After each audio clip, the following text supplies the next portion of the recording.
This single virgin loser is Ryu, our protagonist. His life is a total disaster. First, he gets bullied and beaten up daily. And if that's not enough, his little brother one day got bullied so badly that they made his little brother blind with multiple fractures. And if this was not enough, their parents also died in a car accident. But wait, there is more. One day on Christmas Eve, a hot damn angel kidnapped 9 billion people from Earth and teleported them into a dungeon, giving them unique abilities. While others get abilities like super strength or mind control, Ryu ends up with a skill so trashy, it's almost laughable. Well, all his stats are below average, every single one of them, and his unique gift, when he dies, he goes back to the day of New Year's Eve to start all over again. Then, without any unique abilities and with trashy stats, he died countless times, got tortured, betrayed, you name it. Yet, Ryu grits his teeth and drags himself through the hellish floors, one after another, for years. Alone, and finally, after what feels like a lifetime of suffering, he reaches the top floor. However, the journey takes a cruel turn. To proceed to the final level, one must be part of a team of 5. Ryu, ever the loner and still a virgin, doesn't meet the criteria. So once more he dies, this time on his 99th attempt. Yet as fate would have it, the clock resets. It's New Year's Eve, and Ryu finds himself back at the starting point with one last chance to change his destiny.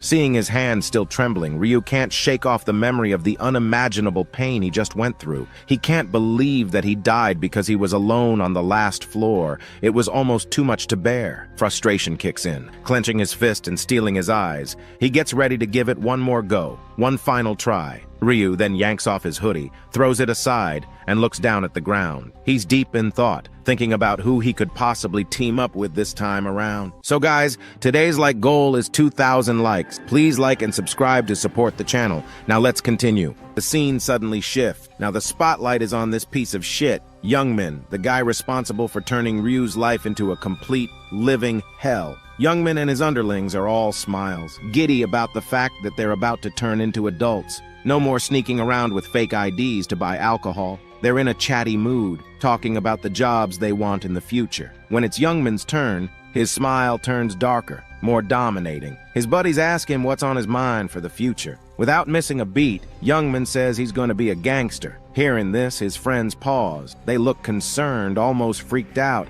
They tell Youngmin he must be nuts. One bad move in that world, and it's curtains for him. But Youngmin, always the unapologetic jerk, brushes it off. In his view, he's got just this one life to live, so why not live it doing what he enjoys, beating people up? His friends manage a weak laugh, but on the inside, they're pissed off. They're silently labeling him a full-blown psycho. They're also thinking about ditching him for good once they're out of school. Then, to divert the conversation, one of Youngmin's friends asked about what he plans to do with Ryu, referring to him as his errand boy. Youngmin remembered Ryu as a gloomy loser, and with a sinister grin, said he obviously wouldn't let Ryu go. Even after graduating, he would continue to mess with Ryu until he got his fill of enjoyment. Then, one of his friends noticed someone and turned to call Youngmin's attention. He pointed out that he had found Ryu, Youngmin's errand boy. Seeing Ryu, Youngmin became excited, and the countdown for the New Year's Eve began with only 5 seconds remaining. But something unusual happened. A dark aura surrounded Ryu as he removed his hoodie and turned towards Youngmin with a cold, determined look, leaving Youngmin perplexed as he sensed that something was different about Ryu. Youngmin's confusion turned into seething anger as Ryu glared at him. He clenched his fists, ready to beat the crap out of Ryu. However, his friend intervened, suggesting that they let it slide since it was the new year. Just as the bell rang to signal the arrival of the new year,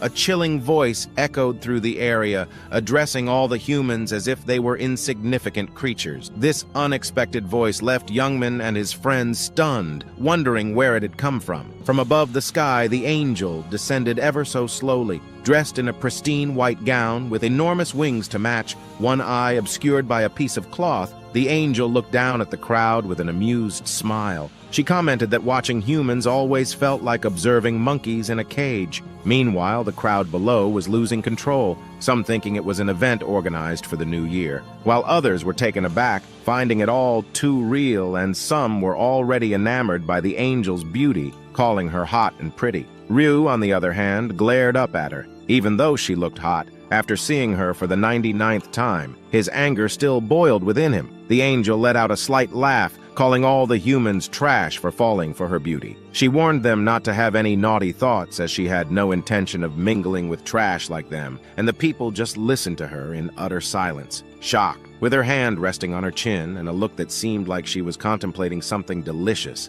the angel said that since they all appeared stunned, it must mean they can see and hear her, and so her game should begin. At that moment, a drunken man yelled at the angel, cursing her, questioning her cosplay, and even calling her a bitch. Ryu, upon hearing, felt a sense of pity for the man. In the next instant, the angel's warm, inviting smile twisted into a horrifying, deathly glare. Her eyes glowed a menacing red, her expression became scary, and with just a simple flick of her finger, the man's head popped like a bubble, splattering blood all around. The crowd, now truly horrified, erupted into chaos, scattering in every direction. Continuing with her terrifying aura, the angel pointed her finger at the crowd. She spoke in a chilling tone. "How dare a lowly human speak informally with my mighty self?" Then, as if switching a button, her aura returned to its previous kind state. She spoke politely but firmly, warning the crowd that they had no right to question her if they didn't want their heads to explode like that unfortunate man. Panic began to wash over the crowd like a tidal wave. She began to explain what they had to do and what this game was all about. Ryu, on the other hand, remained frustrated as he had to listen to her once again. With a warm smile and a kind aura,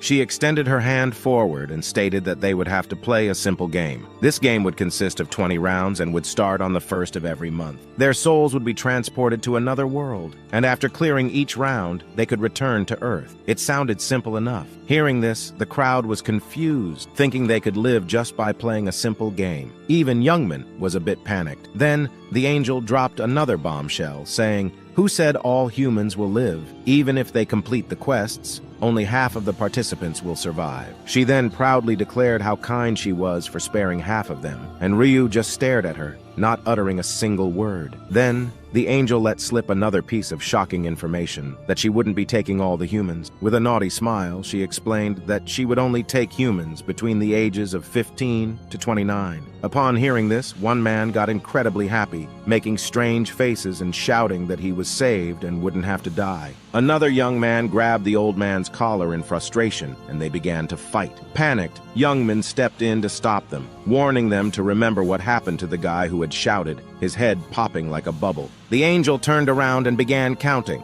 After some time, she declared that a total of 1.8 billion humans were present. With a warm smile, she flicked her fingers, and in the next moment, Ryu found himself in a room surrounded by nothing but whiteness. The angel started to explain that in this place, the participants could create a physical body exactly as they wanted, and their souls would be transferred into that body. Standing in front of a mirror, Ryu instantly created a character without much thought, using the body from his previous regression. He chose the nickname Black Scythe. A bright light covered his eyes, and in the next moment, a beautiful field appeared, filled with lush greenery, forests, and mountains. Ryu, with his badass character, magically appeared here with jet black hair and piercing red eyes. Clenching his fist, he mused how using this body so many times had made it feel almost like his real one. Slowly, other participants began to appear in the landscape. Their faces showed fear, panic, and in some cases, awe at their own transformation. Some had chosen appearances resembling famous movie stars or strikingly good-looking personas.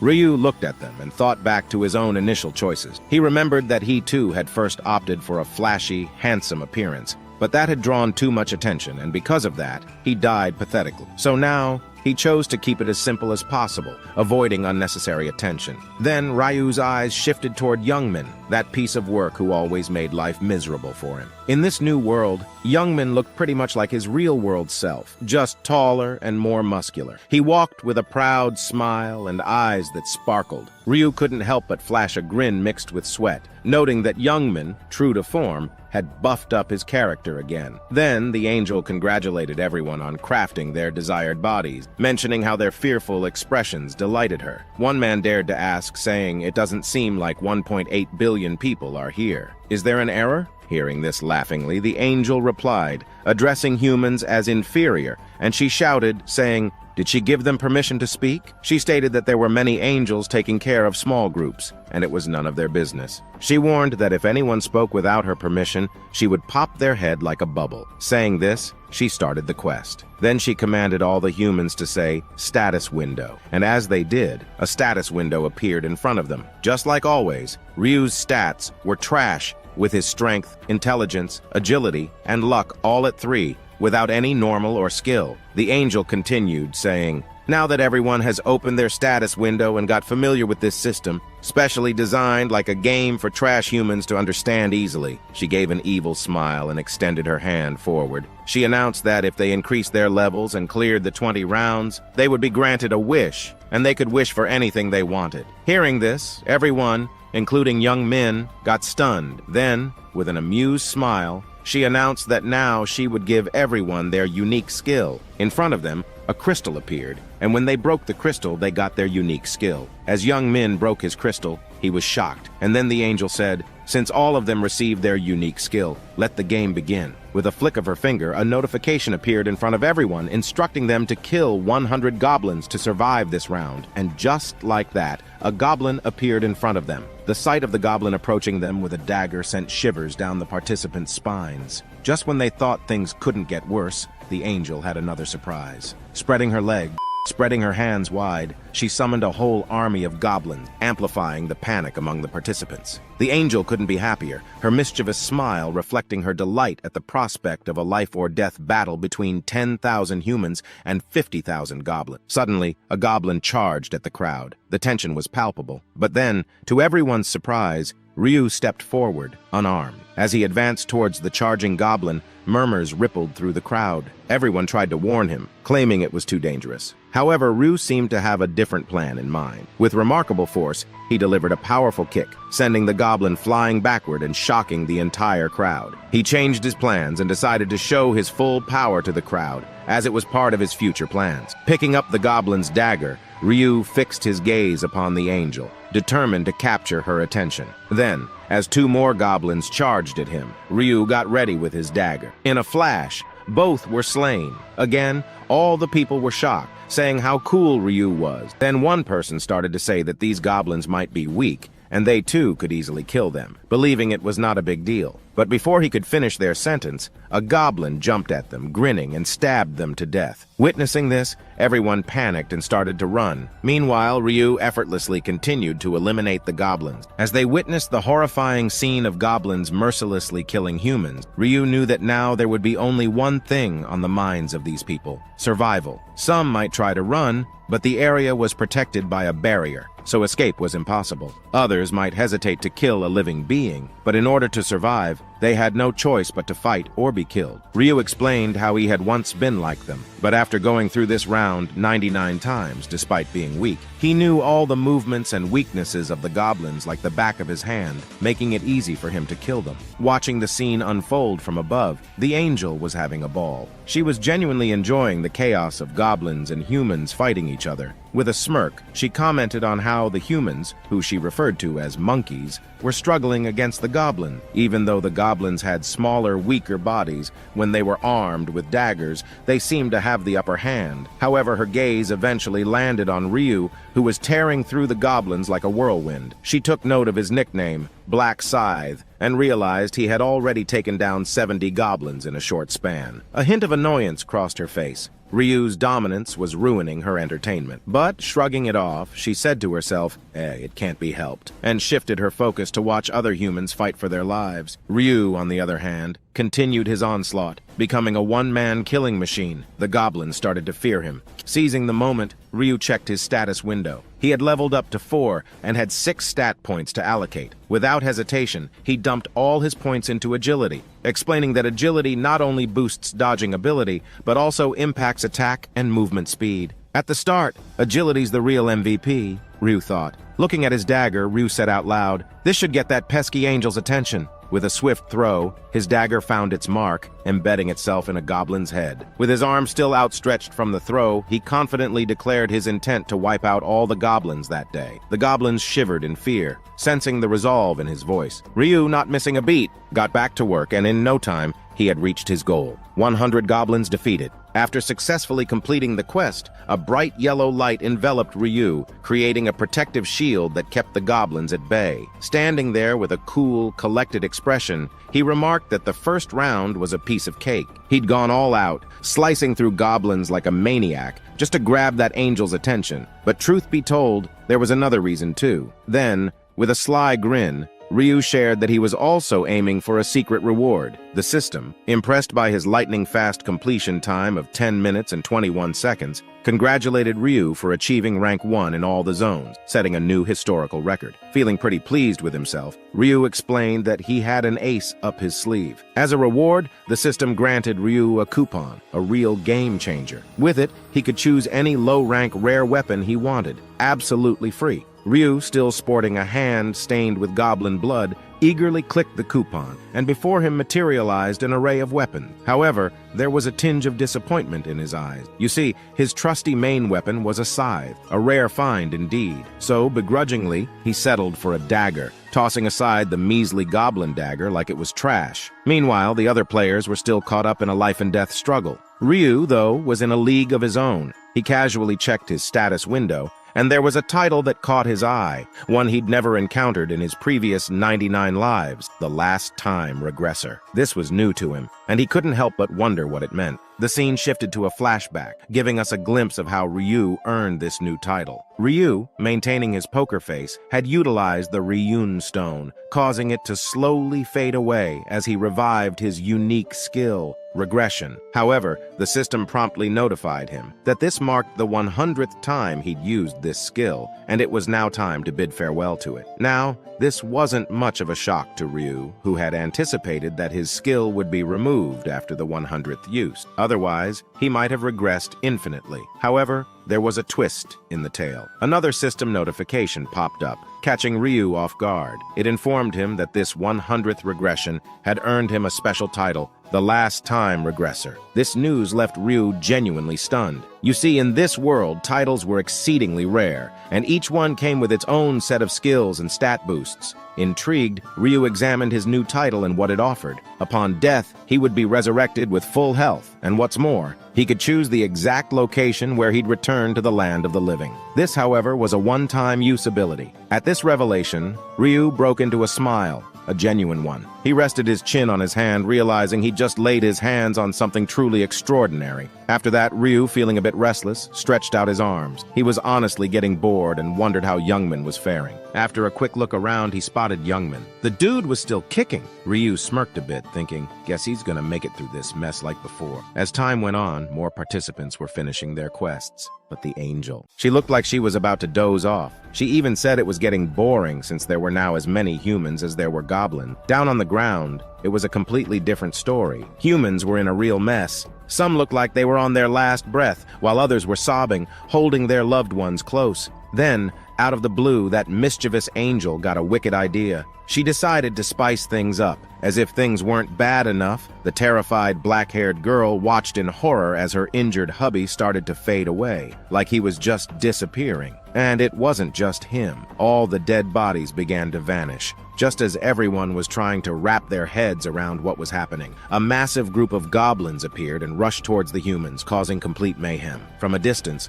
all you could see was a messy, brutal fight. Goblins and humans were going at it like there was no tomorrow. And up above, that angel was having the time of her life, laughing like a total maniac, and even had the nerve to say she was being generous by giving them 50,000 goblins for free. Ryu, on the other hand, was just chilling, sitting protected under his barrier. He didn't even flinch or show any emotion, even though things were getting pretty wild out there. After what felt like forever, a system message popped up. It announced that 5,134 folks managed to finish their quests, marking the end of the round. Then, just as suddenly as they appeared, all the goblins vanished. This left the remaining participants totally baffled. The angel then dropped the bombshell. Since half of the folks who first showed up had passed the quest, the rest weren't so lucky. And as she broke the news, the unlucky ones began to fade away. Their cries and pleas filled the air, but the angel, she didn't bat an eye. She just sat there, soaking in the drama like it was some top-notch entertainment.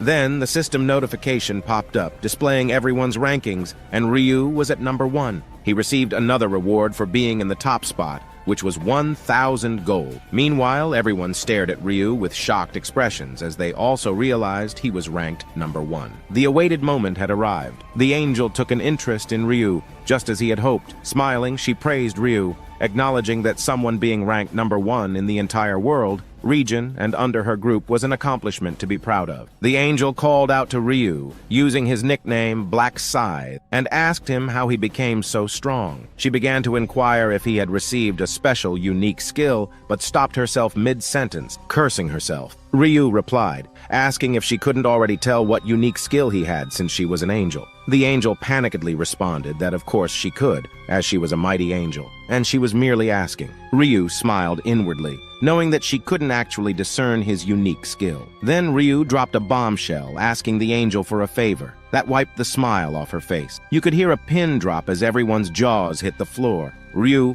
bold as brass, said the rewards were a bit naff and he wanted something more. The crowd couldn't believe their ears. How could he talk to an angel like that? The angel, though, she was fit to burst. Rage was bubbling up inside her like a volcano ready to blow. In a voice that could curdle milk, she asked Ryu to spit it out. What did he want? Ryu, never losing his cool, said he wanted a better prize. The angel was seething, her eyes turning as dark as the abyss, a terrifying aura swirling around her, veins popping out like she was about to go supernova. Slowly, her hand reached out like she was going to squash Ryu's head like a grape, but she stopped herself mid-reach. She remembered she couldn't use her head-popping power again. Not yet. She had a 1 per day limit, and she had already used one before. In a sudden twist, the angel had an idea pop into her mind. With a cheeky smile, she told Ryu that she's got a reward Ryu will definitely like, and then she slowly came down on ground, saying normally she'd ignore such a bold request. But she's taken a liking towards Ryu, and she wanted to chat one-on-one in private, telling the rest of the humans stay for a moment as they will return soon. The angel and Ryu headed off toward the jungle, leaving the crowd with envy. They all thought, man, maybe we should have asked for better prize, too. But they quickly realized that only a top dog like Ryu could make a big ask without, getting his head blown up. As they dipped, Ryu shot a look back at Youngman, leaving the guy scratching his head. Ryu just gave a sly grin and continued on. As they ventured deeper into the jungle, the angel was like, "Why you hanging back? I ain't gonna bite. Walk up with me." And Ryu just nodded. Internally, the angel was losing it. She thought humans were mad greedy and she had some, let's say, special plans for Ryu. Her face turned all kinds of sinister and she let out a low, eerie laugh. She thought once they passed a certain rock, they'd be out of the surveillance zone. And then she'd get her revenge, giving Ryu a slow, painful end. As she reached the magic spot, she tried to put on her best smiley face, telling Ryu he was about to get his special reward. But out of nowhere, a fist zoomed toward her. Before she could even dodge, bam! Ryu's punch sent her flying and made this holy being a holy shit. The angel was in shock as golden blood spilled from her mouth. She couldn't wrap her head around the fact that she'd been punched by a mere human. Pissed off, she pulled herself together and tried to locate Ryu, but the dude had vanished. Just when she thought she'd caught a break, out of nowhere, Ryu popped up right behind her, ready to throw down. In a slick move, Ryu got one hand on her wing and the other wrapped around her neck. The angel, usually so in control, was freaking out big time. She screamed at him to back off, but Ryu, he just calmly ripped off one of her wings. The pain hit her hard, and she blacked out for a sec, and when she came back to sense, Ryu was already tearing off her other wing, and golden blood was going everywhere, and she couldn't help but scream out in agony. Ryu, cool as ice, told her to quit with the dramatic act. Then he forced her down to the ground, stepping on her back and grabbing her last wing. She begged and cried, but Ryu didn't show a lick of mercy. With one last yank, he ripped off her final wing while saying now she will not be able to run and they can talk in peace. Now the angel, trembling, slowly turned back, and Ryu asked her if she was in pain, but she didn't say anything, just ground her teeth. Then Ryu smiled and asked her if he hadn't acted like that. It would be him in her place crying in pain, and the angel would be the one smiling maniacally. Hearing this, the angel stood up, panicked, shouting, "What the hell is Ryu saying, this nonsense?" She called Ryu insane for hurting an innocent angel. But then, with cold eyes, Ryu picked up the angel's torn wing and showed her the hidden dagger hidden behind her wing. He asked her if she was not planning to kill him with this hidden dagger. Then what was it for? Putting it into her pussy. Hearing this, the angel was speechless. Ryu stood up, throwing the wing aside, saying he had done this for the 88th time, and it was still satisfying to do it, while the angel was confused, not understanding what Ryu was saying. Then Ryu dropped yet another bomb. He called the angel by her name, Burial, and told her he knew all about her and it was time for her to die. Now, scared, anger and shock mixed on the angel's pale face as she wondered how Ryu knew her name. Thinking it was impossible, Ryu replied that there was no point in telling someone who was going to die and took out his dagger from his inventory, staring at it. The angel grew more and more panicked and started shouting that if Ryu killed her, the consequences would be heavy. Then, with an angry and loud voice, pointing her finger toward Ryu, she threatened him that if he didn't stop, she would use her skill and pop Ryu's head like a bubble. But Ryu calmly smiled and replied that she could do whatever she wanted, but she would not be able to use that skill, as it could only be used once per day. Now the angel was gritting her teeth in frustration, and then in panic, she warned Ryu that if he killed her,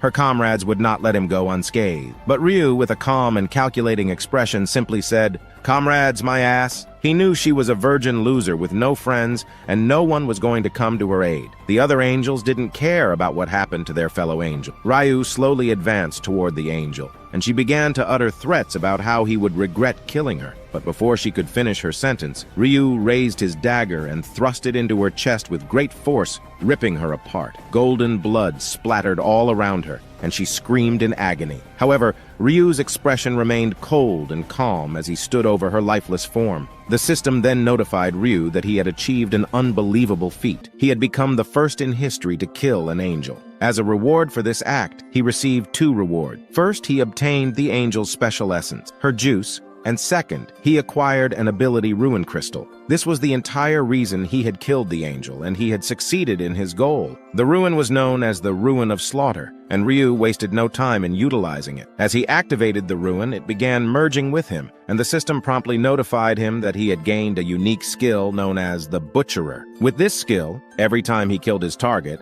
all of his stats would increase by 1%, making him even more formidable. The system didn't stop there. It informed Ryu that he had earned the title of the First Angel Slayer. This title bestowed a tremendous advantage upon him, as when facing an angel in battle, all of his stats would double, turning him into a formidable adversary. Now, the most significant reward awaited Ryu as he held the angel's special juice in his hand. He explained that it was solely for this reason that he had taken the risk of killing the angel. This special juice, after consumption, would allow him to change his class to Grim Reaper. The Grim Reaper class was considered the natural enemy of angels, making Ryu a formidable opponent against them, as angels will be a pain in the ass in future. Ryu went on to clarify that in this world, anyone could obtain a class, but the process for achieving one was shrouded in mystery. People gradually discovered the criteria through trial and error. For example, one could acquire a warrior class by defeating a certain number of goblins within a specific time frame. There were a total of 30 classes available, but some were unique and could only be obtained by fulfilling special conditions,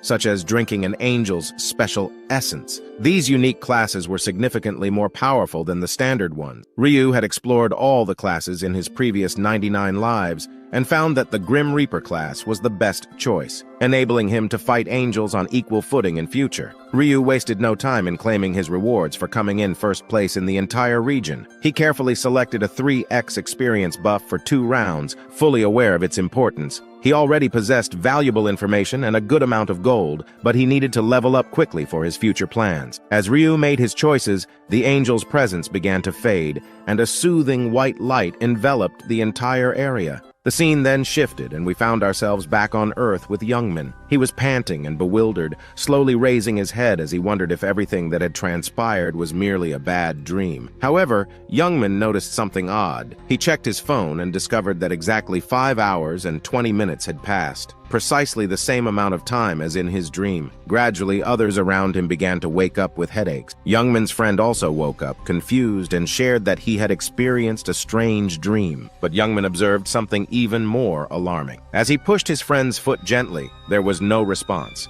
Another friend tried to rouse the motionless man, only to discover that he was dead, his face pallid. Panic began to grip them as they realized that everything that had occurred in the dream was not a mere fantasy. It was a grim reality. Anyone who had died in that dream had met the same fate in real life. This shocking revelation was too much to bear, and fear overcame them. Youngman and his friends frantically assessed their surroundings, trying to determine what to do next and how they would face the challenges of the upcoming month. Amidst the fear and confusion, Youngman was trembling, but his tremors were not born of fear. Instead, he was shaking with excitement, a strange anticipation stirring within him. He was getting excited, thinking that in that world everyone was equal, and it didn't matter whether they were a president or a celebrity. In that world, strength was king, and he could do whatever he wanted. He could kill whoever he pleased. Meanwhile, his friends were crying in panic, scared that next month he would die as a virgin if he failed to complete the quest. But Youngman scolded them, telling them he wasn't the only one facing this problem. He urged them to stay calm and explained that all they had to do was kill some monsters to survive the next round. It was as easy as spreading butter on bread. Hearing this, his friends couldn't believe what they were hearing and thought Youngman was crazy to begin with. But now he seemed even crazy. One of them sighed and called him a bastard, saying that with his miserable life, he wouldn't be missed if he died right now. After all, he had tons of things he wanted to do. Youngman paid little attention to their words. He was scanning the crowd. His friends asked him what he was looking for, and it turned out he was searching for his personal punching bag, Ryu. He wondered where that little rascal had gone. He had definitely seen him heading in that direction before he passed out. Could it be that he couldn't even make it past the first round and died there? But still, not finding him, he calmly shrugged his shoulders. It made sense to him that a loser like him didn't survive, and most likely had died. Suddenly, something in the crowd caught his attention. He saw a man in medieval armor. Young men couldn't understand who this guy was and where he managed to dig up this outdated armor. But then he realized it could only mean one thing. The status windows were working here as well. As soon as he gave the right command,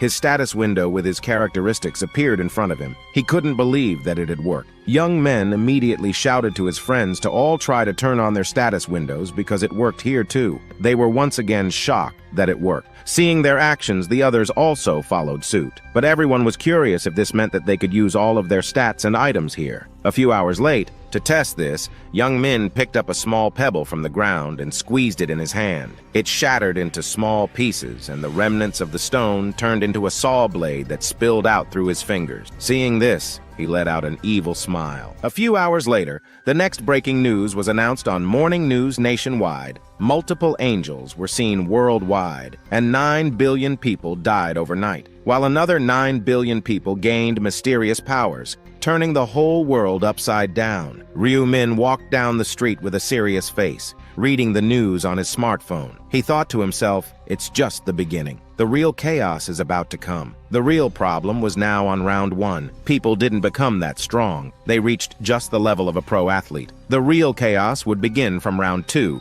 when they would get magical powers, giving rise to numerous criminal activities as modern weapons wouldn't work on them. Ryu wasn't going to sit back and watch the world descend into chaos. If he had left things as they were, the Earth would likely have fallen into ruins before the 20th round arrived. There was only one solution. He would have to control the other players by overpowering them, making them his slaves. With a serious expression, he realized that he needed to gather his 5 teammates as soon as possible, and he had some of them in mind. But then he said to himself, that's not important now. There's something even more important to do. He left with determination. He reached his house and knocked on the door of the apartment building in one of Seoul's neighborhoods. No one answered or opened the door, so he retrieved the key from its hiding place and let himself in. It was dark inside, and he noticed an uneaten instant cup noodle. Slowly, he approached his bedroom. There, his little brother, Wani, slept peacefully and carefree on the floor. Seeing him, Ryu couldn't help but let out a warm smile. He was glad that his younger brother was safe and sleeping peacefully. He continued to watch over his sleeping brother with affection for a while. Ryu explained that his younger brother's name was Wani, and he was in his 3rd year of middle school. With a sad tone, he continued, saying their family had once been quite ordinary and happy. But after their parents died in a car accident, a lot of things changed quickly for them. One of the most drastic changes that happened was that Ryu became his little brother's only family and guardian. As Ryu examined his little brother, he noticed a band-aid coming off his hand and some some bruises on his shoulders, as if someone had beaten him up. Gently, Ryu glued the band-aid back on and just stared at his brother, lost in thought. Morning came, and Ryu woke his little brother up, informing him that it was morning and time to wake up. Wani, still sleepy, slowly woke up and questioned why he was being awakened so early, especially when he had no classes today. Ryu, seeing how lazy his little brother was, pulled the blanket off him, startling him and waking him up in shock. Ryu explained that they didn't have time to sleep, and that he would explain everything later. For now, Ryu instructed him to hurry and dress up as they had to go somewhere urgently, his face still serious.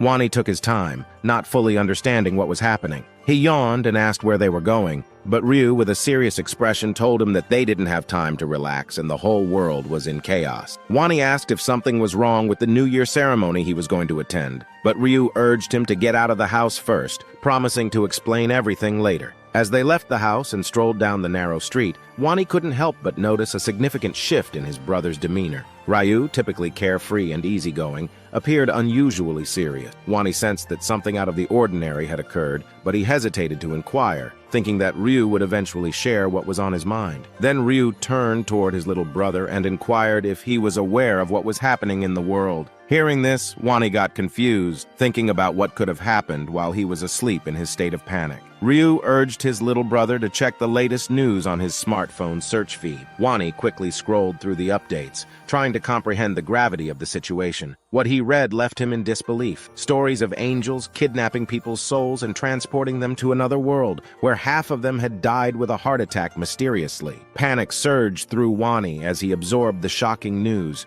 In his state of anxiety, he bombarded Ryu with questions, asking, did Ryu also get transported to that world? His brother told him that he had been taken too, and he could only get out after killing 100 monsters called goblins. Hearing this, Wani immediately began to worry about his brother's health and asked if he was hurt. He bombarded Ryu with questions, but Ryu reassured him not to worry about himself. However, upon hearing this, Wani became even more concerned. After all, Ryu was his only family, his only sibling, and dearest person. Ryu was his entire world, and the thought of something happening to his brother was unbearable. To fulfill both the mother's and father's duty, Ryu became the most mentally strong individual from a very young age. But having a strong mind and killing 100 monsters are completely different things. Seeing his worried little brother, Ryu smiled and told him not to worry too much. He reassured Wani that he would explain everything later, but for now, they didn't have much time, and they needed to take action. Then Wani stopped and asked Ryu to tell him where they were going. He was willing to follow Ryu, but all the information was too much for him to handle,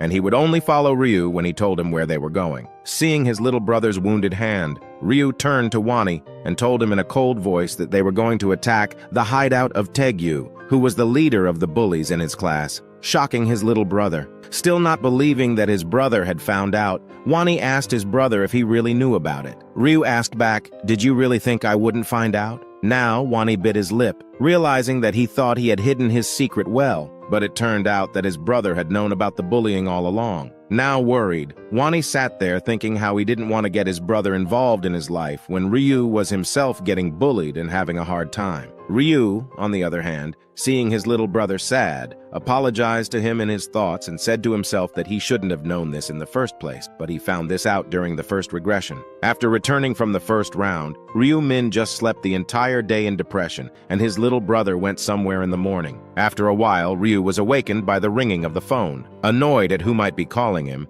he reached for the phone, still sleepy. He asked who was calling, to which the voice immediately asked if he was the guardian of someone named Wani. Then it immediately added that he should come to the hospital immediately. After saying that, Ryu's pupils dilated in horror. The next second, he quickly got dressed and ran out of the apartment. And that day, his little brother got bullied so badly by Taegyu that Wani became blind with multiple fractures. Looking at his younger brother, who was sitting in the corner of his room with his arms wrapped around his knees, depressed, Ryu was shocked and angry with himself because he was so weak and pathetic that he couldn't even protect his little brother. And now that he is no longer that weak, pathetic loser, he will do anything to protect his little brother. And his first mission is to beat the crap out of that son of a bully. Then the scene shifts, and we see an old factory. And inside that, Taegyu was beating someone furiously, asking why they hadn't brought him 200,000 won each as he had ordered them to. Shivering in pain and agony, the man tried to say something, but only managed to squeeze out another painful groan. Taegyu took that as ignoring him, which made him even angrier. He lifted his foot and swung it at the poor guy with anger in his eyes. Then he began to beat the poor guy again with anger, who had no chance to resist, and it would have made things worse because his assailant was not alone. Taegyu's friends stood aside watching this one-sided beating with a chuckle, but they were actually tense and afraid of Taegyu's ruthless attitude, since he was very unpredictable and very cruel. Even the other high school students were afraid of him. Taegyu was 185 centimeters tall, and he had a rather large physique for a sophomore high school student. Undoubtedly, he was an overwhelming dominant among his peers, and was famous even among gangsters for his fighting skill. After a while, the man was finally done with the beating, screaming harshly. He scratched his neck and headed towards his buddies, complaining irritably that he couldn't buy a motorcycle today, as he couldn't get the money he was going to get today. Seeing the angry guy approaching them, the group of his buddies immediately tensed up. Unfortunately for them, their fears were realized as Taegyu approached his gang and asked if any of them knew anyone from whom he could get the money to buy the motorcycle. The gang was caught off guard, and each of them scratched the back of their heads nervously. Then one of his members suddenly remembered a name, and he turned to Taegyu and asked why they shouldn't call that tall guy with curly hair who was from their class. Taegyu's lips curled into an evil grin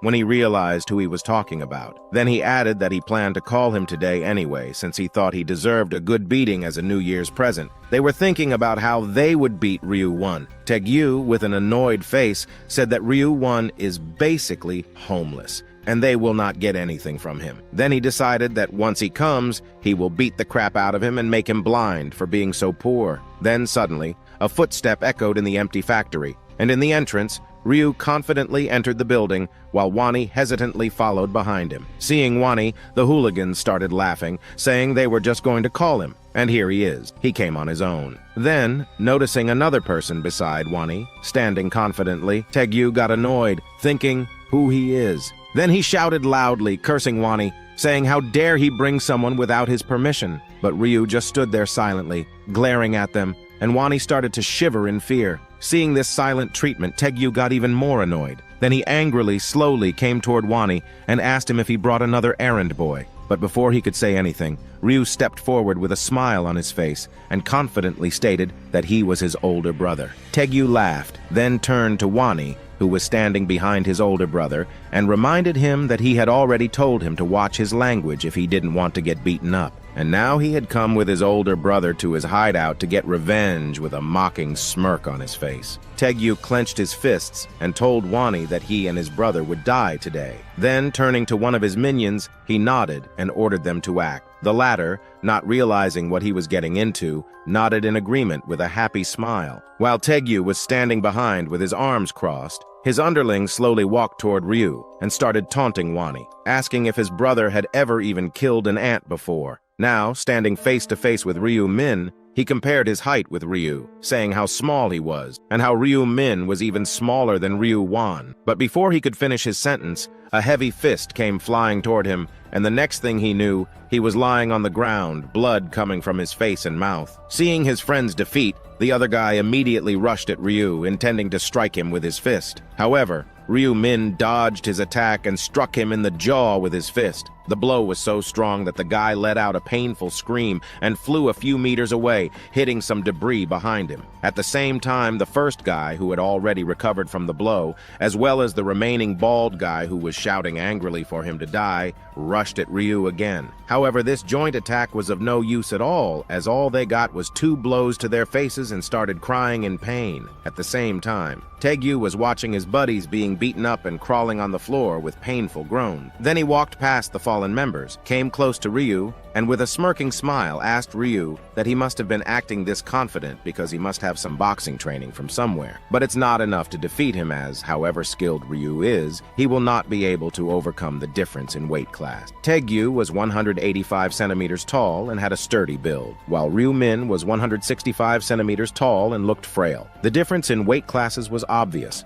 and one could easily predict the outcome of the fight between the two without even watching it. However, to Taegyu's surprise, Ryu didn't look scared at all. With a smile on his face, he turned to the big man and asked him if he was not watching the news. Hearing this nonsense, Taegyu charged toward Ryu with his punch, but to his surprise, Ryu dodged it effortlessly. Then Taegyu threw punches and kicks after kicks, but Ryu dodged all of them effortlessly. Now his vision was getting blurry, and he was breathing heavily, wondering in anger why he couldn't land a single hit on Ryu while grinding his teeth. At the same time, Ryu's fist lit up with a blue aura. Then he turned to Taegyu and said that if he had been watching the news, he would have known that attacking a player like him so easily was tantamount to suicide. The next moment, he threw a lightning-fast punch that hit Taegyu's jaw, sending him backward, but it wasn't enough to defeat him. Taegyu once again rushed to attack Ryu with a fierce shout of curses. However, to his surprise and confusion, his blow did not hit the target as Ryu suddenly vanished. Unable to believe what was happening, he tried to turn around with horror on his face.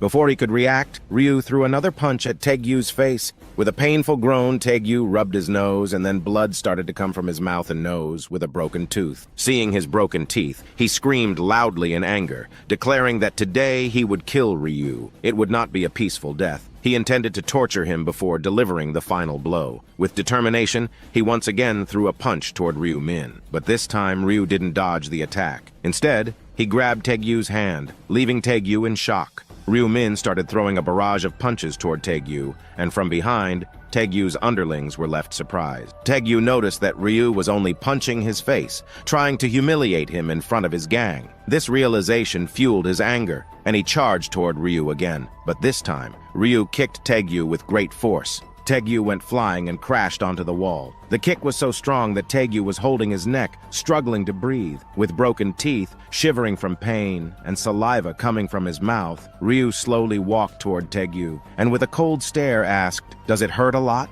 Ryu was consumed by anger because during his earlier regressions when he was weak, he had seen his little brother getting bullied and brutally beaten numerous times. Those memories haunted him, and he couldn't forget them. As Ryu slowly approached Taegyu, he was terrified, fumbling to say not to come close. Taegyu was still holding his neck and begged Ryu not to beat him more, saying he was sorry. However, Ryu didn't continue the physical assault. Instead, with a warm smile on his face, he gently held Taegyu's hands and asked, "Will you marry me?" He continued, stating that Taegyu shouldn't have messed with his brother. With a snap, a crackling sound echoed in the factory, and Taegyu started screaming in agony. Ryu had broken all of his fingers, and Taegyu was in excruciating pain, clutching his hand. But the torment didn't end there. Ryu grabbed Taegyu's other hand, leaving Taegyu in terror. With another snap, he broke Taegyu's other 5 fingers, and Taegyu started to scream maniacally. Witnessing this merciless scene, all of Taegyu's underlings ran away in terror, and even Wani, who had been watching, found it too horrifying to bear. With a serious expression,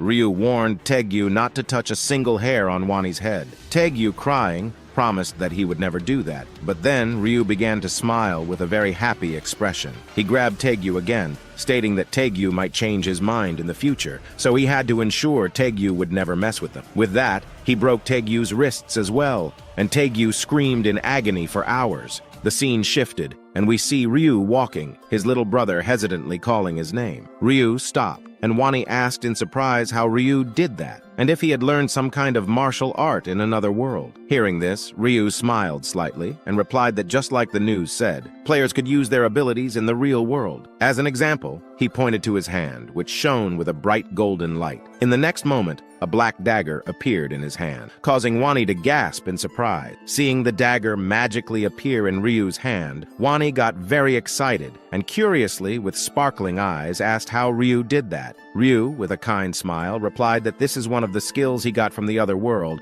and all the other players can use it. Then, as Ryu was putting the dagger back into his inventory, Wani remembered what had happened at the factory and asked in the same surprised voice if Ryu had learned all his new fighting techniques from that other world as well. Ryu replied that he didn't learn any fighting techniques, and he was able to do that because he was faster than them. His dexterity stat had reached level 11, adding that normal people's agility stats were around 3 points, while professional athletes could reach 10 points, and his was 11. So now he was as fast as Usain Bolt. Wani followed his brother and asked what would happen if he level up, and Ryu replied that he didn't know, as he hadn't reached that level, and only by leveling up would he be able to find that answer. But from inside, he knew the answer. You see, in his 13th life, he told everything about him to his little brother that would happen in the future. and that he was a regressor. Because of that, Wani became the target of the other players and had been kidnapped by a player. Even though he was able to get revenge,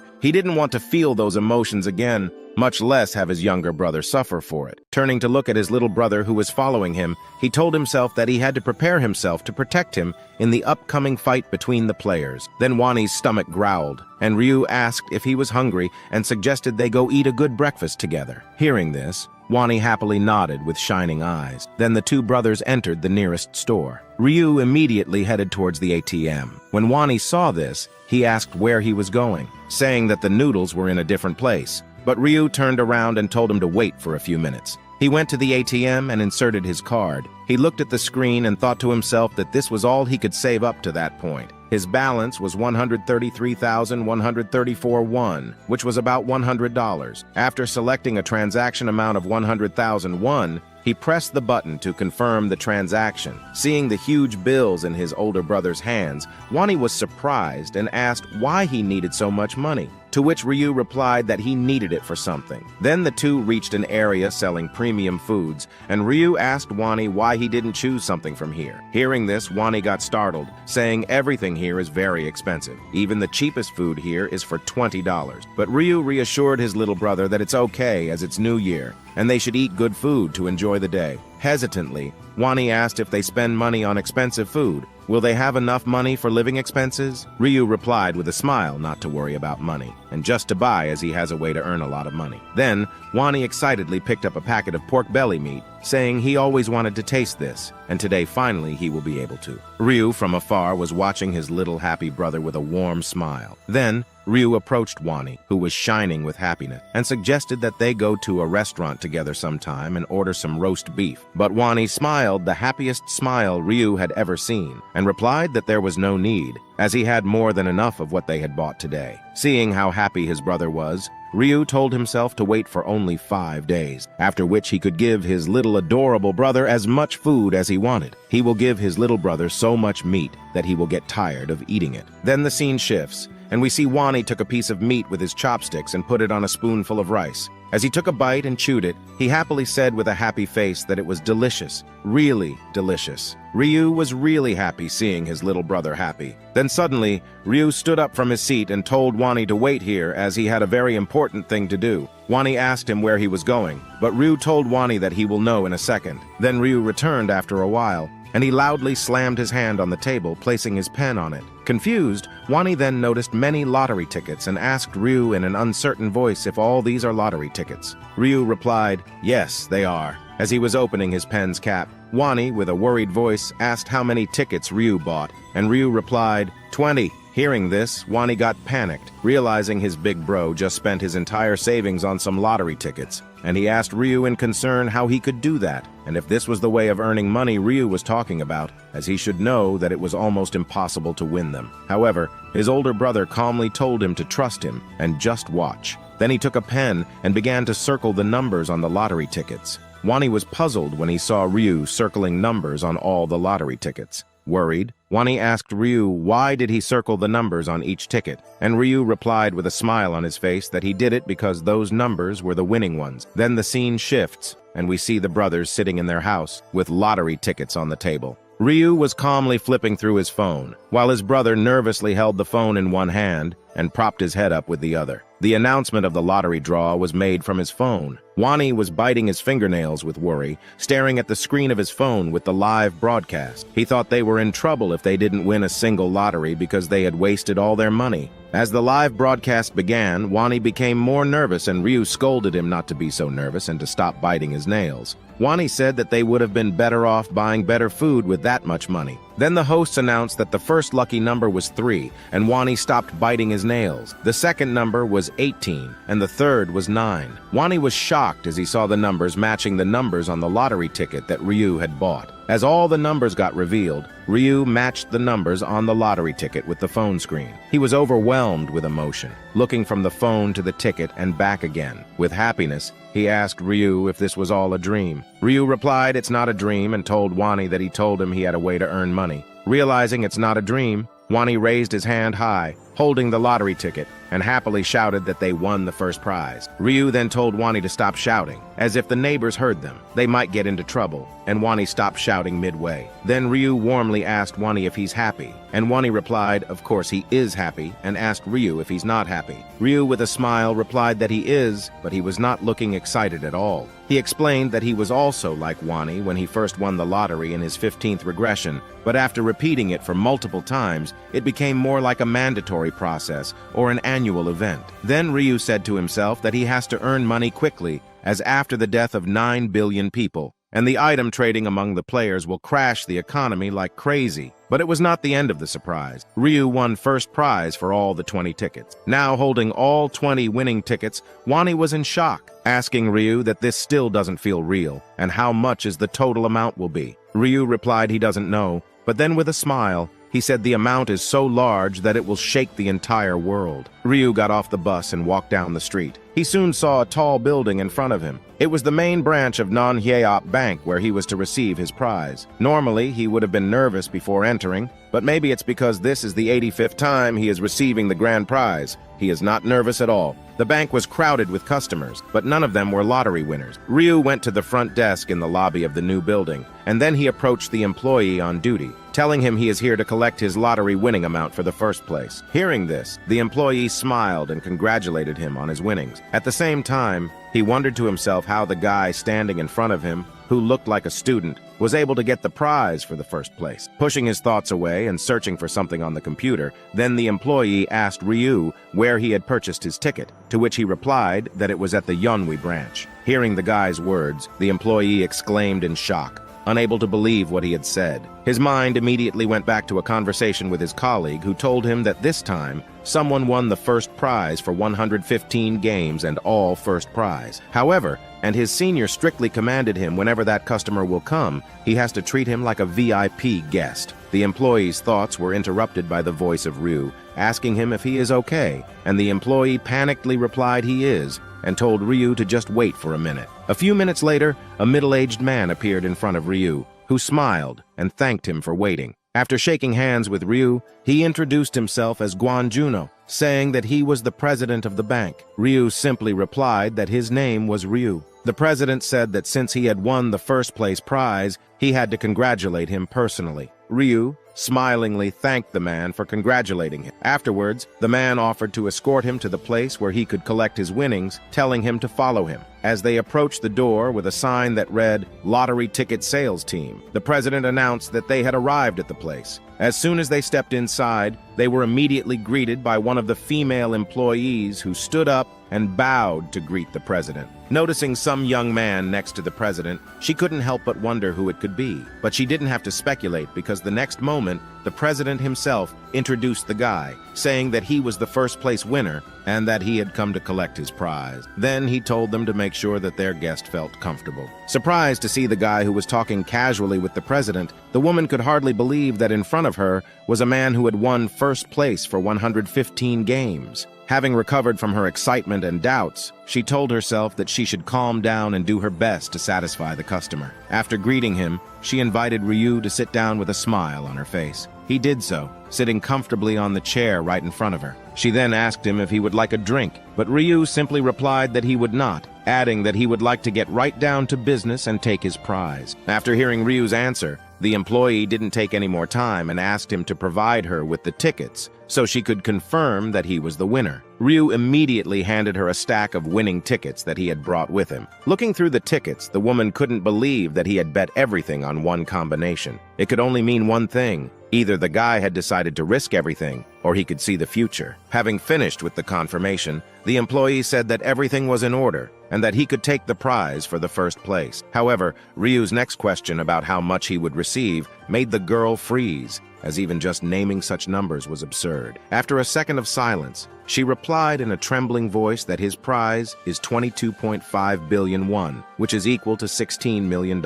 After he received his prize, everything went pretty quickly. The first thing he did was start looking for a place to move to. That same night, he opened a stocks account because he had information from the future. He knew that the price of Bitcoin would increase by 500% next month, so he also planned to invest his money in it. After returning home, Ryu showed his younger brother pictures of their new house and asked him if he liked it. Wani happily replied that it was amazing, adding that he had never seen such a huge and beautiful house in person. But Wani was confused about one thing. He asked Ryu why he signed a rental agreement when they had enough money to buy a house. Ryu replied that he didn't have any more money, as he had spent it all. His phrase made Wani freeze in place, and Ryu casually added that he had invested all the money into Bitcoin. When his younger brother heard this, he froze in place again, unable to understand how his brother could so easily say that he had invested $15 billion into Bitcoin. Ryu Min approached his younger brother, who had turned into a statue, and patted him on the shoulder, assuring him that he hadn't done it without thinking,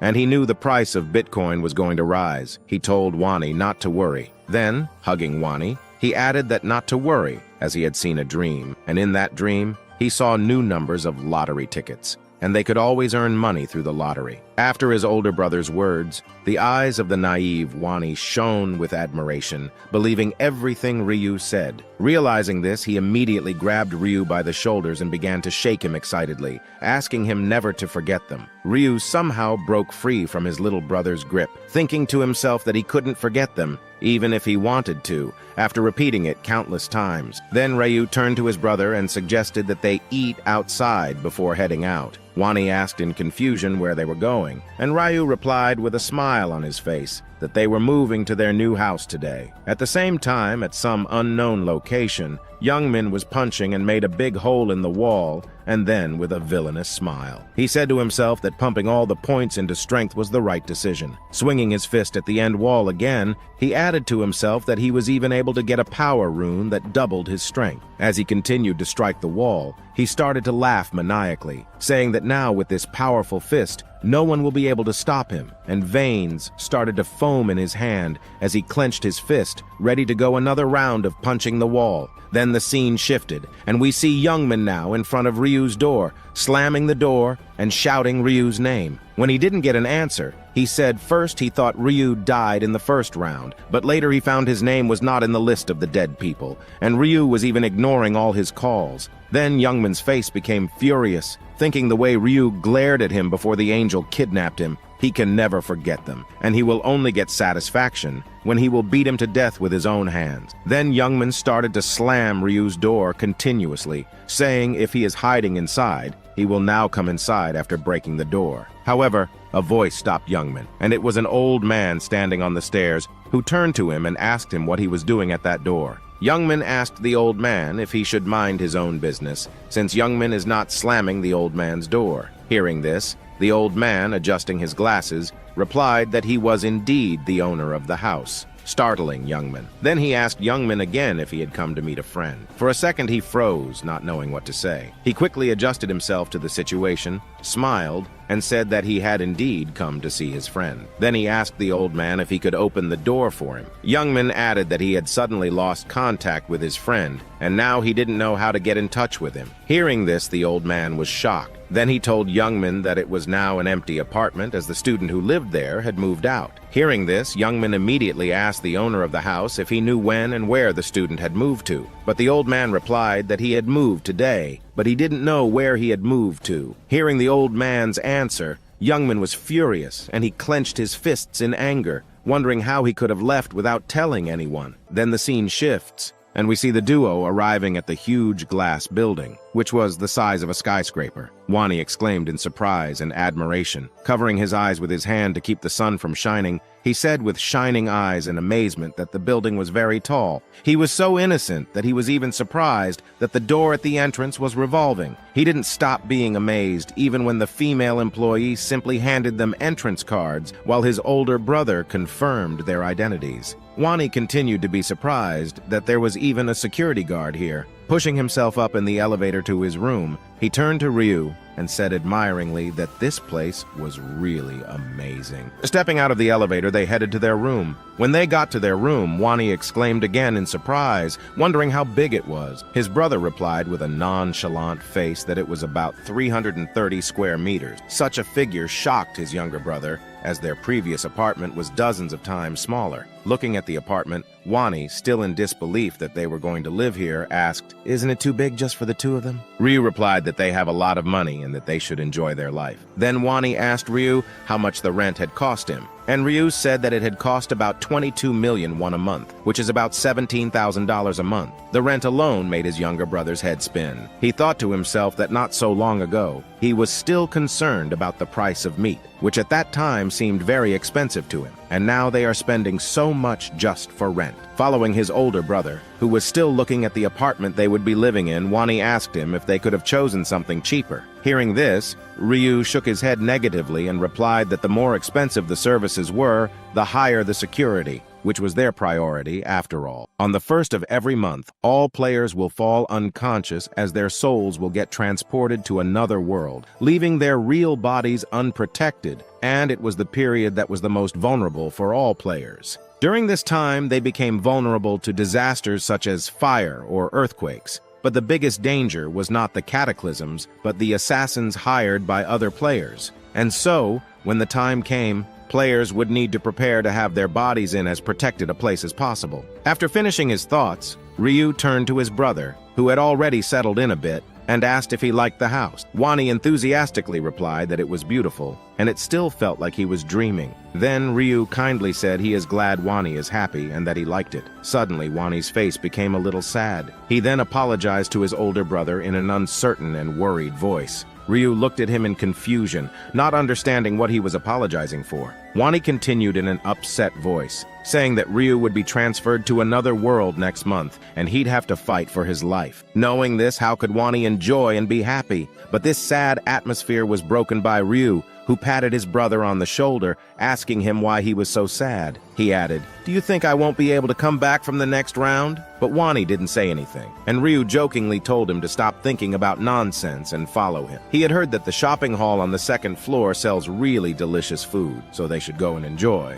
Wani agreed, still worried. Then suddenly a message arrived on Ryu's phone. After reading the message, he realized it was from Youngmin, and Ryu continued to ignore him. Putting his phone in his coat pocket, he thought of giving Youngmin a visit. The next day, a sleepy Ryu came out of the bedroom and was surprised to see Wani fully dressed, preparing to go somewhere. When he asked him where he was going, Wani happily replied that he had ordered some rice cakes and was going to pick them up. Still sleepy, Ryu didn't immediately realize what he was talking about. As far as he could remember, this had never happened before. Although regression did not guarantee that everything would happen exactly the same way as in the past, it was a significant change. Turning to his younger brother, who had already packed up and intended to go, Ryu asked him why he had decided to buy them, to which Wani replied that he was going to give them away to the neighbors as a gift to celebrate their moving in, as he thought it would be good manners. Ryu thoughtfully replied that being on good terms with the neighbors was a great idea. Pleased at his older brother's praise,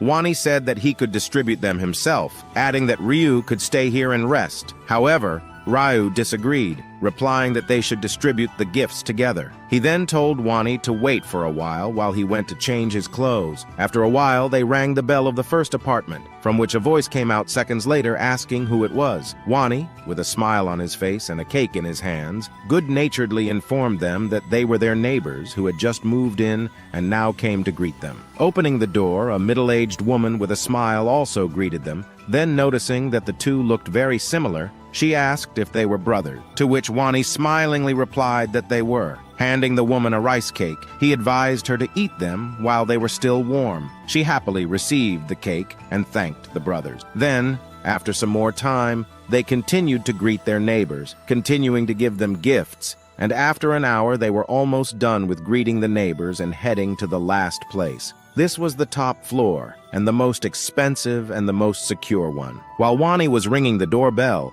Ryu was thinking to himself that there must have been someone from a rich family or a celebrity in such a place. Even after ringing the bell for a while, no one answered his call, causing him to have thoughts that perhaps no one was home. Pressing once more and getting no answer, he turned to his older brother, who was standing by the wall, and said a bit confusedly that it looked like no one was here. Turning around, they were about to head for the elevator, but the sound of the doors opening made them turn around. The person they saw in the next moment shocked Wani, while Ryu, although a little surprised, didn't change his face much. In front of them was a girl who had a beautiful appearance and was dressed in elegant clothes, who was looking at them with incomprehension. When Wani laid eyes on RN, he was practically speechless, and a little shyness crept in. He couldn't help but blurt out how pretty she looked. like an angel come to life, while Ryu was just staring at her, thinking about that angel that he just killed without any reaction. But before either of them could get a word out, this dude dressed in black stepped right in front of Aaron. He had a real rude tone, asking the brothers who they were, and he even threw in a snide comment about whether they were her fans. That really got under Ryu's skin, and he got a bit annoyed. So with his arms crossed, he made it clear that they weren't fans and that they'd only just moved into the building today. Meanwhile, Wani was feeling a tad shy. Then Wani, all cheerful, tried to hand over a rice cake as a friendly gesture. But that bodyguard of Aaron's wasn't having any of it. He rudely stopped Wani right in the middle of his offering and flat out said they didn't want anything. To top it off, he told the brothers to mind their own business and not bother them. With that, he just turned on his heel and walked away, casually mentioning that Aaron ain't into sweet stuff. Left the brothers feeling pretty insulted, that's for sure. Next up, the bodyguard opened up the door to Aaron's place and told her to head on inside. She followed his lead, but she couldn't help but shoot a sorry look back at the brothers. Today's goal is 3,000 likes. Like and subscribe to support the channel. Now, let's continue. Now, Ryu was getting pretty mad about the whole deal. He might not know who these people were, but that man's rude behavior was really getting on his nerves. On the other hand, Wani was still standing there, practically speechless. And it ain't just 'cause he was feeling insulted. It's 'cause he realized that the lady he'd been staring at was none other than his idol, Aaron. His eyes lit up with happiness, and he couldn't believe he was seeing her in the flesh. While Ryu was confused, thinking who she was, being a single virgin and a shut-in, he didn't have much knowledge about famous people. Then Wani excitedly explained to Ryu that she was Aaron, and Ryu asked in confusion, "Who is Aaron?" Then the scene shifts, and we see Aaron sitting on her sofa, watching the news on her phone. The news is filled with reports about how some famous actors mysteriously died overnight from heart attacks, and she recognizes that some of them were her friends. She feels a growing sense of terror as she wonders what is happening to the world. She places her phone on her bed, still filled with worry and a hint of fear, and starts thinking about how she barely survived this round, all because of her bodyguard. The thought of killing those damn goblins from her own hand is still terrifying her. To lighten the mood, she thinks jokingly that if she had died today, her name might have been in the news. Seeing Aaron's worried expression, her bodyguard asks what's on her mind. She initially brushes it off, but the bodyguard sits beside her and gently encourages her to share her thoughts, assuring her that he's always here to listen. With a somber expression, Aaron confesses that she's thinking about how drastically the world has changed and how she might die in the next round. Hearing this, the bodyguard reassures her, emphasizing that his job is to protect her and she can rely on him. Aaron smiles warmly in response and expresses genuine gratitude for his unwavering support. Aaron goes on to explain that when the company first assigned her a bodyguard, she had assumed he was there merely to keep an eye on her. However, she acknowledges that without his presence, she might not have survived the first round. She shares a light-hearted moment with her bodyguard, mentioning that the new neighbors who brought rice cake looked yummy, but her bodyguard replied that she would get ugly and fat if she ate things like that. Aaron replied that it was okay to take the cake, and they would not have eaten it. The bodyguard was too rude to the brothers, as they might have felt bad and insulted. The bodyguard replied that he knows all about people like them. They were just trying to be friendly for their own selfish reason. And if they had taken the rice cake, they would have bothered them non-stop. But Aaron, remembering the faces of the brothers, Wani, an innocent boy, and Ryu, a Chad, and thought they didn't look like bad people to her. Then Aaron notices something about one of the two neighbors. One of them looks older, possibly above 15 years old, which means he must have killed 100 goblins to survive. The bodyguard replied that he must have, and that's why he is alive. Aaron again gets a little panicked, saying how amazing Ryu is. To think someone who has gone through such a cruel and hellish experience can look so calm. Hearing this, the bodyguard laughingly replied that killing 100 goblins was not that hard, and those who didn't kill them were just idiots. But Aaron knew inside that it was not easy to kill 100 goblins for normal people. The bodyguard did manage to do so, as he was a skilled fighter and received professional training. Then she started thinking about that guy named Black Scythe. In front of him, her bodyguard looked like a kid. Black Scythe was just too overpowered, and she almost felt bad for the goblins, seeing how brutally Black Scythe killed them. Then she started to think, who would Black Scythe be in real life, and how he looked like in real life? The scene shifts, and we see 1 month has passed, and it's January 31st. Ryu is now in his bed, and Wani is holding his big bro's hand worriedly, saying he has to promise him him that he will come back alive no matter what. Ryu smilingly replied not to worry, as he is too strong to die, even if he wanted to, and not even a god can kill him. Hearing these words, Wani was still worried. Then Ryu patted Wani's head, saying not to worry too much and to eat once Ryu's soul gets transported to another world and sleep. When Wani wakes up from his sleep, Ryu will be there standing beside him. With that, Ryu's vision became blue, and he got transported again with the rest of the people. As all the remaining survivors made their way to the dungeon,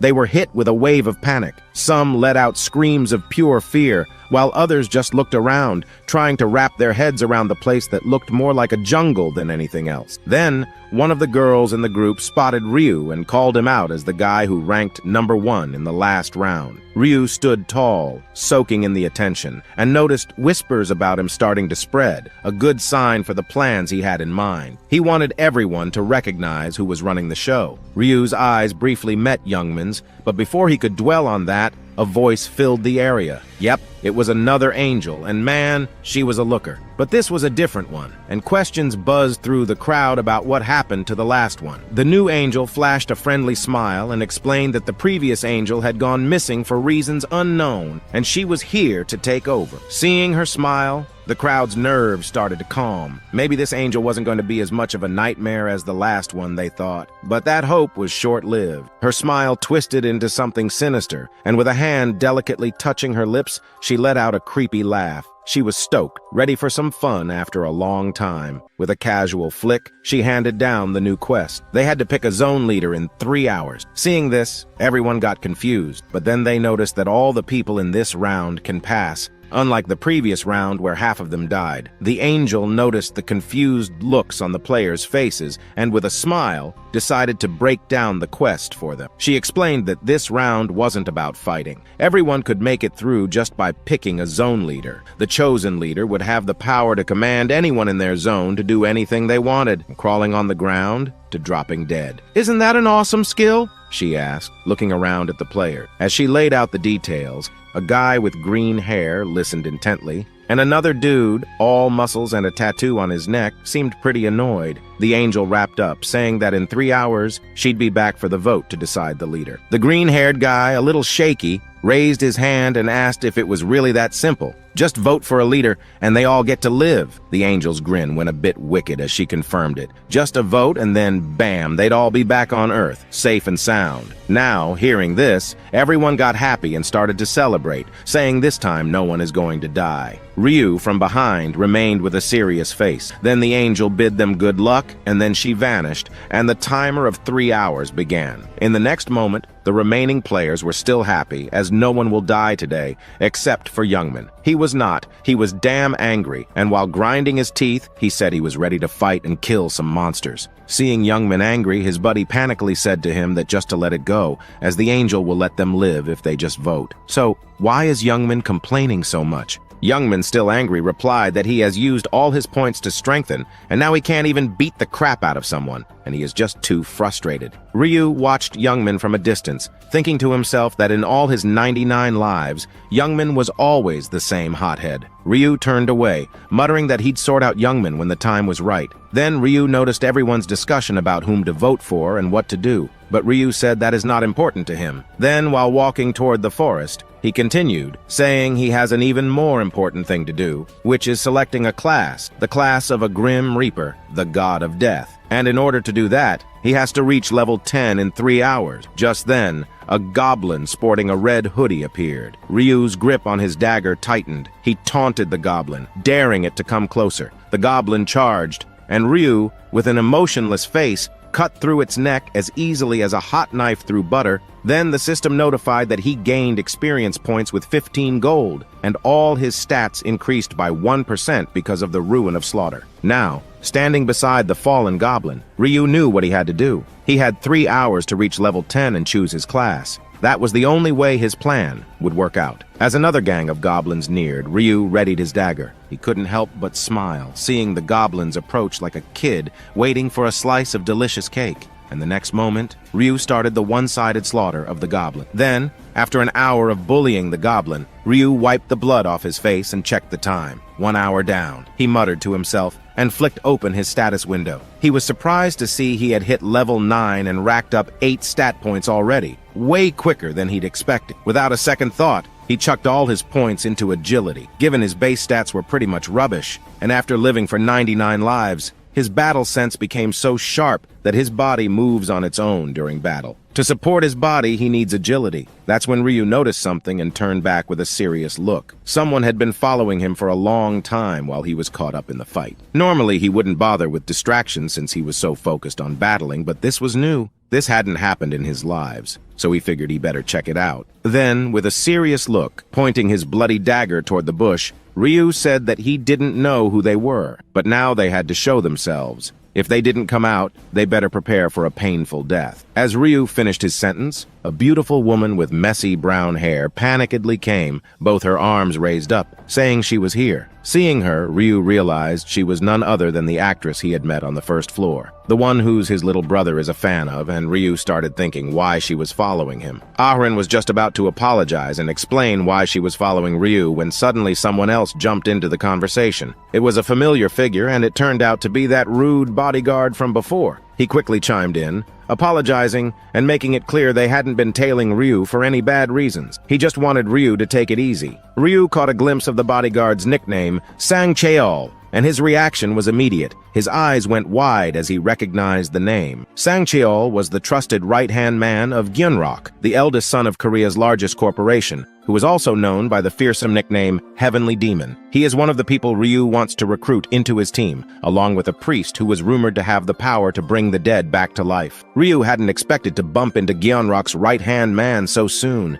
and it made him wonder why such a guy would be protecting Arin. Then it hit him. The priest might just be this skinny, innocent-looking girl right in front of him. Keeping his cool, Ryu's voice dropped as he asked them straight up why they were following him. They admitted they had been on his trail since he first set foot in the forest. Arin seemed a bit nervous as she explained, saying she had a proposition for him. With a hopeful smile, she said she wanted to team up with Ryu and asked if they could join forces. Hearing this, Ryu smiled and replied that joining forces means both parties are helping each other. Arin shakily replied that it's true, and Ryu replied he doesn't see how they can be any help to him, so he doesn't want to join forces with them. With a rude tone, he continued that they should go and stop wasting his time with this nonsense and go back. With that, Ryu turned back, saying he doesn't have any desire to form a team, and started going deeper into the forest. Well, it was his way to get revenge from the bodyguard. Then, as Ryu left, the bodyguard was really annoyed, saying Ryu was really arrogant. But Arin, she just collapsed to her knees, wiped out, mumbling about how Ryu's vibe was intense,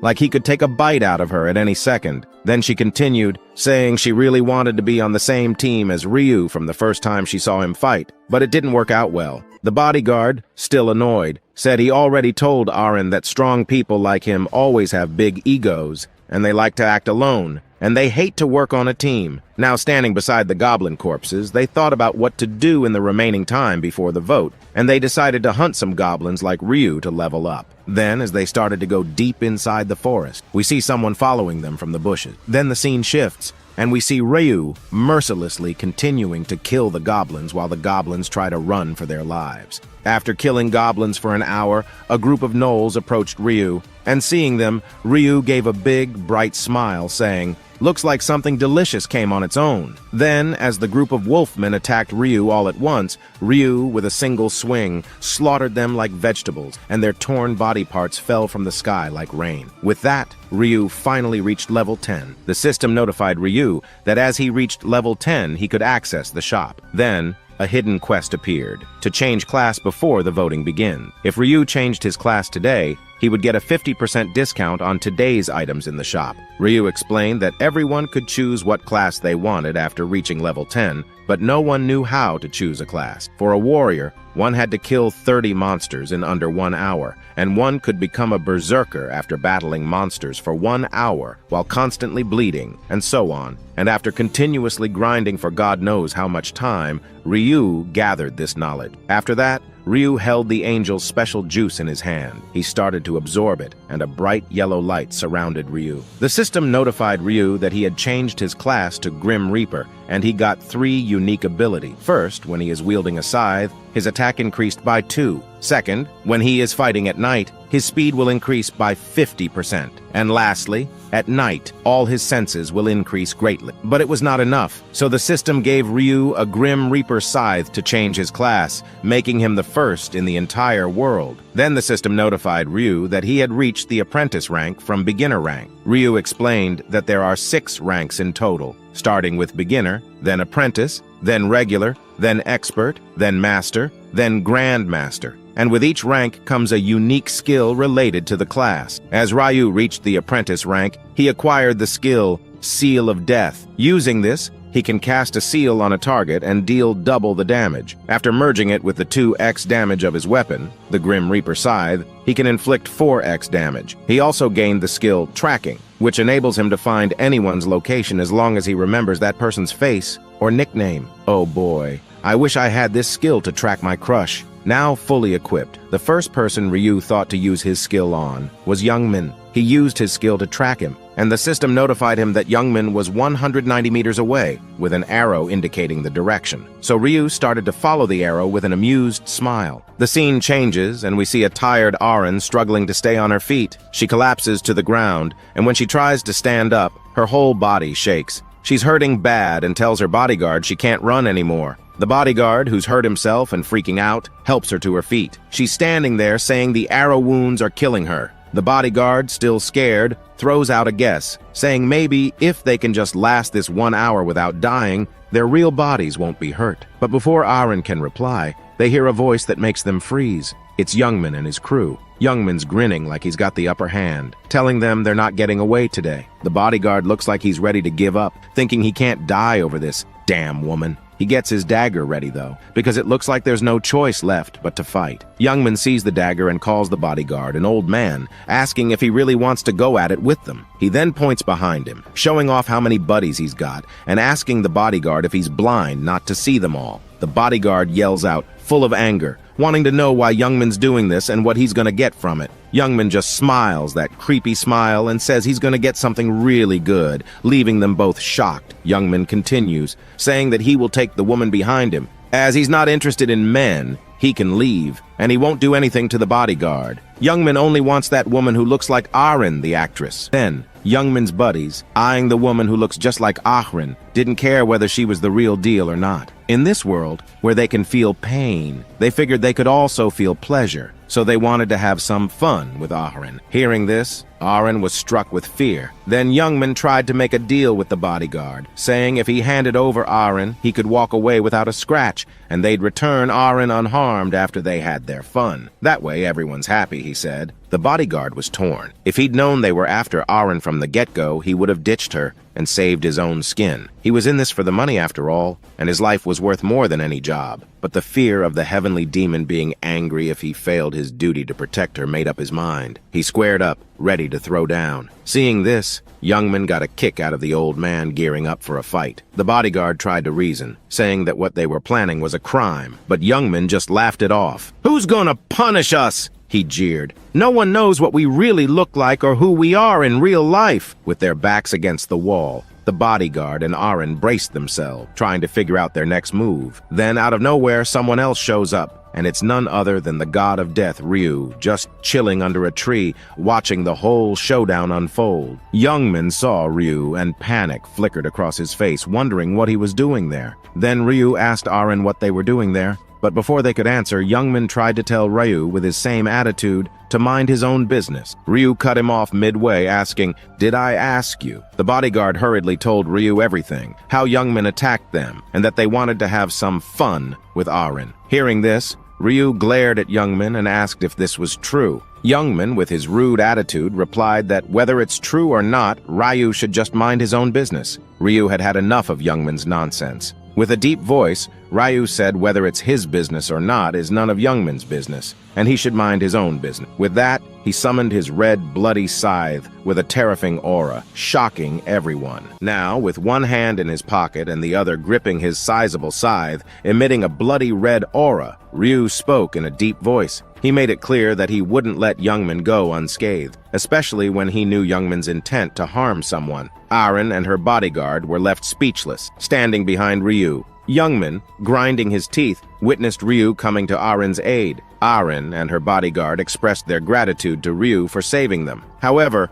Ryu didn't play the hero out of the goodness of his heart. He had his motives. Turning back, he explained that by saving Heavenly Demon's right-hand man, they would be indebted to him. This, Ryu believed, could help him achieve his future plans. Plus, he already had plans to take care of Youngmin, making it like killing two birds with one stone. As Ryu slowly approached Youngmin, the latter grew scared. With a shaky voice, Youngmin hesitantly warned Ryu not to come closer, threatening to kill him. Noticing a scared look on Youngmin's face, Ryu, with a sly smile, teasingly asked if Youngmin didn't want to throw down, mentioning he was itching to test his powers. So guys, today's goal is 3,000 likes. Please like and subscribe to support the channel. Now let's continue. Youngmin, annoyed and scared, wondered who in their right mind would try to pick a fight with Ryu, the one who slaughtered goblins like vegetables and ranked first in all the regions. Before Youngmin could say anything, a realization struck him. However, Ryu broke the silence, suggesting that if Youngmin was scared and didn't want to fight,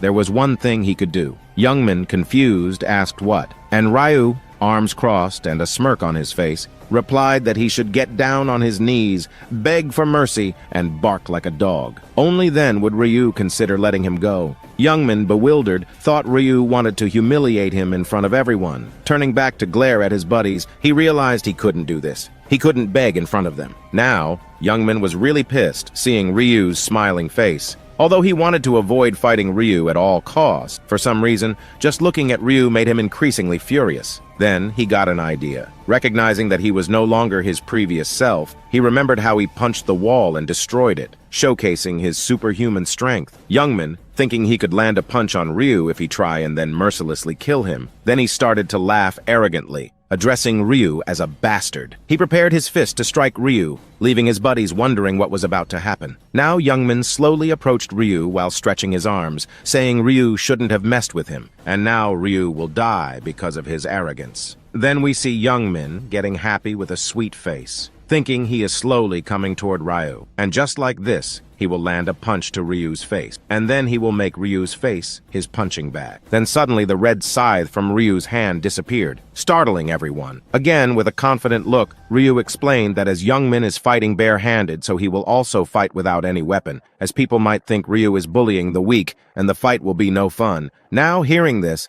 Youngmin got really pissed off. But Ryu had enough of Youngmin's nonsense, and in an instant, he dashed toward Youngmin, startling him. Then Youngmin prepared his punch, saying Ryu is an overconfident bastard as he stored his weapon, and now is dashing toward him like a sitting duck, and because of that, he will die. With great force, he swung his punch toward Ryu's face, but Ryu dodged it effortlessly, and in return, gave a devastating kick onto Youngmin's stomach. Youngmin flew backward, heavily injured. Now Youngmin was in immense pain, lying on the ground, holding his hand, groaning and trembling. However, he didn't stop cursing Ryu. At this point, Ryu had had enough of Youngmin's cursing. Before Youngmin could do something, Ryu kicked Youngmin's face, stating that he had heard more than enough cursing, and his ear would rot if he hears more. But Ryu didn't stop there. Before Youngmin could stand and think about what to do, Ryu grabbed Youngmin from his collar and started punching Youngmin's face like a punching bag. Now, Youngmin was in too much pain, feeling like he would die from the pain. He wondered how the hell his fist could hurt this bad. It was like being beaten by a hammer. At that moment, Youngmin realized Ryu's fists were as strong as his, and on top of that, Ryu was also lightning fast. Just then, Ryu prepared his heavy punch, and bam, Youngmin was done for. His vision was getting blurry, and his buddies prepared their bows and weapons toward Ryu, launching an arrow toward Ryu's head. Seeing this, Arin shouted in panic, warning Ryu to dodge it. However, Ryu, being the god of death, couldn't die with this lousy arrow, and he swiftly dodged it. Seeing this, the bow guy panicked, but before he could prepare another arrow, Ryu, with his lightning-fast speed, dashed toward the bow guy. Although the bow guy launched his arrow, it didn't hit Ryu, and in an instant, Ryu came behind him, shocking him. Ryu expressed his admiration for how skilled the bow guy was with his bow. Then, with a swing, Ryu mercilessly ripped the bow guy's hand, and he started to scream intensely. Seeing this, the dagger guy and the bald guy, although scared, also started cursing Ryu. With that, they rushed toward Ryu with their daggers. However, Ryu, with a gleeful smile, used his skill, Seal of Death, and a red eye with a skull appeared on the bald guy's head, increasing his damage by 2x. With his scythe, his attack increased by 2, and with a single swing, he chopped off the bald guy's both legs. The bald guy fell to the ground in agony, screaming and groaning. Seeing this, the dagger guy was just too scared. He felt like he would pee in his pants. Then, Ryu dashed toward the dagger guy, with a serious face stating that as they were holding weapons trying to kill someone, they must also be prepared to be killed by someone with a weapon. Again, with a single swing, like cutting a carrot, he chopped off the dagger guy's hands, leaving him in unimaginable pain with a terrified look on his face. Meanwhile, Ryu was satisfied, seeing that by using Seal of Death and adding it with his scythe, 2x damage was enough to penetrate the armor. Now the bow guy, the bald guy, and the dagger guy all were lying on the ground, screaming and crying in pain, while trembling. Seeing them, Ryu thought it was not enough for him, so he once again slowly started to walk toward them. Then, we see Ryu had slowly made multiple deep cuts on their bodies, slowly torturing them. At that moment, the pain was so intense that they started to beg Ryu to just kill them, as dying was more bearable than this hellish torture. But Ryu didn't stop there, and with a swing, he separated the blood from his scythe, saying to stop crying like a baby as he wasn't going to kill them. Now, seeing how terrified the trio was, Ryu's job was done. He didn't intend to kill them from the start. He just wanted to show them what might happen if they messed with him, as he had future plans for Youngman and his crew. Turning back towards Youngman, who cowered behind a tree with a swollen face and a bloody nose, Ryu declared that hiding was useless. Not even a god could save him now. With a swift swing of his scythe, Ryu chopped off Youngman's right hand, causing blood to spatter like a fountain. Youngman, left in unimaginable pain, wore a horrified expression. Ryu, coldly observing the scene, reminded Youngman not to be a crybaby. Compared to the pain they inflicted on him, it wasn't even close. Another ruthless swing of the scythe severed Youngman's other hand. But Ryu's brutality didn't end there. Ryu began to mercilessly torture Youngman, shocking even the bodyguard. Seeing this, the bodyguard was too shocked, his eyes wide open, not knowing what to do. He thought Ryu was just too ruthless, as he couldn't believe how mercilessly Ryu chopped their body parts like it was nothing. Even when they lost the will to fight, Ryu continued torturing them until they begged for death. Then continued saying others might feel he is too ruthless, but he liked this type of people. As Ryu was chopping off Youngman's other leg, the bodyguard was in awe, seeing the ruthless Ryu. He was in love. The bodyguard was still lost in his daydream when Ryu's voice abruptly woke him up. After the brutal torture session had concluded, Ryu strolled casually toward Ahrin and the bodyguard, inquiring if they were okay. They responded with a bit of panic, expressing their gratitude to Ryu. Pointing his thumb nonchalantly towards the incapacitated Youngman and his crew,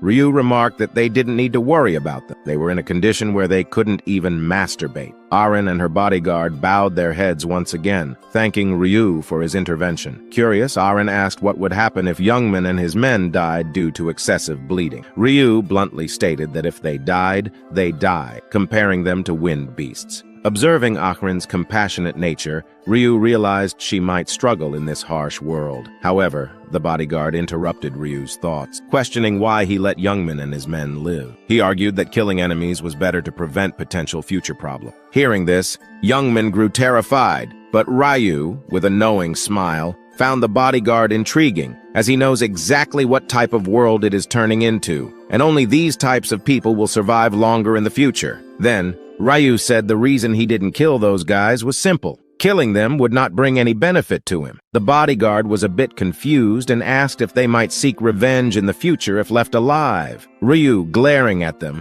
who were so terrified that if Ryu even clapped his hands, they might shit their pants. Ryu, with a smile on his face, asked the bodyguard does he think these guys had the will to take revenge, and if they wanted to, he was ready for a round 2 of torture. Then, Ryu elaborated further, explaining that mindlessly killing people would decrease the player population. Hearing Ryu's explanation, the bodyguard had a moment of realization. He grasped what Ryu meant. Fewer survivors in each round meant fewer available spots for people to pass. In that moment, the bodyguard's admiration for Ryu deepened. He saw Ryu not only as strong, but also incredibly smart, finding him downright amazing. Understanding the situation, the bodyguard sighed, declaring that he wouldn't pay attention to these useless trash. Once again, he thanked Ryu for his assistance, but then the bodyguard stopped Ryu, asking if Ryu could tell his real name or even his bank account name so that he could compensate him. Ryu didn't stop, and with a cold voice said, "No need." And just like that, he vanished into the deep forest. Now the bodyguard was left wondering. Ryu had just helped them, and didn't even ask for anything in return. He would have to report this to the heavenly demon. However, a groaning voice interrupted his thoughts. As he turned back, it was Youngman crying in pain. Seeing them, the bodyguard was too eager to kill them, but as Ryu told them not to, he somehow managed to control his anger. Then he spit on Youngman's face, saying, "Disgusting," and they left. Then, the scene shifts, and we see all the players arguing about whom to vote for. They started fighting among themselves, creating a chaotic situation. Suddenly, a voice cuts through the chaos, and it's the green-haired guy. With a serious tone, he stated that only 2 hours were left, and fighting wouldn't bring any good to them. Hearing this, other players asked what they should do and if he had any solution. The green-haired guy confidently said he indeed had a plan, shocking everyone. With a smirking face, he thought that people are just too foolish, easily falling for his skill. We see all the players with hypnotic eyes following the green-haired guy, who gave an evil smile. Then we go back to the past to see what this green-haired guy's ability is. His unique skill is named Rune of Persuasion, and using this, when he talks to someone, there are high chances that they will obey his words. Initially, when he got this ability, he was angry, thinking about how he could fight using this seemingly useless skill. However, to test it, he saw a woman struggling to fight 3 goblins. He started shouting that the woman was in grave danger and that they should help her. As soon as the other players heard his words, they started running toward the woman to save her. He realized how deadly his skill was. Just by communicating with someone, he could manipulate their minds to do whatever he wanted. Now the task of becoming the zone leader was a piece of cake for him using this skill. Then the green-haired guy said they first have to decide on some candidates so they can narrow down whom to vote for, and they will select 5 candidates. Hearing this, the players said it's not a bad idea, and they don't think they have any better idea than this. Now, the green-haired guy started to laugh, thinking his plan is going smoothly. The crowd was in deep thought about which 5 people to choose, and the green-haired guy was seeing this, enjoying the show as he knew he would be there as one of the 3 candidates. Now the players started to see him as a reliable guy. Just as he thought, someone from the crowd said he wanted the green-haired guy to be one of the 5 candidates. And following him, others also started saying yes. When all the players were fighting, not knowing what to do, he was the one who guided them, so he could become a good leader. Hearing this, the green-haired guy tried to act like he didn't expect anyone would have said his name, saying he is not capable enough to be a leader. But all the players started to praise him, saying he has the qualities of a leader. From inside, the green-haired guy was just too happy, thinking about how foolish all these players are, easily getting manipulated. Then he said if all the players are saying so, although he didn't want to, he will become one of the candidates. The remaining 4 candidates went like this. They selected Black Scythe, who was ranked first. Then a guy named Life is a documentary, who was ranked second. Then the green-haired guy said, as all the candidates were selected, now he will start with a warm and kind smile. He said that if he becomes the zone leader, but before he could finish his sentence, Life is a documentary intervened, saying this is all bullshit. As the green-haired guy turned back, he saw a muscular guy with a tattoo on his neck cleaning his ear with his pinky finger. His name was Life is a Documentary, the second-ranked guy in the zone. With an angry face, he said he can't listen to his bullshit anymore. Hearing this, the green-haired guy, with a serious face, started to say that his use of words was too harsh and people like him would not become good leaders. But Life is a Documentary got furious, saying he is not here to listen to a lecture, especially not from a weak, pathetic guy like him who looks like he still drinks his mommy's milk. Now hearing this, the green-haired guy got a little angry, but he was also shocked, thinking if his skill was not working on him, and if that's the case, then that means his level is higher than his. Life is a Documentary started to threaten the players, saying if they don't vote for him, he will kill everyone. Now hearing this, the green-haired guy laughingly started to lecture him again, saying, does he really think people will listen to him if he threatens them and chooses him as the leader? But before he could finish his sentence, Life is a Documentary's blood was boiling in anger. Suddenly, in a slash, he slashed the green-haired guy's neck and blood splashed everywhere. At first, the green-haired guy didn't realize what happened, but then, holding his neck in immense pain, he was trying to say something, but words were not coming from his mouth. And just like that, the green-haired guy died, Now, life is a documentary, blood on his back and clothes, and with a serious expression, said he doesn't like when someone lectures him, and if they don't vote for him, they'll also die like this piece of shit. Seeing this, all the players started shouting and panicking, saying he killed the green-haired guy and he is a psycho. Hearing this, Life is a Documentary pointed his bloody dagger toward the players and with a deadly look said, "So what if he killed him? And if someone has any issue, he can come forward, and he will treat him very well." The people who got manipulated by the green-haired guy, still a little hypnotic, started saying, "Life is a Documentary is a psycho, and they will never vote for him." Now hearing this, he let out an evil smile. In a flash, he dashed toward them and started slaughtering them. After a while, his whole face and clothes got covered in blood, and he was very happy and excited, killing people without worrying about the corpse. The thought that he can kill as much as people without anyone stopping or arresting him excited him even more. Then he started to laugh with a wide smile and a bloodthirsty look, thinking, now with that, everyone will vote for him. Once he becomes the zone leader, the first thing he will do is kill that arrogant bastard Black Scythe. Meanwhile, Ryu was just chilling and killing some goblins, leveling up to level 16. Now he was a bit disappointed because when he reached level 16, even after killing 200 monsters, he didn't level up at all, as the level of monsters is not higher than 10, so the experience is too low to level up anymore. But then, the 3 hours passed, and a yellow light covered Ryu's entire body. In the next scene, we see everyone slowly getting transported to a different place. Some players were dead, while some were scared, and some were heavily injured. Seeing these horrible scenes, the bodyguard and Aren were shocked and speechless, wondering what the hell just happened here, and why there are so many dead and injured people. Meanwhile, Rao from behind, seeing this, thought just like always, Life is a Documentary took the leadership role again by killing and threatening people. Seeing Life is a Documentary, Ryu himself admitted that he is a natural-born fighter and is very strong, but his personality was that of a psycho. He continued, seeing his bloody face, that it's a good idea to get rid of a time bomb like him. But then he said it's not the right time to do so. Life is a Documentary called Ryu arrogantly, saying he was waiting for him. Ryu asked what he wants, and Life is a Documentary said not much. With an arrogant smile, he said he wants Ryu to become his underling and work for him. Hearing this, Ryu gave a neutral expression, asking why he should work under him. Life is a Documentary, confidently spinning his dagger, said it's because if Ryu doesn't work under him, he will kill him. Hearing this, Ryu gave a little chuckle, startling him. Then, with a serious face, he said, "So Life is a Documentary wants to fight with Ryu." Ryu chuckled a little and said, now that he is in a good mood, if Life is a Documentary gets on his knees and begs for mercy,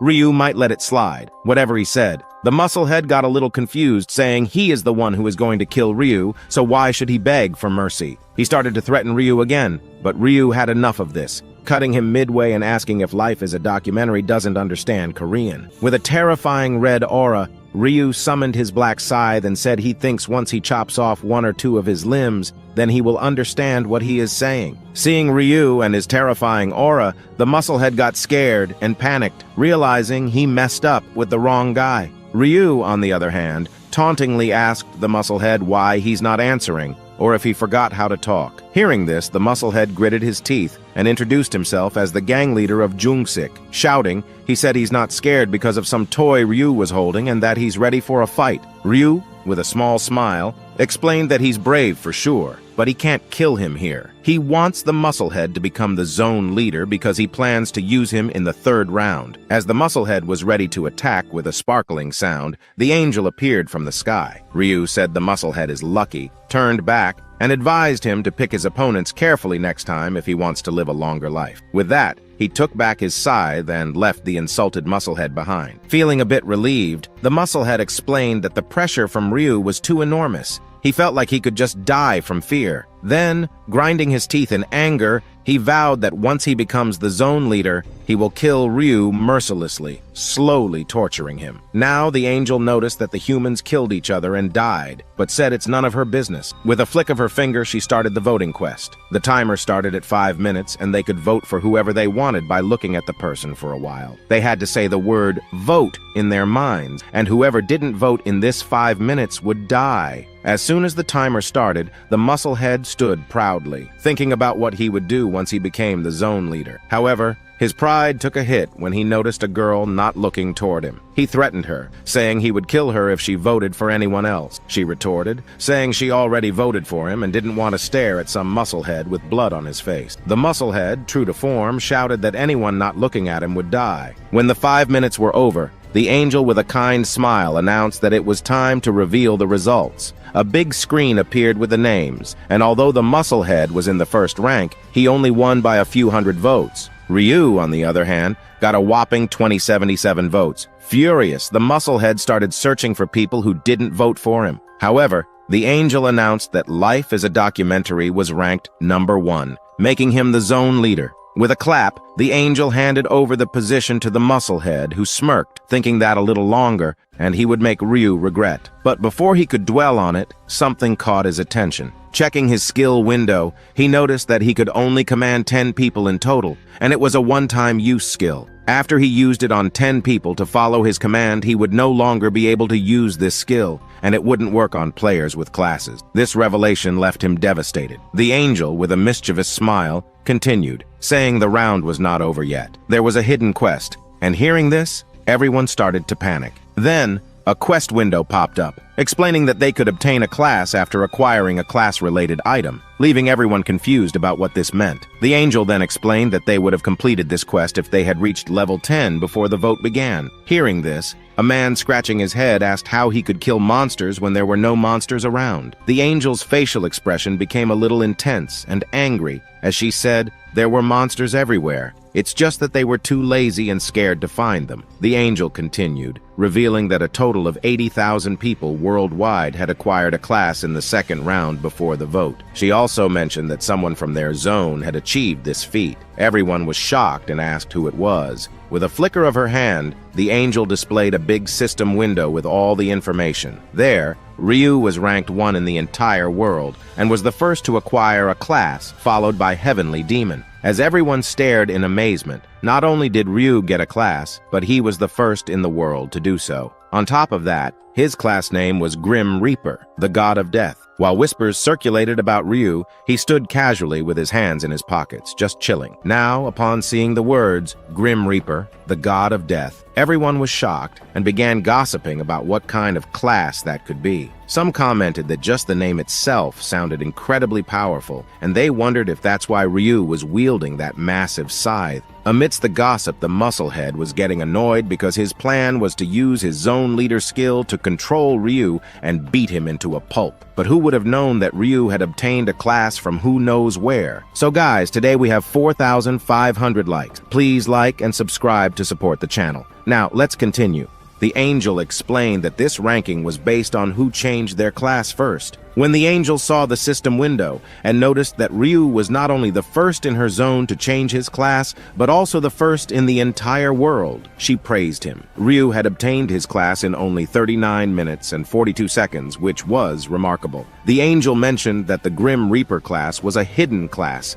and only one person in the entire world could obtain it. After that, the class would disappear. Interestingly, Ryu's name, Black Scythe, matched perfectly with his class. With a mischievous smile, the angel even asked if Ryu could see the future or something like that, implying that his name matched his class too perfectly. Ryu, ever cool and composed with a neutral face, explained that he didn't know anything about it, and that obtaining the Grim Reaper class was purely coincidental. As they continued their conversation, the other players noticed that the angel was not talking rudely to Ryu, unlike her usual demeanor. Ryu smiled to himself, realizing that this angel was unaware of the process by which he obtained the Grim Reaper class. She only knew he was a Grim Reaper, and Grim Reapers were the natural enemies of the angel. Now, upon hearing Ryu's answer, the angel slowly placed her hand on her lips, showing interest. Her expression took on a somewhat naughty look, as she couldn't believe someone from her zone had acquired a class. This meant that Ryu would be the only one unaffected by the zone leader's skill. Hearing this, all the players got a little confused and began asking what she meant. The angel decided to explain everything related to this with a warm smile. She clarified that the zone leader's skill, authority, would not work on people who had obtained a class. This meant that the musclehead would not be able to command Ryu.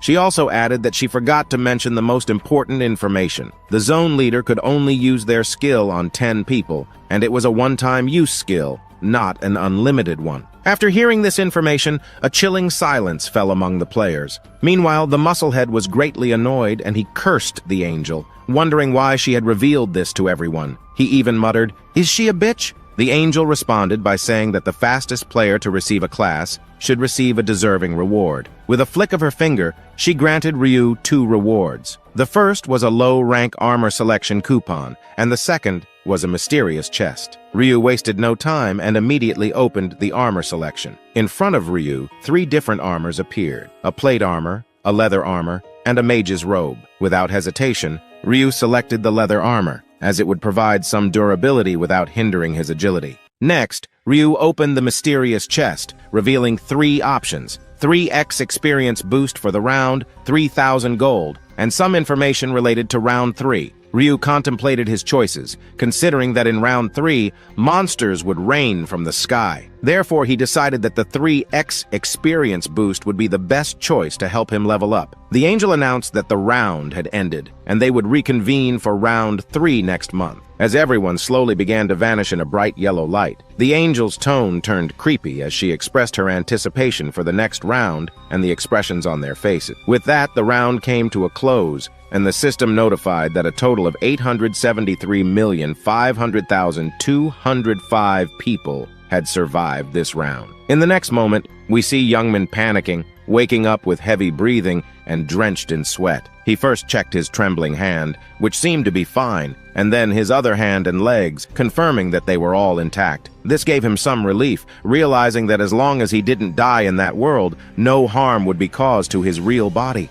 With a serious expression, he vowed that in the future, even if God asked him to act rudely in front of Ryu, he would not behave that way again. He didn't want to experience the pain and fear he had felt today ever again. The scene shifts, and we see the bodyguard trying to comfort Aren, who is sitting on her sofa while holding a cup of coffee. She's once again terrified because of what happened, but mentions that this time she didn't do anything. It was all thanks to the bodyguard and Ryu that she was safe. Despite her fear, she smiles and expresses her deep gratitude to the bodyguard, thanking him from the bottom of her heart. The bodyguard, a bit hesitant and shy, replies that he's just doing his duty, which is to guard her body, so it's not a big deal. Aren's expression turns a little sad. She really wanted to express her gratitude to Black Scythe from the bottom of her ass, from the bottom of her heart, and asked if there was any way to do that. The bodyguard explains that since they don't know Black Scythe's real name or what he looks like, there's no way to find him. He adds that he thinks Black Scythe doesn't want his real identity revealed, as he even refused to share his bank account number, which could have led to discovering his true identity. Hearing this,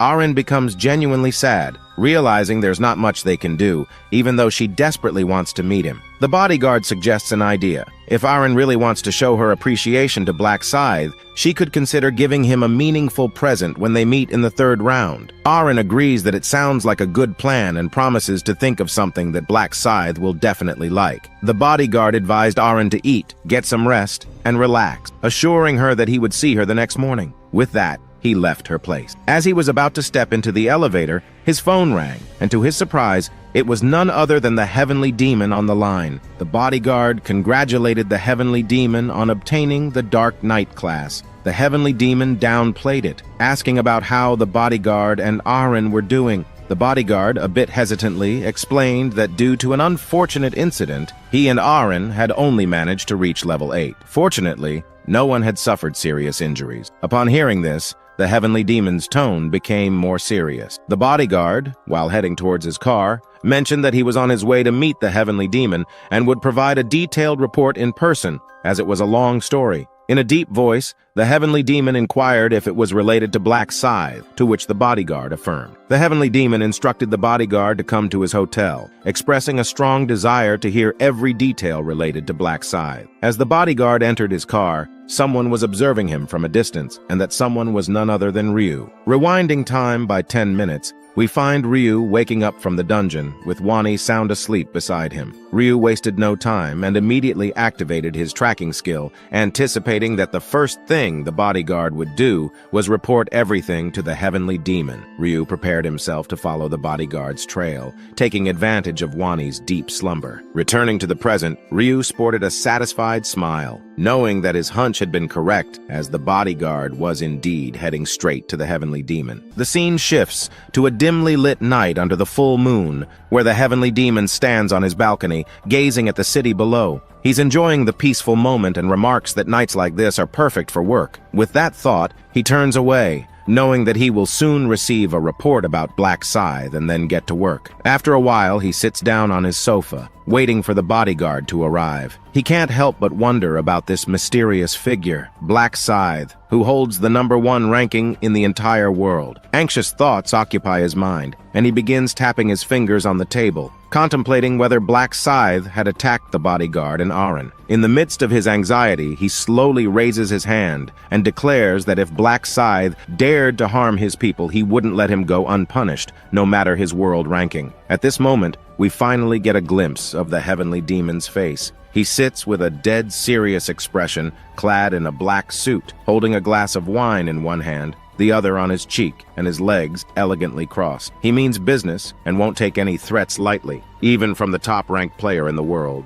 Then, as he was thinking about what he would do to Ryu, the bodyguard finally arrived at his place and started knocking on his door. They greeted each other, and then the bodyguard, again with a smiling face, congratulated the heavenly demon for getting a unique class as well as surviving the round. The heavenly demon sat on his sofa and, while drinking his wine, said the second round was easy as a piece of cake. He obtained the unique class as he was lucky, and he is nothing special. The bodyguard said that luck is also a skill. Plus, getting second in the whole of Korea is not something that luck can achieve, and it's an honor that he is working with someone like the heavenly demon. While the heavenly demon was hearing all the praises with a little smile, sipping the wine and glaring at the bodyguard, he placed his wine on the table and said that the bodyguard must want something from him. That's why he is flattering him so much. While the bodyguard was silent. Then, with a gentle smile, the heavenly demon asked, while nodding his head, saying he can ask anything if he wants to, and not to be scared. It's not like he will eat him or something. The bodyguard hesitantly asked if the heavenly demon could tell how or from where he obtained his class. The heavenly demon, with a smile waving his hand, said it was nothing special,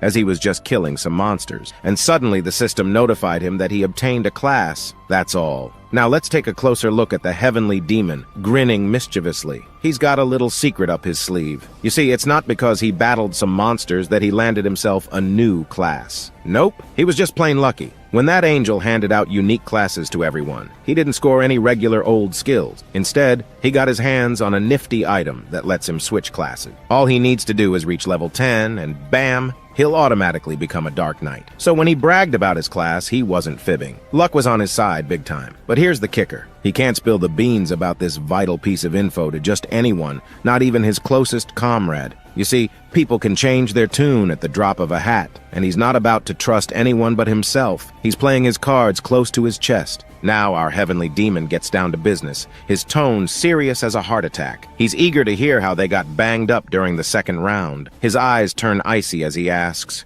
"Was it Black Scythe?" It's a chilling look, let me tell you. The bodyguard, quick on his feet, reassures him it wasn't Black Scythe who did the damage. In fact, he was their savior in this mess. The heavenly demon raises an eyebrow, surprised for a moment. He wants the full scoop, every last detail. So the bodyguard spills the beans, telling the whole tale of what went down, and then he drops a concern bomb. He's worried that Aaron might have taken a hit mentally from all of this. The heavenly demon sat there, deep in thought. His fingers were all twisted up, showing just how close he came to losing his trusted subordinate and nearly losing Aaron. It was a real serious situation. He picked up his glass of wine from the table, taking a sip, and then he asked about the fate of the guys who tried to off his bodyguard. He wondered if Black Scythe had given them a painful end. The bodyguard spilled the beans, saying that Black Scythe had really given those guys a beating, tortured them till they were begging for death, but he didn't go all the way and kill them. The reason? Well, he figured there was no point in offing them, and he also mentioned that fewer people meant less spots for others to make it through. Hearing this, The heavenly demon nodded in agreement, thinking that Black Scythe wasn't completely off base. But he had a question in mind. What if those guys came back for revenge down the line? The bodyguard laid out the whole torture scenario,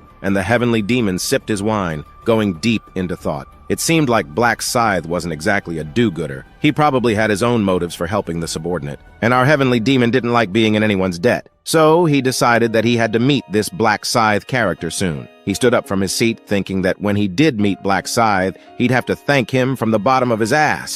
Sorry, from the bottom of his heart. He made it clear that he wanted to keep an eye on Black Scythe, and that if the guy needed anything or asked anything of the bodyguard, he had to report it pronto. Being indebted wasn't his thing, and he wanted to stay on top of things. Then, as he was leaving, the heavenly demon stopped midway, turned back, and with cold eyes like a venomous snake, he addressed those who had attempted to harass Aaron, referring to them as sons of bitches. He asked for their usernames. As we zoomed out, we saw Ryu standing outside the building of the heavenly demon. He was ready to leave the place as his work was done. Now he knew where the heavenly demon lived, and his plans would proceed smoothly. The heavenly demon was a very strong player, given his class, Dark Knight, which was terrifying. To use the skills of a Dark Knight, the user had to collect a certain aura called Dark Aura, obtainable only by killing a person and absorbing their life essence. This class suited someone like the heavenly demon, who had a penchant for killing, but he targeted only those he considered bad. Ryu pondered with a sweet face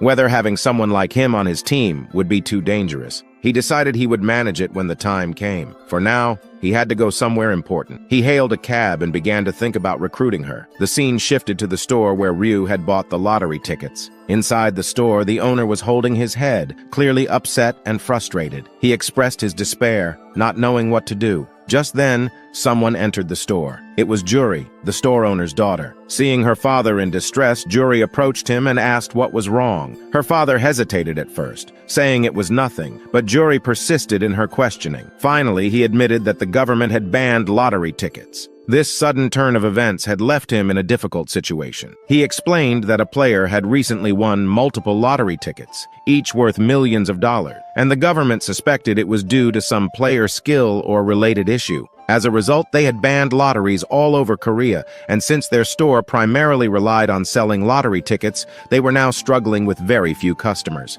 Juri, with a warm smile, assured her father not to worry. She mentioned that she would be graduating soon and would find a part-time job to help with their financial situation during this emergency. Her father, however, insisted that her main focus should be on her studies, as her dream was to become a doctor, and he would handle the money problems. With a bit of a neutral expression, Juri revealed that she had given up on becoming a doctor due to the current situation in the world. Her father suddenly realized the weight of his worries and anxieties, expressing concern about what might happen in the next round and the thought of something happening to Juri being too much for him to bear. He confessed that, despite wanting to be normal, he couldn't help but worry, and if things continued this way, he felt like he might go crazy. Seeing her father in such a state, Juri reassured him, holding his hand and telling him not to worry. She explained that now that she had a class, she wouldn't easily die in some otherworldly place. Her father, still puzzled, asked what she meant by having a class. In response, Juri used her skill. She placed her hand close to her father's hand, and a bright yellow light emitted from her hand, entering her father's body. The sudden display of her power left her father shocked and bewildered. With a bright smile, Juri raised her hand, which emitted a radiant yellow light. She explained to her father that he should be feeling a bit better now because of her unique skill, which she had gained from the other world. Her father indeed felt a lot better than before, and praised Juri for her abilities. He thanked her, and she assured him that he could let her know whenever he was feeling down, and she would use her skill to relieve his worries. With great enthusiasm, Juri encouraged her father to cheer up, and he chuckled, agreeing that whatever would happen in the future, they shouldn't worry about it now. They would face it together when the time came. Just then, the doorbell rang, signaling the arrival of a customer. Juri's dad turned to welcome the customer, but was immediately shocked when he saw that it was none other than Ryu, the person responsible for the government's ban on lottery tickets. Juri whispered to her dad, asking who he was, and her father panic-strickenly replied that he was the person who had won 115 lotteries, all in first place. Due to his winnings, the government had banned lotteries, causing significant trouble for their store. Ryu, with a pat on his shoulder, slowly approached the store owner and asked if he remembered him, mentioning that he had bought many lottery tickets from here a month ago. Juri's dad hesitated but admitted that he did remember. Before he could say anything more, Ryu bowed down, startling her father. Ryu apologized, stating that because of him, the store owner was in trouble. He had seen on the news that after he had won the lottery, the government had banned it, and since the store's main income came from lottery ticket sales, the store owner was facing difficulties. Ryu sincerely expressed his regret. Hearing and seeing Ryu, Juri stared at him, feeling somewhat tense and nervous for some reason. Her father waved his hand, saying that it wasn't Ryu's fault and that it was okay. They weren't starving because they couldn't sell lottery tickets anymore. However, Ryu insisted that it wasn't okay. He believed that since he had caused this trouble, he should be the one to solve it. Ryu handed Juri's father a white envelope and explained that it was compensation. Inside the envelope was $10,000. Before they could say anything, Ryu left, leaving them bewildered. Holding the envelope, Juri's father deep in thought. Juri and her dad decided to return the money, and Juri hurriedly ran to catch up with Ryu. Then we see Juri finally catching up with Ryu, shouting his name from behind. Hearing her, Ryu stopped, and as she came closer, she wore a curious expression and asked if he was Ryu. Ryu in turn asked if she knew him, and she hesitantly replied that they were in the same class at college. However, Ryu still didn't recognize her, which left her a bit surprised. She asked if he really had never seen her in class. Ryu responded with a warm smile and explained that he was a single, virgin, a shut-in loser, and not good at socializing with people. Then he admitted that he did know her because she was the one he was after for his team. She possessed buffing and incredible support skills, and he had met her in his 27th life on the 7th round, where he had saved her life. There, he had found out that she was his classmate, so it wasn't entirely a lie when he told her he didn't recognize her. Juri, a bit hesitantly, asked Ryu if they could go to a park to talk. Ryu, with a warm smile, nodded and agreed. The scene shifted, and we saw both of them sitting on a bench in the park, somewhat resembling a couple on a date. Juri handed the money envelope to Ryu, insisting that they couldn't accept such a large amount of money. Ryu, knowing that this was precisely why he had given her the money, refused to take it back, which startled Juri. She strongly insisted on him taking at least some of the money, as her hand was starting to hurt from holding it for so long. Ryu firmly declined, explaining that he had given the money to the store owner because he felt guilty for being the reason behind the store's loss of income. Therefore, he couldn't take it back. Hearing this, Juri began to panic, saying that the amount was too large, and they didn't know how to repay his kindness, which was exactly what Ryu wanted. Juri then had an idea and suggested that she would take $1,000 and return the remaining $9,000. Ryu questioned why she was deciding what to do instead of the store owner, and she responded by revealing that the store owner was her dad, so she had the authority to make such a decision. Then, a bit sad, Juri mentioned that she still couldn't believe that Ryu had never seen her in class, as she immediately recognized Ryu when she saw him in the store. Then, her expression turned a little angry, and she pouted, and seeing her Ryu to apologize to her in his thoughts. Then suddenly Juri, enthusiastic, moved closer to Ryu and urged him to look at her closely and remember her face and name, Juri. Ryu responded with a warm smile, assuring her that he would remember her. Realizing that she was very close to Ryu, Juri blushed slightly. However, her mood shifted once more, and she became a bit sad and depressed, feeling like introducing herself to her classmate at the end of their graduation was a bit awkward. Ryu, still smiling warmly, comforted her, saying that it was okay because now they knew each other. He suggested that even after their graduation, they could meet. Then, he asked if she would mind giving him her number. Juri blushed a little and hesitated for a moment, but eventually she gave her number to Ryu. Ryu mentioned that friends usually had each other's numbers, and with that settled, he said he had to go and left. Juri noticed that she hadn't been able to return the money in the end, but that wasn't the main concern now. Her heart raced wildly, and she felt overwhelmed. She started to feel shy and blush, confessing that she liked Ryu. She explained that she had seen Ryu in her first year, getting brutally bullied, and from then on, whenever she saw Ryu being bullied, she would call the cops for help out of pity for him. Over time, she had started following Ryu regularly and had found herself developing feelings for him. However, she had never mustered the courage to confess her feeling. Now that she had met him again, and Ryu had helped her family, she decided to be more open about her affection. With a slightly tilted head, and while holding her hair, Juri asked if she could invite Ryu for a meal. Now Ryu was just chilling on his bed, phone in hand, chatting it up with Juri. She asked if he'd eaten yet, and if he hadn't, could they grab some lunch together around 1? Ryu was like, "Sure thing, I'll foot the bill." They chatted for a bit, but Ryu couldn't help but notice that Juri was being extra friendly and trying real hard to please him. He figured maybe she was really grateful because he'd given her a nice chunk of money, but something about her attitude seemed a bit off to Ryu. He thought to himself that whatever the reason,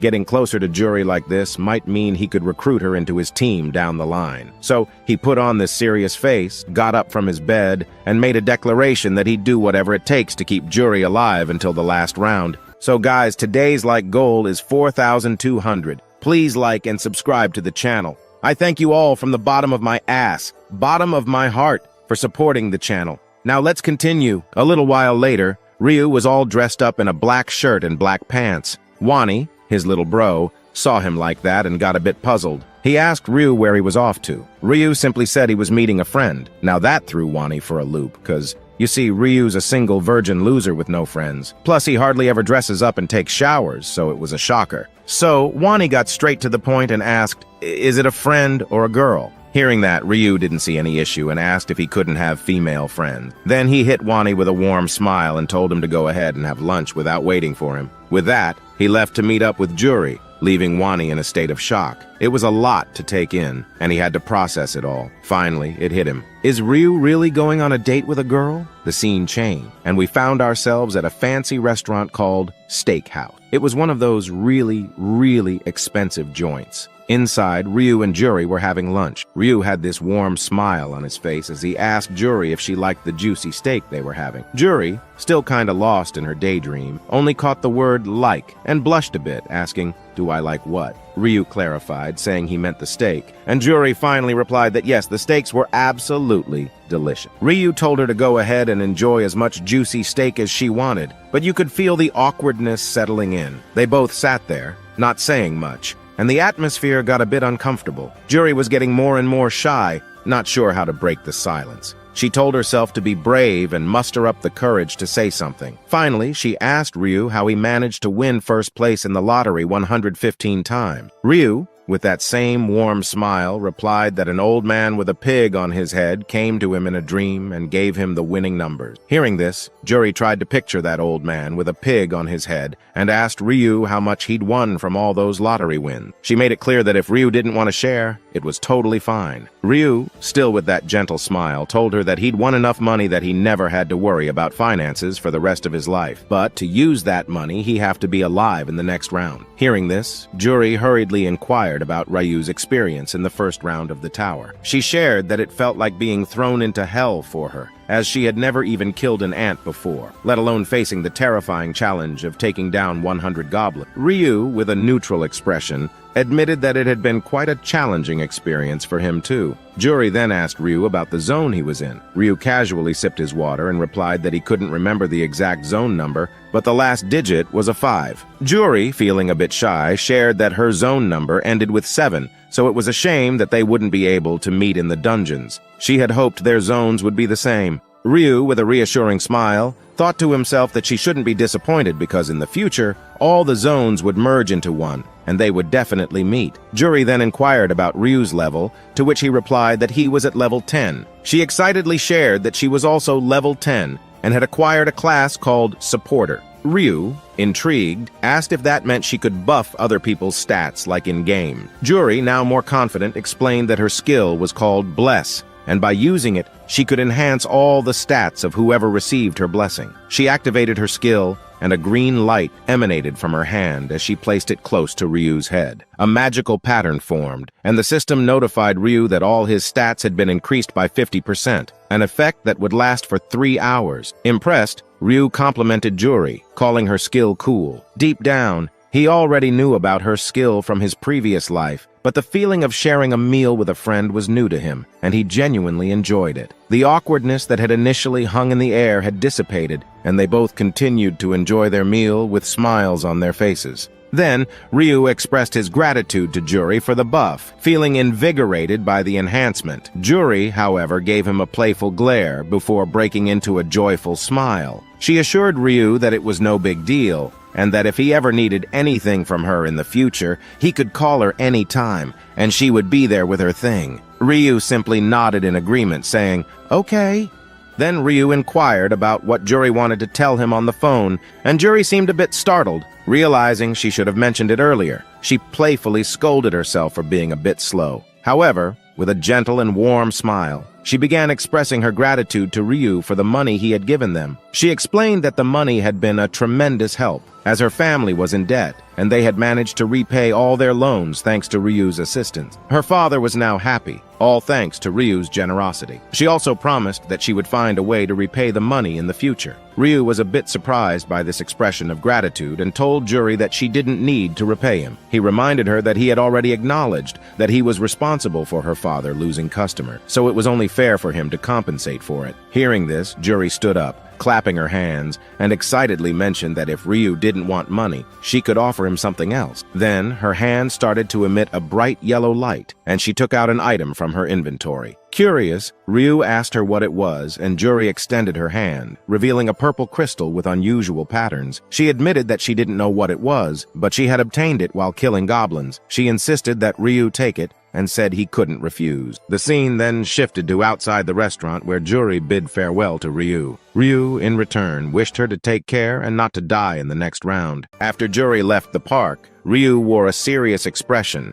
and opened his inventory to check the description of the peculiar crystal she had given him. The system notification revealed that it was a low-rank purple mana stone. Ryu hadn't expected to obtain this item so soon, especially not from Juri. As Ryu held the purple mana stone high in his hand and gazed at it with a contemplative look, he remarked that he knew exactly what this item was, but hadn't anticipated receiving it, especially not from Juri. He proceeded to explain that once a player reached level 20, they unlocked a feature called Combination. This feature allowed players to fuse mana crystals like the purple one with their equipment, granting the equipment unique skills or attributes. There were 7 types of mana stones: red for damage, orange for strength, yellow for luck, green for agility, blue for intelligence, and dark blue for defense. Ryu emphasized that the purple one was the rarest, with a very low chance of obtaining it. Unlike the other crystals that increased specific attributes, the purple stone enhanced skills or attributes for all stats. With a gentle smile,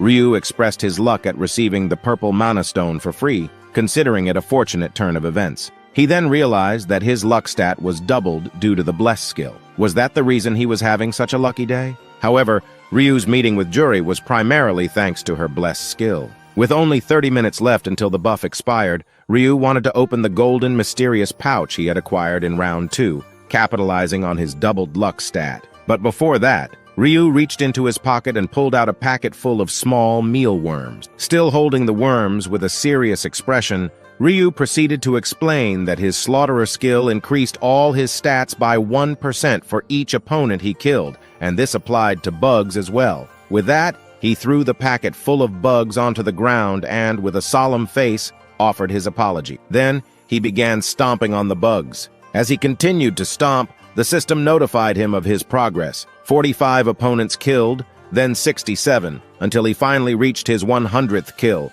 causing all his stats to increase by 100%. After this bug-squashing exercise, Ryu checked his status window. His luck stat had skyrocketed to an impressive 45. Initially, his base luck was 15, but with the help of his slaughterer skill, he had boosted his stats by 100%, bringing his luck stat to 30. The Bless skill from Juri had further increased his stats by 50%, resulting in his luck reaching 45. Ryu then retrieved the mysterious gold pouch, and the system notified him that it was a gold pouch, and upon opening it, one could receive gold coins ranging from 1 to 9,999, determined randomly based on their luck stat. Ryu cautiously opened the pouch, holding high hopes, but expecting to receive no more than 6,000 gold. However, what he witnessed left him utterly astonished, his eyes wide open in surprise. The system notified him that he had obtained a whopping 9,999 gold. Seeing this, Ryu couldn't contain his happiness,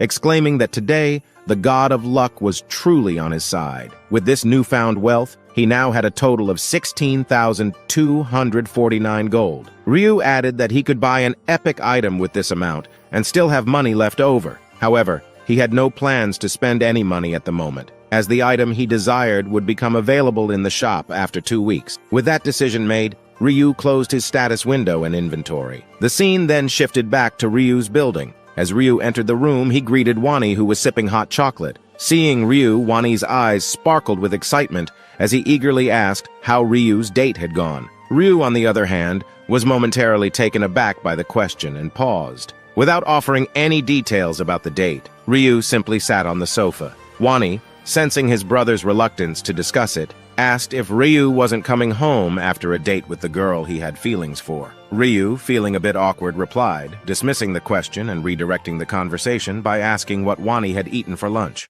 Wani, feeling comfortable in his seat, replied that he had enjoyed black bean noodles, emphasizing how delicious they were. Ryu, with a joyful smile, assured Wani that he could have ordered something even better. Wani pouted, defending his choice of black bean noodle, explaining that he had been craving them for a long time. Ryu reflected on how just 1 month ago, they were in a dire situation and had to beg for food. Now, with money, Wani still enjoyed his previous lifestyle of food, which Ryu found perfectly fine. He was genuinely happy to see Wani enjoying himself. As Wani engrossed himself in watching the epic battle between Luffy and Kaido in one piece, his excitement palpable, Ryu's thoughts were elsewhere. Ryu had his mind on the price of Bitcoin, contemplating that it would rise by a significant margin in the next 2 weeks before potentially crashing. He knew he needed to withdraw his money before the crash, but he had some plans in mind. One of those plans was to buy a Lamborghini. To make this dream a reality, Ryu first decided to obtain his driver's license. He took the driving license exam and aced it with a remarkable 95% score,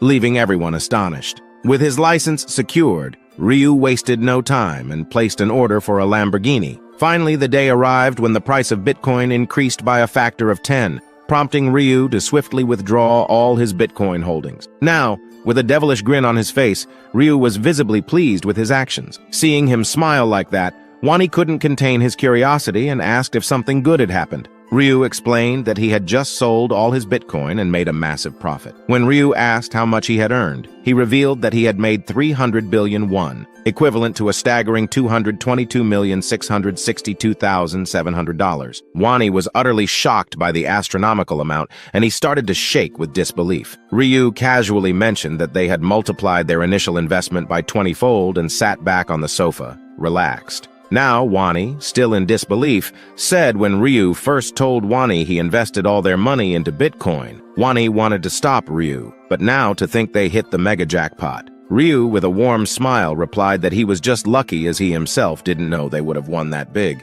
That's why he withdrew all the money, as greediness leads to destruction. Then Wani asked, "That means Ryu will not invest in Bitcoin anymore?" And Ryu replied, "Yes, no more Bitcoin stuff." Hearing this, Wani let out a sigh of relief as he took a sip of his hot coffee. However, Ryu dropped another bombshell. He planned to invest all the money into stocks. Wani was so shocked that he ended up spilling his hot chocolate, and with teary eyes, he asked Ryu why he was taking such a risky step when they already had enough money to secure their future generations. Ryu remained cool and reassured Wani not to worry, insisting that everything would work out and that he should trust him. Ryu pointed his finger upwards, explaining that an old man with a pig on his head had come to him in a dream and predicted the rise of Bitcoin, which had led to profits. The same old man had also given him insights into which stocks would increase in value, further reinforcing his confidence in the stock market. Hearing this, Wani, still stressed, believed what Ryu told, saying to do as Ryu wished, but at least to keep some money in reserve just in case something happens. Ryu understood Wani's concern, but knew the future and believed that his investments would pay off. Now scrolling his phone,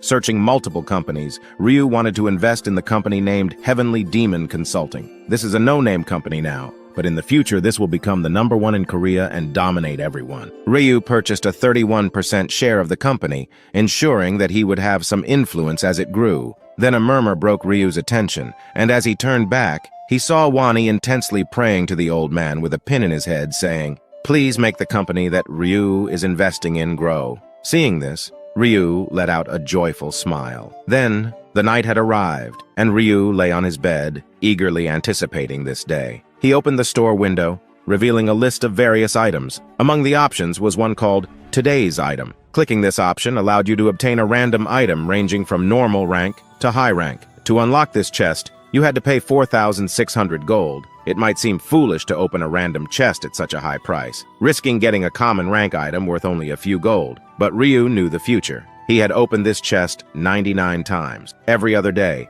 and he knew which item would appear. With confidence, he opened the random chest, and voila! Ryu received an epic item called the Skeleton Bone Necklace. It was an epic item with a unique effect. After defeating an opponent, it would increase the intelligence stat by 3 points and attack speed by 1. However, this effect would only last for 1 round, and it was capped at 25%, meaning Ryu could only increase his stats by a maximum of 25%. Ryu then used the 50% coupon he had obtained from a class-changing quest to purchase the necklace at half price, which amounted to 2,300 gold. Now Ryu was fully prepared for the next round. As time passed quickly, the day arrived, March 1st, 2023. Slowly but surely, one by one, the players started to appear on the third round of the dungeon. A dense and tense atmosphere enveloped the area as the players whispered among themselves, wondering what this place was. The players began to explore their surroundings, realizing that this place was once a village that now lay in ruin. They saw the remnants of what used to be a thriving village, but it had been reduced to rubble. A massive castle gate loomed over the village, surrounded by the remnants of a fortress. The atmosphere was thick with tension and uncertainty. Suddenly, a massive purple crystal materialized in the middle of the village, causing panic among the players. Anxiety filled the air, but Ryu, standing calmly in the background, didn't seem fazed. Then Ryu noticed the Musclehead. Some players started to gossip while seeing the Musclehead, saying the last round he became the zone leader by threatening everyone, and he literally started slaughtering whoever didn't obey his command. Some even started saying the Musclehead is not worthy of becoming a zone leader, and Black Scythe should be the zone leader. Then one player, in panic, said to his friend not to say it so loudly as if the Musclehead heard him. He could use his authority skill on him and make his life miserable. But he, with an arrogant tone, replied that he doesn't care, as the Musclehead can only use his skill 10 times, and after that, he is no more than an ordinary player, so what is there to be scared of? Now hearing this, the Musclehead got furious and started shouting, calling them bastards, but the whispering didn't stop, and the players again started to make fun of the Musclehead. Now the Musclehead got furious. His blood started to boil, and he turned with great force, started shouting, asking who Mother ***** air just spoke. But everyone was just silent, and the Musclehead couldn't do anything in this position. He started to grind his teeth in anger, thinking he knew this would happen, only if that bitch Angel didn't reveal everything related to his skill. Things would have been different, but then something funny happened. Well, you see, suddenly Youngman came and arrived on the scene with quite a dramatic entrance. He forcefully bowed his head before the Musclehead, exclaiming a loud and cheerful, "Hello?" The Musclehead was taken aback by this sudden display and inquired about the newcomer's identity. Youngman, his voice tinged with submission, introduced himself as Youngman and respectfully addressed the Musclehead as his senior. He explained that he had come to pay his respects to the Musclehead. This response left the Musclehead somewhat puzzled. He questioned whether he knew Youngman, to which Youngman replied that they were strangers. However, he confessed that his life's ambition was to become a gangster just like the Musclehead, and that he was a massive fan, and how Youngman begged the Musclehead that he wants to come inside. He wants to come under the Musclehead's team. The Musclehead couldn't help but be surprised by Youngman's unusual aspirations. He wondered, what kind of crazy guy dreams of becoming a gangster like me? Before the Musclehead could respond, Youngman just came to his knees and bowed his head, saying he will serve the Musclehead for the rest of his life, and will do anything that the Musclehead will say. And he requested, saying, "Please, I beg you, take me in." Now seeing this, the Musclehead started to laugh, thinking he has seen all types of psychos in his life, but it is the first time he saw this type of psycho. Then the Musclehead extended his finger, pointing towards the gathered players, questioning whether something was wrong with Youngman's eyes. He remarked that everyone seemed to dislike Youngman, yet he wanted to join his team. Youngman, filled with excitement, clenched his fist and tapped his chest, wearing a wide smile. He made it clear that he doesn't care what other players think or say. He just wants to come inside the Musclehead, and he can do anything to come inside the Musclehead. Now the Musclehead was hearing this with a serious face, and after a pause, the Musclehead, with a grinning smile, replied that he likes people like Youngman. so he would take Youngmin under him, take responsibility, and raise Youngmin. Hearing this, Youngmin was overwhelmed with gratitude, repeatedly bowing and expressing his thanks. It was truly an honor for him. Meanwhile, the other players couldn't help but gossip about the unexpected partnership. They found it hard to believe that Youngmin had teamed up with the Musclehead, and some questioned Youngmin's sanity. However, as they observed the Musclehead and Youngmin laughing and chatting happily, they couldn't resist making remarks. They suggested that there is a saying that birds of a feather flock together, so it's not weird seeing one piece of shit getting attracted toward another piece of shit. So today's like goal is 4,700. Please like and subscribe to support the channel. Now let's continue. Then out of nowhere, the angel descended from the sky with a dazzling entrance, startling all the players. She floated in the air for a moment, seemingly calculating something. She then announced that there were 90 fewer people than in the previous round. Hearing this, the players started to get confused, asking, "What does that mean?" But before they could say anything further, a quest window came in front of them, stating that their quest was to protect the purple crystal from being destroyed by monsters. Only 1,255 players would survive this round. Now, seeing that there were 90 fewer players than before, confusion and panic spread among the participants. The angel, still floating with her hand on her lips, politely explained that she couldn't go to the real world and kill anyone, as that would mean those players died in the real world for some reason. A player shouted in shock and panic, realizing that only 1,225 players would survive this time, which was 1/4 of the total players. As all the players slowly noticed it, they started to panic,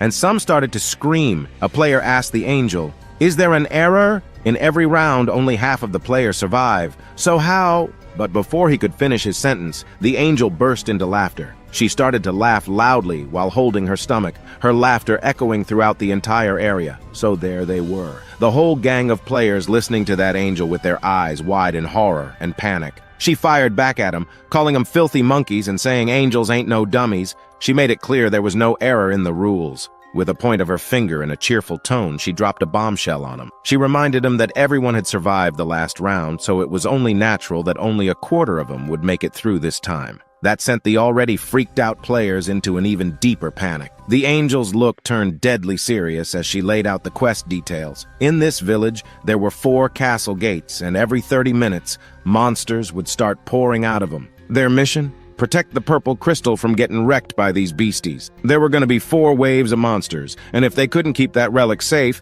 they'd be hit with a big, fat penalty. To make things a bit easier, she said they'd be ranking players based on the number of monsters they killed. That's how they'd figure out the top 25% who'd get to live. And just to sweeten the deal, she dropped the monster's power by 1/3. Now, there was this musclehead in the group, grinning like he had it all figured out. He thought this round would be a cakewalk. All he had to do was slaughter a bunch of monsters, and he even had that authority skill to back him up. Easy peasy, right? The angel clapped her hands, making sure she got everyone's attention, saying she almost forgot to say the most important thing. She stared at the musclehead and said that in the last round, life is a documentary became the zone leader, right? So he can use the authority skill to command 10 people without any class. Then she questioned, did no one think about what will happen if the zone leader dies? And as soon as the musclehead heard this, he became like a statue without saying anything. Then the angel, with a wicked smile, explained that if the zone leader dies from a monster,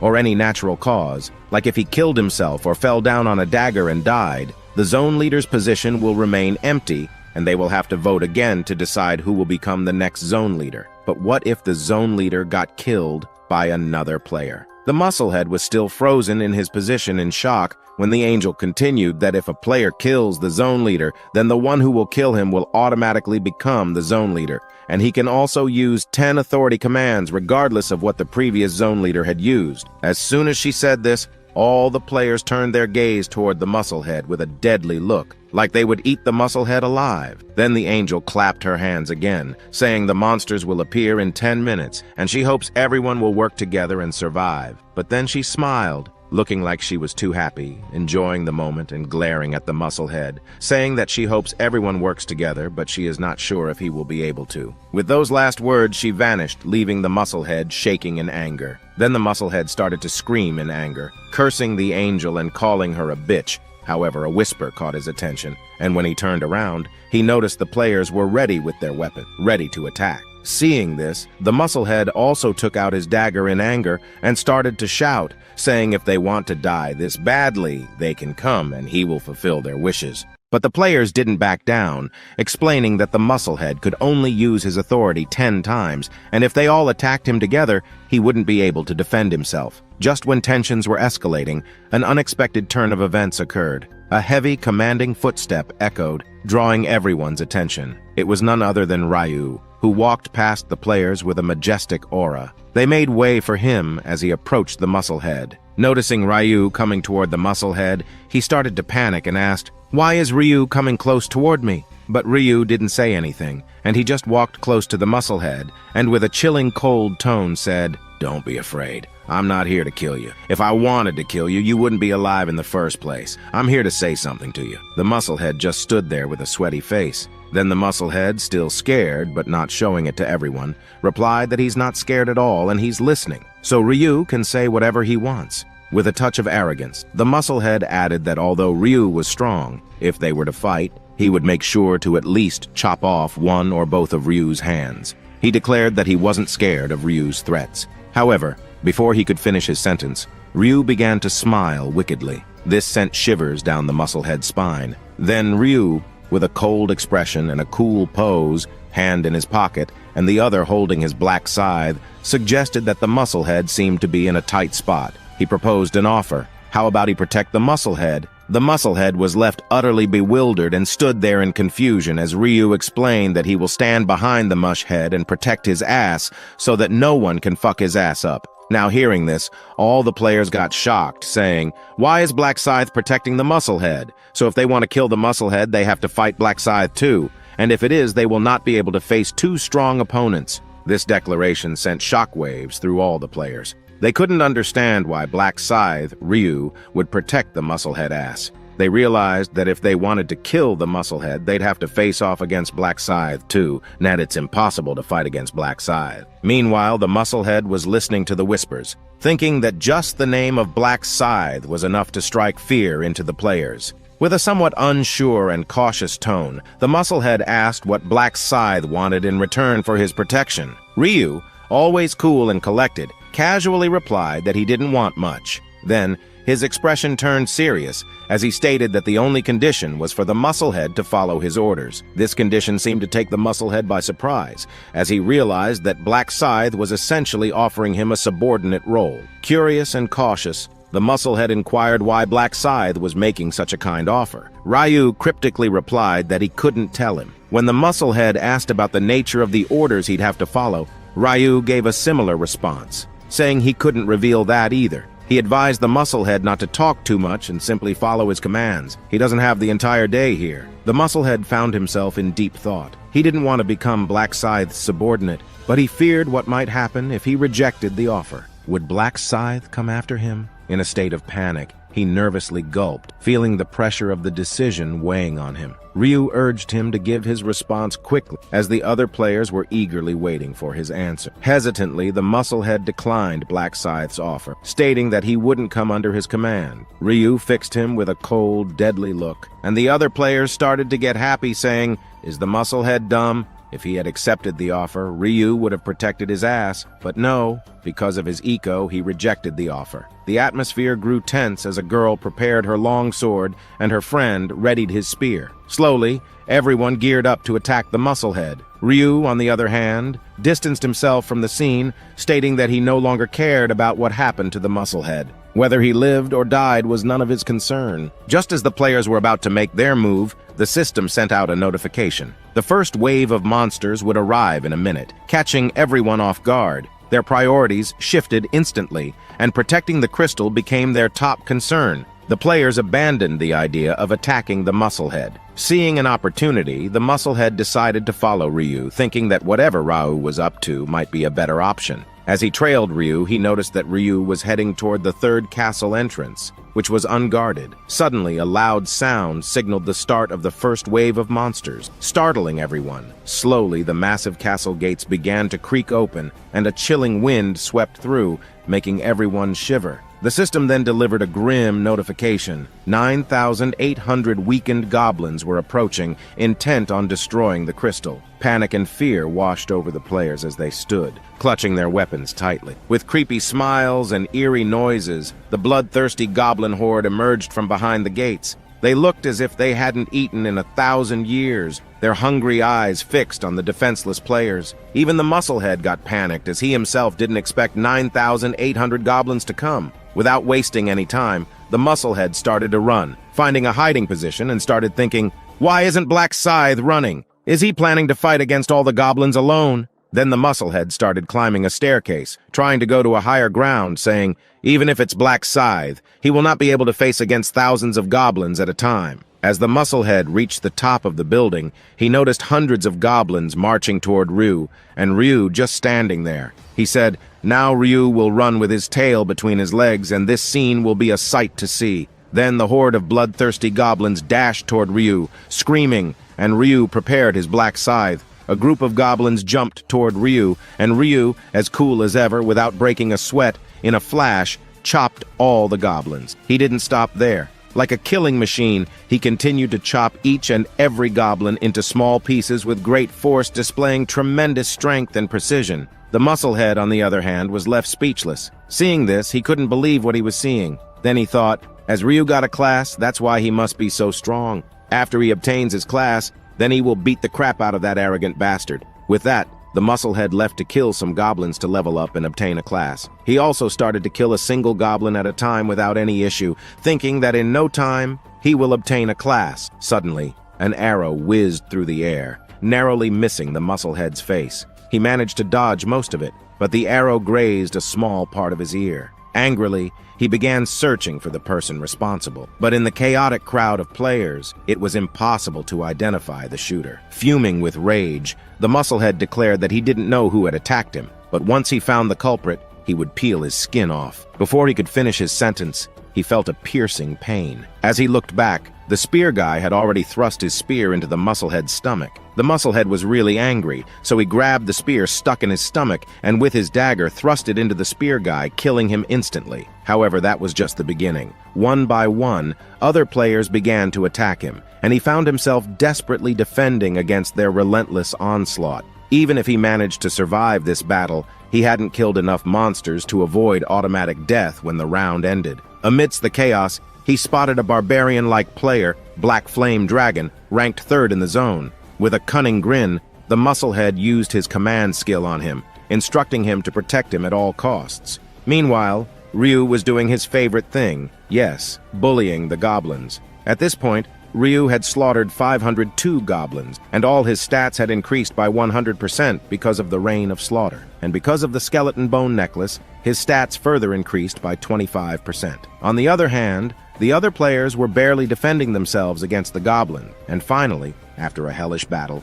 the first round got over, and 3,933 players were left, while 936 players died in this time. Then, Ryu slowly approached the battlefield where dead bodies of players could be seen. He was searching for the musclehead, wondering if he was still alive. On the other hand, the musclehead was heavily injured, but his suffering was far from over. With the players no longer distracted by the goblins, they started to attack the musclehead. One player bravely attacked him, but his attempt was swiftly crushed by the combined might of the barbarian guy and Youngmin. Seeing this, the musclehead was thankful that he had those bastards to protect him because of the authority of command. He managed to survive the first round. Then, Youngmin asked the musclehead in concern if he's okay, and seeing that the musclehead was in deep thought, Youngmin followed him, even though he did not use command authority on him. But then, he started groaning in pain as the wound in his stomach was too deep, and he was bleeding heavily. However, before he could even take a sigh of relief, the second wave of goblins began to surge towards them. The goblins started running towards Black Scythe, Ryu.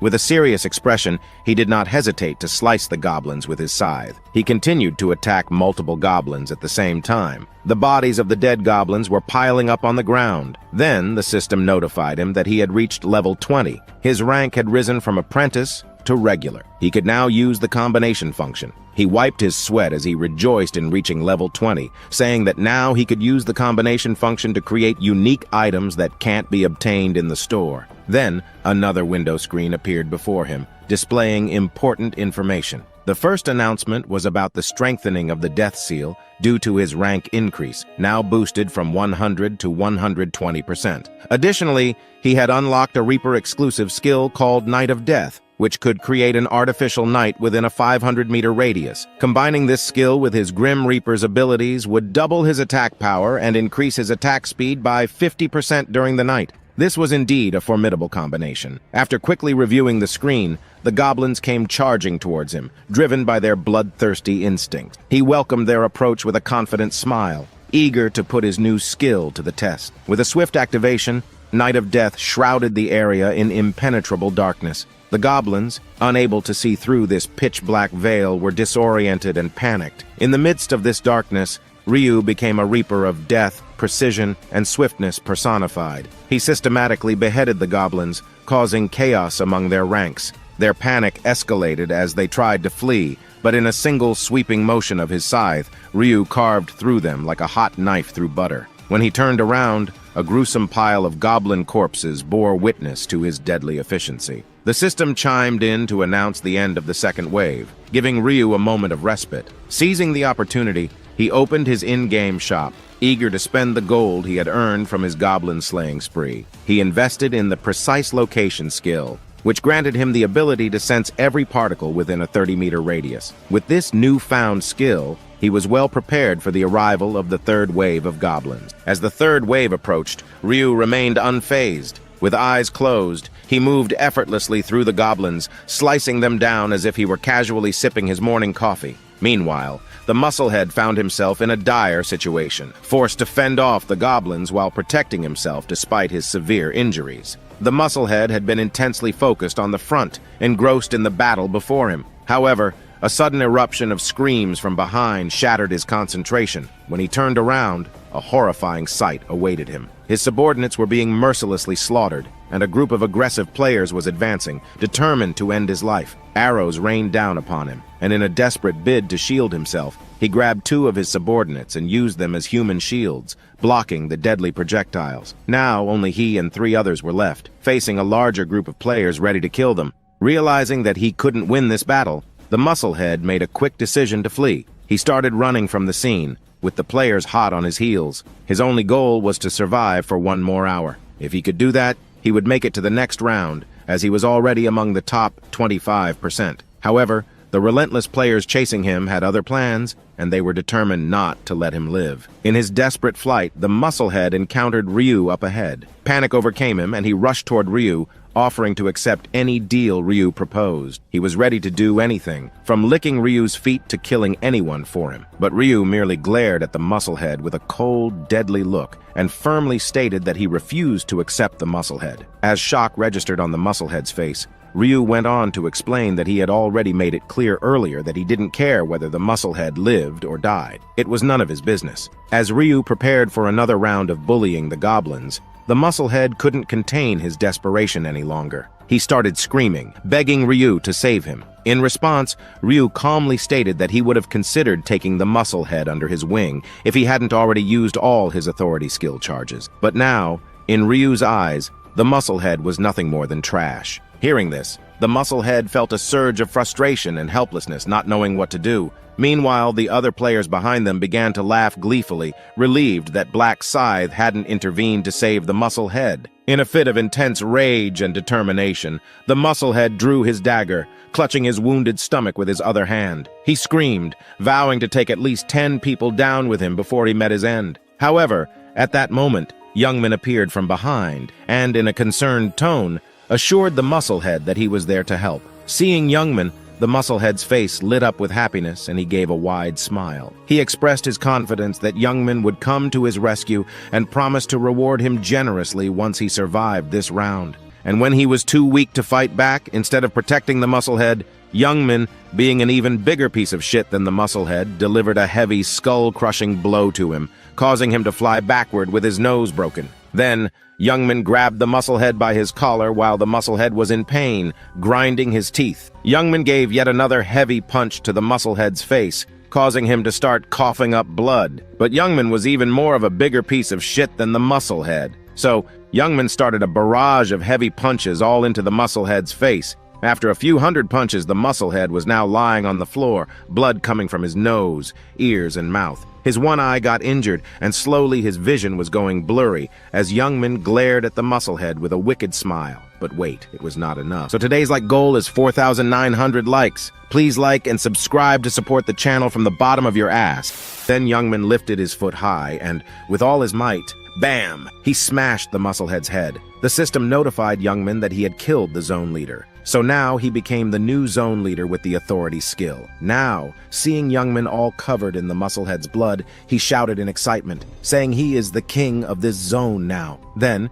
Youngman started to laugh mischievously, and the first thing he thought was that now that he had the authority skill, he could control Aaron and do whatever he wanted with her body. Youngman, while looking at the dead, lifeless body of the musclehead, said that he would use the authority skill very well, and now the musclehead could rest in peace. Youngman turned back with a proud face and walked toward his friends. He told them that he had promised to kill that piece of shit, and his friends hesitantly replied that they were happy for him. However, deep inside, they were a little scared because Youngman was getting more psycho and perverted day by day. As they saw the musclehead's blood dripping from Youngman's hands, they became even more terrified. Youngman had killed someone barehanded, without any weapon. Now, the other players also started gossiping, realizing that Youngman was indeed the biggest piece of shit in the entire universe. His goal was to kill the musclehead from the start, which is why he had joined the musclehead's team. And now that someone like him had become the zone leader, all the players were getting very angry. They said they had to kill him because leaving someone like him alive would decrease their own chances of survival.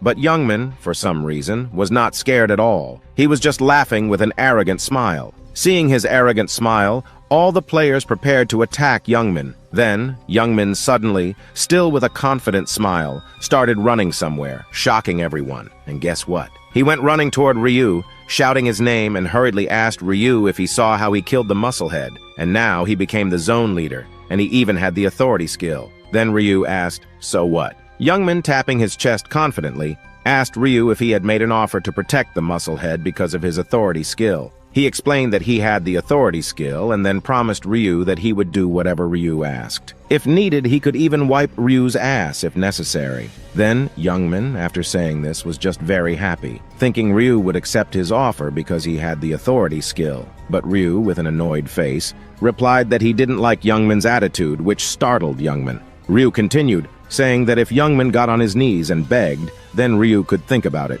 Now, hearing this, Youngman got confused and in a state of confusion asked Ryu if he heard what he just said, that he had the authority skill and could use it 10 times. Ryu replied, saying he knew, but Youngman must be misunderstanding something, as the one who was in a dire situation was Youngman, not Ryu. If Ryu really needed the authority skill, did Youngman really think he couldn't get it by killing him? Then Ryu, with a kind smile, explained that he just wanted to protect the musclehead because he was a piece of shit, and he wanted to tease and humiliate him in front of everyone in place of protection. Youngman, being even more of a piece of shit, needed to earn Ryu's protection, so he should get on his knees and bark like a dog 2 times now. As Youngman turned back, he saw all the players glaring at him like hungry dogs ready to devour him. Realizing the dire situation he was in, Youngman turned toward Ryu, and after taking a deep breath, he bowed down in front of Ryu, saying he was Ryu's slave and barked like a dog.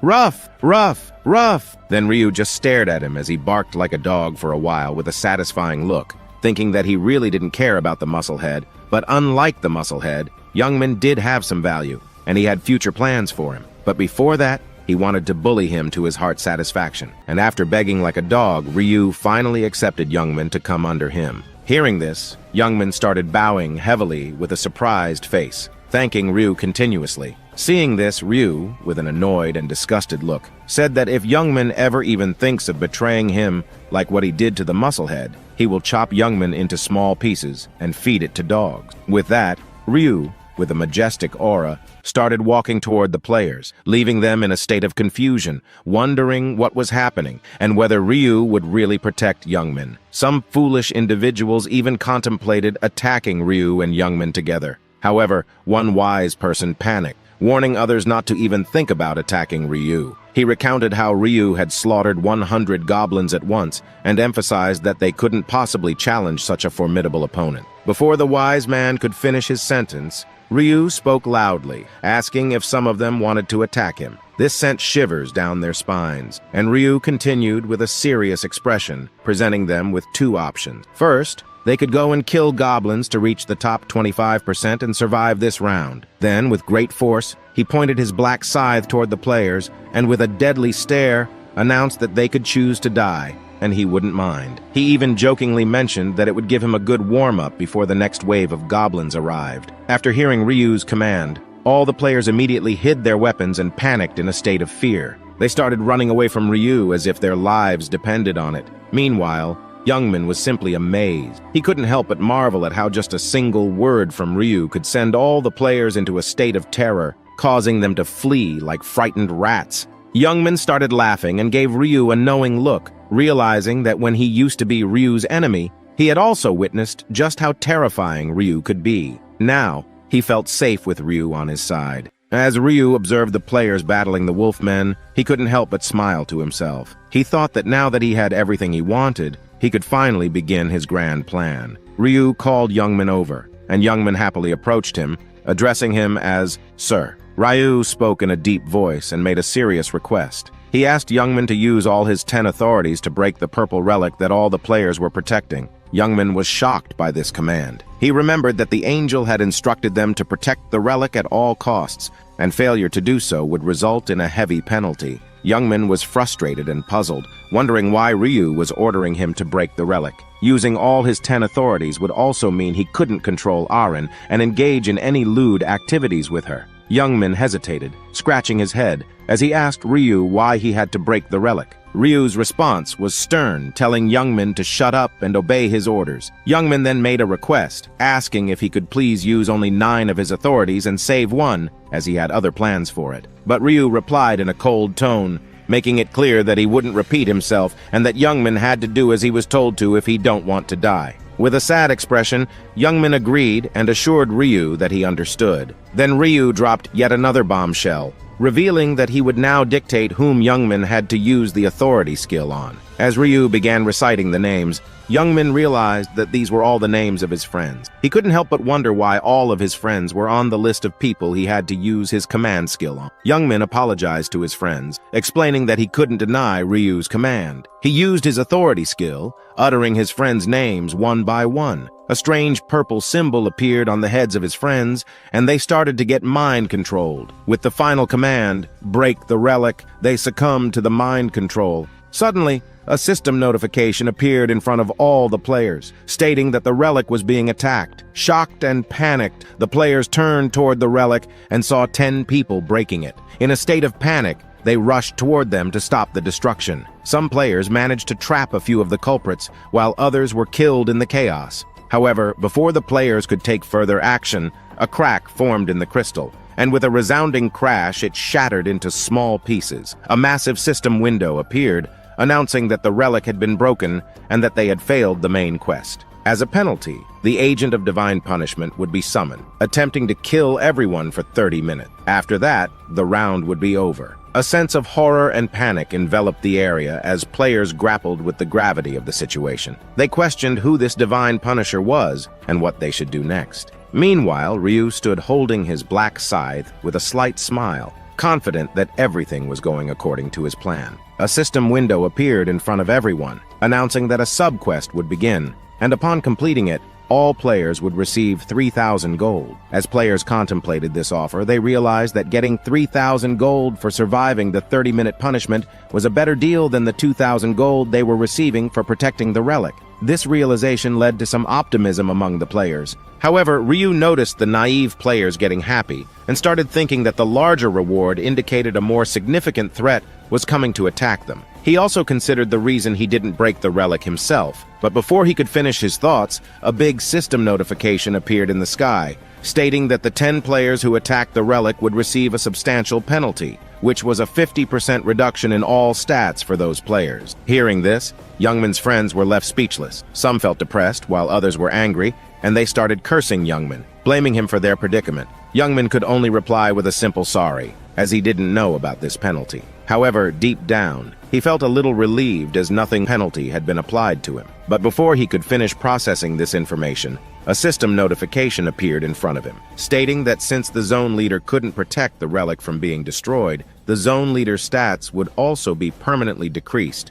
by 50%. At first, Youngman took his time to comprehend this information, but when he realized what had just happened, he exploded in anger. He began kicking objects nearby, and his friends cursed him while he vented his frustration. Meanwhile, Ryu enjoyed this scene, as he had planned all along to make Youngman's life a living hell, just as Ryu had experienced himself. Without wasting any time, Ryu opened the system shop and purchased an assassin hoodie and boots with the rest of his remaining gold, which slightly increased his movement speed. Then Ryu opened his combination window, a feature he had gained after reaching level 20, where he could fuse crystals into his equipment to gain bonus stats and abilities. He began the process by placing the skeleton necklace into the combination window and combined it with a mana stone. The system notified Ryu that the combination was successful, and all his stats increased by 1. Ryu repeated this process for all his mana stones, which he had obtained after killing the goblins, enhancing all of his equipment. As Ryu finished preparing himself, a chilling wind suddenly swept through the area, causing panic among all the players. Youngman and his crew were even more panicked, as their stats had already been decreased by 50%. In contrast, Ryu remained calm and collected, awaiting the arrival of the Divine Punisher. He knew that even for the Divine Punisher, it wouldn't be easy to defeat him. In his previous life, there had been a time when they had failed to protect the relic, and only 500 players had barely survived by fleeing from the Divine Punisher. However, Ryu wasn't here just for himself. He was on a mission to make every holy being into holy shit, and the Divine Punisher was next in line. Suddenly, with a crackling sound, a large crack formed in the sky, and from that crack, an angel with big bright wings wearing a hoodie and holding a large golden staff with a chilling aura appeared. The Divine Punisher slowly descended to the ground, raising his wand up into the sky. Under his hoodie, 2 creepy eyes stared at the players as he asked, "Any last words?" With that, he tapped his staff onto the ground, and the entire ground started shaking. All the players were hit by a tremendous pressure and could barely stand, while Ryu gazed at the Divine Punisher like an ice cream ready to be licked. Now, a new quest has been issued, and everyone has to survive or dodge the attacks of the Divine Punisher for 30 minutes. The Divine Punisher slowly descended to the ground, raising his wand up into the sky. Under his hoodie, 2 creepy eyes stared at the players as he asked, "Any last words?" With that, he tapped his staff onto the ground, and the entire ground started shaking. All the players were hit by a tremendous pressure and could barely stand, while Ryu gazed at the Divine Punisher like an ice cream ready to be licked. Then, the purple energy wave slowly started to cover the entire area, and the system notified everyone that the agent of Divine Punisher had cast a restriction field. As the players tried to run from that area, the purple aura formed a barrier, restricting the players from going outside the area. The players started to panic and feel scared as they tried to break the barrier, but their efforts were in vain. So today's like goal is a little high. It's 6,900 likes. Please like and subscribe to support the channel. Thank you. Now let's continue. Another system notification appeared, hitting all the players with the news that the stats of those inside the barrier would be decreased by 50%. Ryu observed this from outside the barrier, realizing that 300 people were now trapped inside, and he couldn't break the barrier to save them. The Divine Punisher started to laugh, and with a flick of his wand, thousands of purple auras formed around him. Ryu, with a saddened expression, turned away from the 300 players and said, "So it has started." Just like that, the Divine Punisher launched his attack toward all 300 players inside the barrier. Each and every arrow found its mark mercilessly, despite the players' attempts to run, hide, or defend themselves. The arrows struck them down mercilessly. Then Ryu explained that under the Divine Punisher's domain, he could gain full control over the space and use his arrows just like his own body parts, ensuring that his arrows would hit the enemy no matter what. Suddenly, Ryu positioned himself at the edge of the barrier, stating that it wasn't a big deal for him since he had fought the Divine Punisher countless times before. Standing just behind the Divine Punisher, Ryu explained that now that he was positioned behind the Divine Punisher wouldn't be able to see him. The Divine Punisher lacked ears and could only sense everything within his barrier. With this advantage, as soon as the entire barrier lifted, Ryu, like a venomous snake, leaped high with deadly intent. He used his Seal of Death on the Divine Punisher, and before the Divine Punisher could react by turning back, Ryu thrust his black scythe into the Divine Punisher's right eye, popping it like a cherry. Golden blood splattered everywhere, and the Divine Punisher started to scream in pain. Ryu elegantly landed on the ground, and behind him the Divine Punisher was still screaming. In just one hit, Ryu had already drained 40% of the Divine Punisher's health. Then Ryu suddenly started running, and in anger, the Divine Punisher tapped his staff on the ground, initiating the formation of his domain expansion barrier. At this point, Ryu had already memorized each and every move of the Divine Punisher. So before the barrier could trap Ryu, he was already outside the barrier and standing behind the Divine Punisher in his blind spot. Ryu explained that as soon as the Divine Punisher saw that no one was trapped under his barrier, he would release it. During the release of the barrier, the Divine Punisher couldn't attack for 2 seconds, and Ryu only needed that 2 seconds. As soon as the barrier lifted, Ryu, with a dead serious look, dashed toward the Divine Punisher, jumped high, charged his black scythe, and in a swift slash, chopped the Divine Punisher's last eye like a cherry tomato. Golden juice splashed all around the place, and now the Divine Punisher was in immense pain. This was the first time in the last 500 years that anyone had even made a scratch on his body. He didn't even know how pain felt, and now both of his eyes were punctured. As Ryu slowly landed on the ground, the Divine Punisher was still crying in pain like a baby. In immense anger, before Ryu could leave the Divine Punisher's domain, he casted his domain expansion barrier. Now, Ryu got trapped under the barrier, and all of Ryu's stats got dropped by 50%. Sensing Ryu was trapped under his barrier, the Divine Punisher started to laugh wobbly, saying that now he would kill Ryu by piercing thousands of arrows into Ryu's ears and every hole. But Ryu just stood there with a confident look and a slight smile, saying that without the Divine Punisher's eyes, he would no longer be able to land his lightning arrow on an enemy. He explained that first, he had to see his enemy and mark them, and only then would the attack automatically hit the enemy. Now, without his eyes, he was nothing more than a living waste. In his last cry, the Divine Punisher charged his ultimate attack. He summoned thousands of lightning spears, covering the entire barrier with them. But Ryu had had enough playing with the Punisher. In an instant, he jumped, activated his black scythe, and had already activated the Seal of Death on the Divine Punisher. Thanks to his skeleton necklace and the title he gained from killing the angel,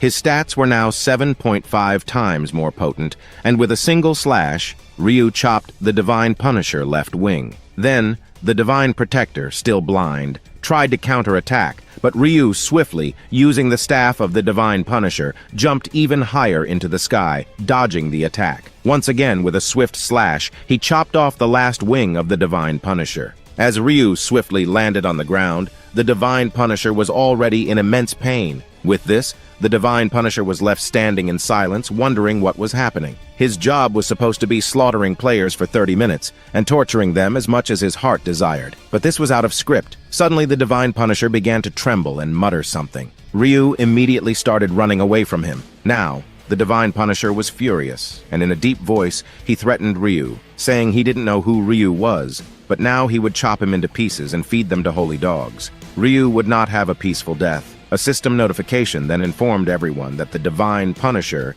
had activated his passive skill. He would become invincible and all his stats would be doubled for 10 minutes. On the other hand, Ryu watched this from the side, realizing that this was why he had popped out the Divine Punisher's eyes. Before his death, the Divine Punisher became invincible, and when the Punisher was blind, he was just a punching bag, as he could only land his attacks by seeing his opponent. Then, with a loud scream, the Divine Punisher waved his staff, and multiple small purple portals appeared around him. Deadly light strikes started landing everywhere under the barrier at random places, trying to hit Ryu. However, Ryu, with all his stats multiplied by 7.5x, easily dodged all the attacks with a smile on his face. Finally, the time came as the Divine Punisher's invincibility wore off. Ryu immediately charged toward the Divine Punisher, and before the Punisher could even move an inch, Ryu chopped off the Punisher's head with a cold look. Golden blood started to splatter like a fountain, and Ryu stood there with a satisfying look on his face. The system notified Ryu that he had murdered the Divine Punisher and leveled up 3 times, gaining a total of 12,200 gold. Additionally, as Ryu was the first in history to kill a Divine Punisher, he earned the title, the one who opposes the divinity. Because of this title, when fighting any divine being, he would take 80% less damage from them. Now, Ryu was standing beside the Punisher, and he had finally made the Divine Punisher into a divine milkshake. But it wasn't the end. The system notified Ryu that an additional reward would be given, as he didn't even get a single scratch from the Divine Punisher's attacks. Just like that, 2 items appeared in Ryu's hand. The first item was the skill Radiance, and without wasting any time, Ryu clenched his fist, breaking the seal, and started to absorb the skill. The second reward was a condensed ether. Ryu explained that this was called condensed ether, and despite all the gold, skills, and level-ups he had gained, the main reason he defeated the Divine Punisher was for this item. It was an important material for crafting a divine-ranked item. Finally, he successfully absorbed the skill Radiance. With this skill, he now had a passive ability. Ryu's intelligence would increase by 1 with each level, and all his divine-type skills would receive a 1% boost with each level. This meant that as he was now level 30, he would automatically have 30 intelligence, and the same applied to his divine-type skills. Now, the Punisher had been turned into a holy shit, and everyone was just standing there cheering and calling Ryu a monster. Some were even calling him their savior, as he had single-handedly slaughtered the Punisher like a vegetable. As the Punisher's body was disappearing, there was a jittering sound, and an angel appeared from behind, amazed by what she saw. She commented with a, "Wow, amazing." Hearing this, all the players turned back in shock. The angel was floating just above Ryu's head, holding her chest and speaking in a kind voice as she praised Ryu. She couldn't believe that a human had managed to kill a Punisher, even now seeing it with her own eyes. However, Ryu didn't give a shit. He straight up ignored her and was only checking his stats. Noticing that Ryu wasn't responding, the angel playfully came floating closer to Ryu with a smile, folding her hands, and suggested doing an interview. She asked Ryu how he even thought of murdering the Punisher when the system clearly stated only to survive for 30 minutes. Ryu, still not turning back and not seeing the angel's face, replied in a cold tone that he killed the Punisher because he wanted to, plain and simple. The angel curiously asked why Ryu took the risk when with his skills, he could have easily survived the round without risking his life. Ryu explained that even though he could have survived the round, he didn't want to bear the burden of seeing countless players getting slaughtered in front of him when there was a chance to save them after killing the Punisher. Now, hearing that, all the players started to see Ryu with respect and admiration. They thought Ryu was a cold-hearted killing machine, but behind the cold-hearted man, there was a kind soul hiding. Hearing this, the angel went into deep thought, saying, "1 minute, humans kill each other, and the next minute, they want to save each other. Humans are really weird." But then she turned her head away, saying it's none of her business. Ryu, with a warm smile, thought to himself that these celestial beings would never understand human emotion. Then the angel cleared her throat to get everyone's attention. With a mischievous smile, she announced her intention to announce the top 25% and eliminate the remaining players. A huge hologram appeared in front of everyone, and upon seeing it, every player was bewildered. Ryu alone had killed 3,600 monsters, and on top of that, he was level 30. The second-ranked player hadn't even killed 1,000 monsters. Ryu was simply too much of a monster. As always, the system recognized Ryu as the #1 ranked player worldwide and rewarded him with a special prize, an intermediate-grade rare ring selection coupon. Ryu didn't waste a single second and used the coupon. 3 rings appeared in front of him: the Ring of Rushing Wind, the Ring of Azure Magic, and the Ring of Resistance. Ryu chose the Ring of Resistance, which increased his luck by 4 and enhanced his resistance by 30% against status effects. This choice was crucial, as acquiring resistance against status effects was only possible by ranking first in round 3. Lastly, The reward for ranking 1 in his zone arrived as always. This time, Ryu decided not to choose the 50% stat boost, stating that in round 4 there were no monsters to kill, making a stats boost a waste of time. Instead, he chose 4,000 gold. While Ryu was busy managing his stats, a chilling and terrifying voice echoed from behind him. The angel, with a joyful expression, announced that it was time for her favorite game, killing the useless player. After some calculations, she grinned and flicked her hand. Just like that, the players who hadn't made it to the top 25% slowly began to disappear, experiencing immense pain. Finally, after agonizing moments, they died, screaming. The scene then shifted, and we saw Shrin waking up from her bed. First, she checked her body for injuries. Then, she slowly got out of bed, and with a flick of her hand, a cute little creature appeared. This creature had a bee-like head, butterfly-like wings, and a bird-like body. The creature landed on her shoulder, and she explained that these cute creatures were fairies. Thanks to them, she had survived round 3. As the fairies worked as shields to protect her and even healed her wound, and took out a purple crystal from her inventory, saying that she had obtained this mysterious crystal while killing monsters. She stood beside the window, pondering whether to give this crystal to Black Scythe and wondering if he would like it. A blush crept onto her face as she thought about it. Meanwhile, as soon as Youngman woke up from his sleep, he grabbed his lantern and angrily threw it into the wall, shattering it. He was sweating and clearly furious because the system had notified him that the penalty had been applied. Now, all his stats had been permanently reduced by 50%. Now, Youngman was really nervous and worried as he watched his phone ring in his hand. It was a call from his friend, the one on whom he had used his authority skill. After staring at his phone screen for a moment, he finally answered it, his voice chilling. He tried to say hello, but his friend cut him off midway and started cursing him, calling him crazy. Youngman,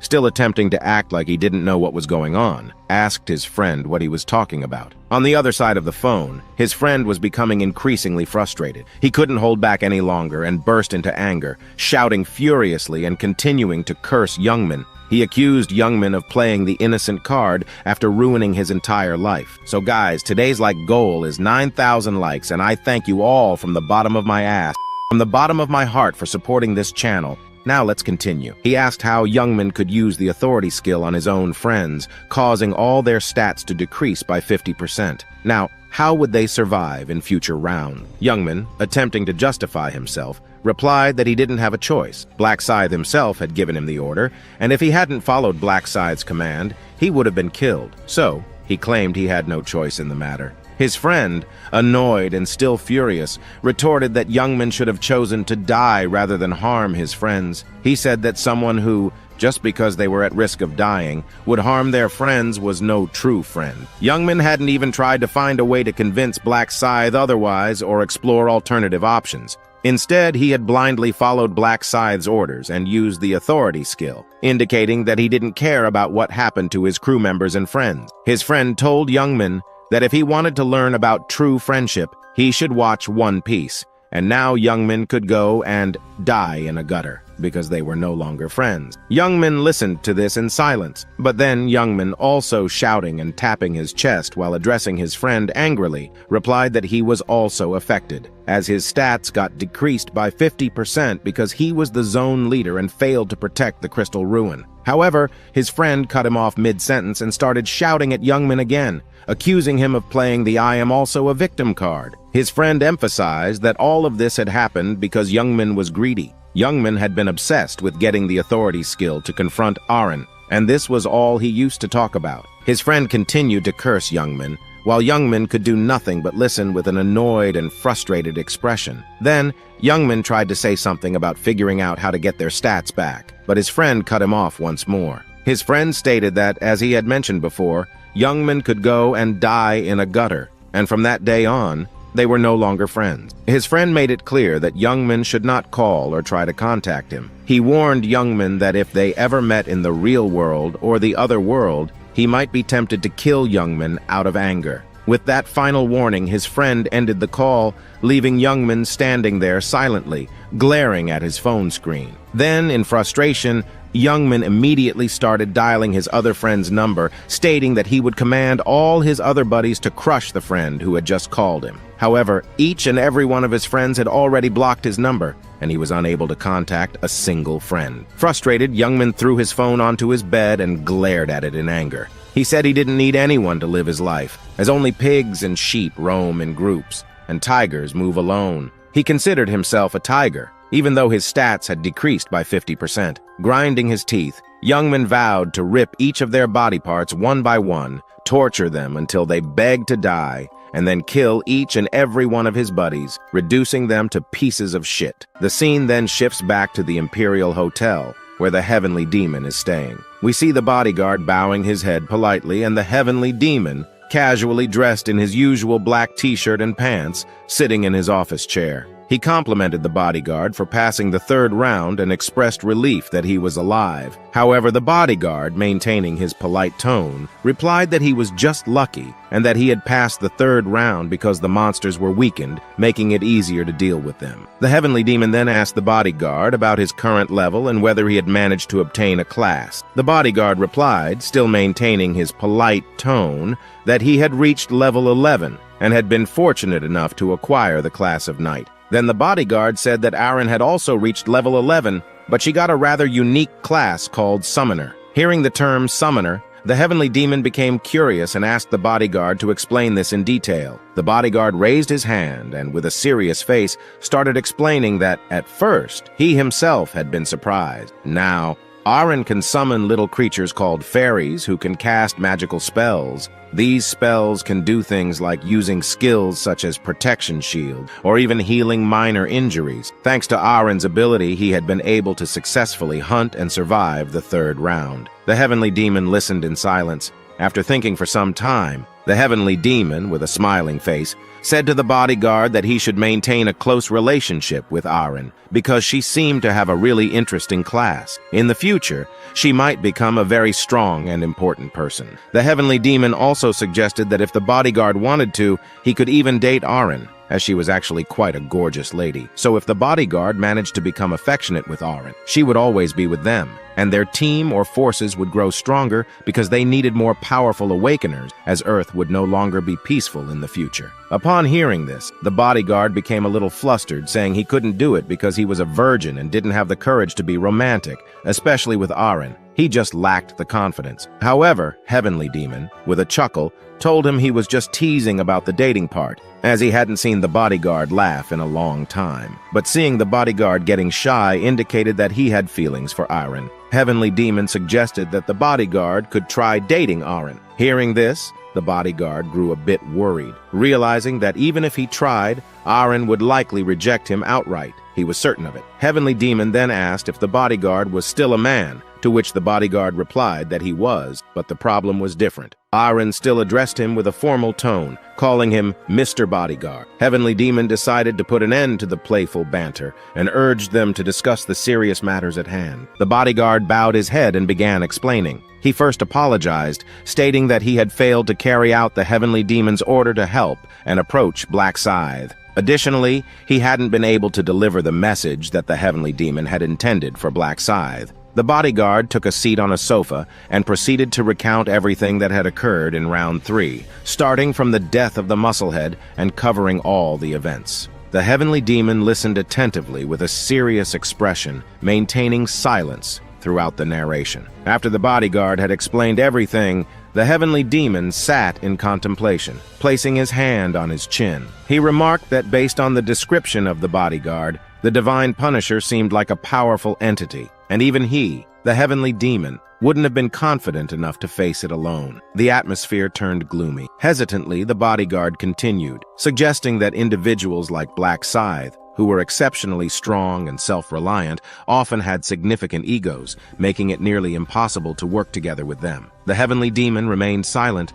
wearing a serious expression, contemplating the information. He began to think that Black Scythe's stats must exceed their imagination, and his class, Black Scythe, sounded incredibly formidable, so much so that the Heavenly Demon felt a sense of shame, considering himself strong with his unique class, Dark Knight. With determination in his eyes, he wished to meet Black Scythe face to face and engage in a manly conversation. Then, still maintaining his serious expression, the Heavenly Demon replied that it was not the bodyguard's fault, and they couldn't hold him accountable for the mission's failure. The bodyguard once again apologized for falling short in the mission. The heavenly demon, while taking a sip of his cold whiskey with his usual serious demeanor, diverted the conversation away from Black Scythe and asked about the results of tracking down the thugs who had attempted to harass Aaron. The bodyguard responded by mentioning that the boss had a nickname, Youngman, although it was unclear if that was his real name. The challenge was that there were thousands of people with the name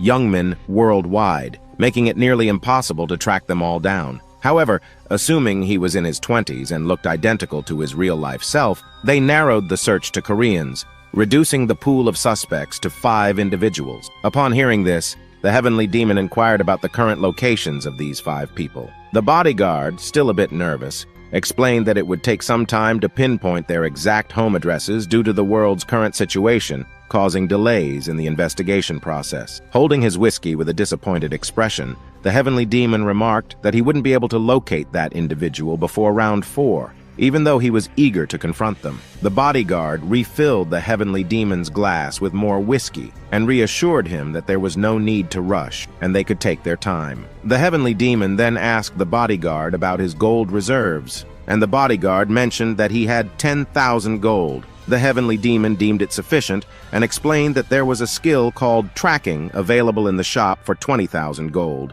which the bodyguard should learn as soon as he collected enough gold. The bodyguard agreed and expressed his determination to acquire the skill. The bodyguard hesitantly called the heavenly demon and mentioned that he had forgotten to mention an important detail. He explained that last month, an individual had purchased a significant number of stocks in the heavenly demon's company. The heavenly demon, maintaining his usual serious demeanor, inquired about the specific company involved. The bodyguard replied that it was the main company, Heavenly Demon Consulting, which he had been actively working for over the past few weeks. The heavenly demon paused for a moment, then set his whiskey glass on the table and asked about the quantity of shares the person had acquired. The bodyguard revealed that the individual had bought all the available shares on the market and now held a 31% stake in the entire company. Upon hearing this, the usually serious expression on the heavenly demon's face gave way to a mild shock. He exclaimed his disbelief, wondering how one person could purchase 31% of an entire company. The heavenly demon sat on the sofa, deep in thought, contemplating the market value of Heavenly Demon Consulting,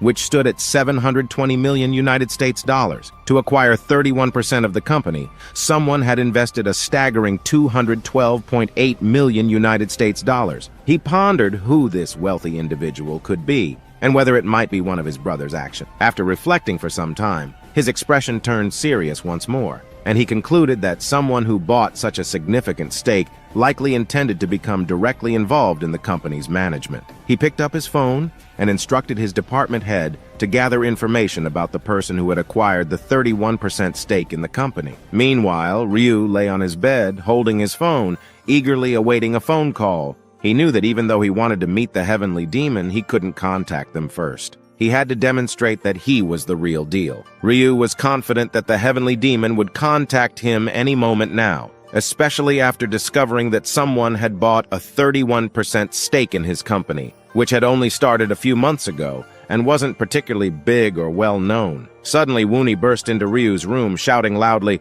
"Brother, what level are you?" Ryu, startled by the sudden door slam, dropped his phone and it hit him in the face. With a slightly red face due to the unexpected impact, Ryu asked Woonie why he was asking this out of the blue. Woonie, with a worried expression, explained that there was a kid who acted all high and mighty, bragging that his brother was a high-level player. This kid and his friends kept making fun of Woonie, saying that his brother was already level 11, had a class, and was very strong, while Woonie and his brother were losers. Upon hearing level 11, Ryu let out a sigh and a playful smile, assuring Woonie not to worry because he was higher level than that. Excitedly, Woonie asked Ryu what level he was, and Ryu began to ponder. He considered whether he should tell the truth, knowing that if he did, Woonie might get into trouble again. With a warm smile, Ryu told Woonie that he was level 12. Hearing this, Woonie's eyes filled with excitement and admiration, and he exclaimed that Ryu was the best in the world. He then asked if Ryu also had a class, to which Ryu replied affirmatively, saying he did indeed have a class. Woonie's eyes sparkled with curiosity as he asked about the name of Ryu's class. However,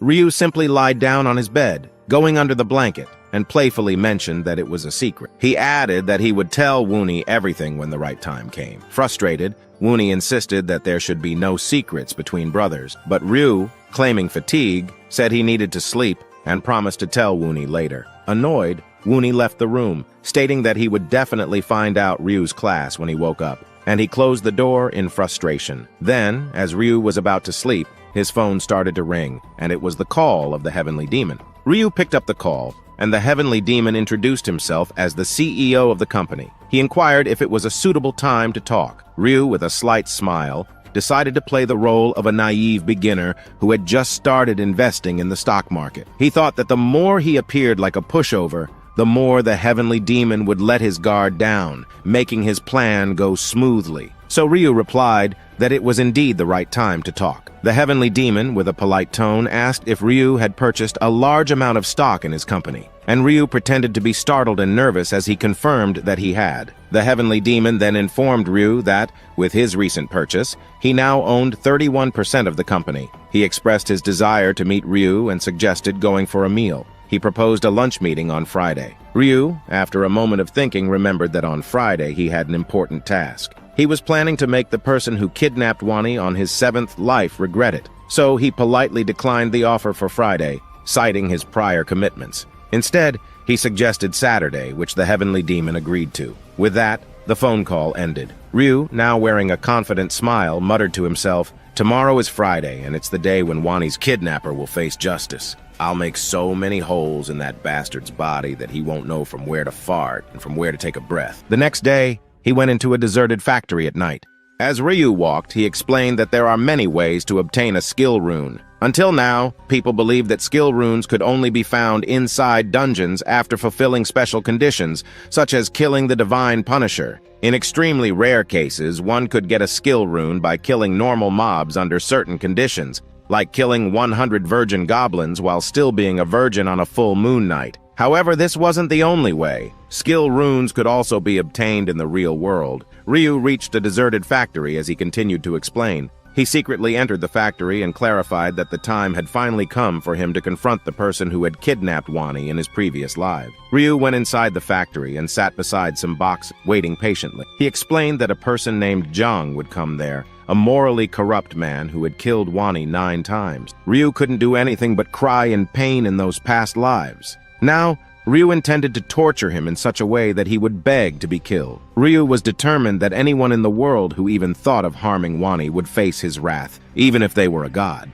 Then we jump back to a flashback of Ryu, where for the first time the morally corrupt man kidnapped Wani and brought him to this very same factory. Wani's eyes were covered with a black cloth, and Jang was holding an ice dagger threatening Ryu. He demanded Ryu spill all the details about future events, or he would kill Wani with a wicked smile. Naive Ryu, on the other hand, didn't know what to do. He tried to pretend he was clueless, questioning how he could possibly know what's going to happen in the future. Hearing this, Jang started to laugh maniacally. Then his expression turned sinister, and with a deadly look, he accused Ryu, "Don't lie, you mommy milker. I know you're a regressor." Hearing this, Ryu panicked. The only person he had told he was a regressor was Wani, and he knew Wani would never reveal this under any circumstance. So how? As Ryu reeled in immense shock and tension, Jang, continuing with his wicked smile, explained that he possessed the skill of inner thought, allowing him to read anyone's mind. Wow, if I had that skill, I'd be a banger in bed with my girlfriend.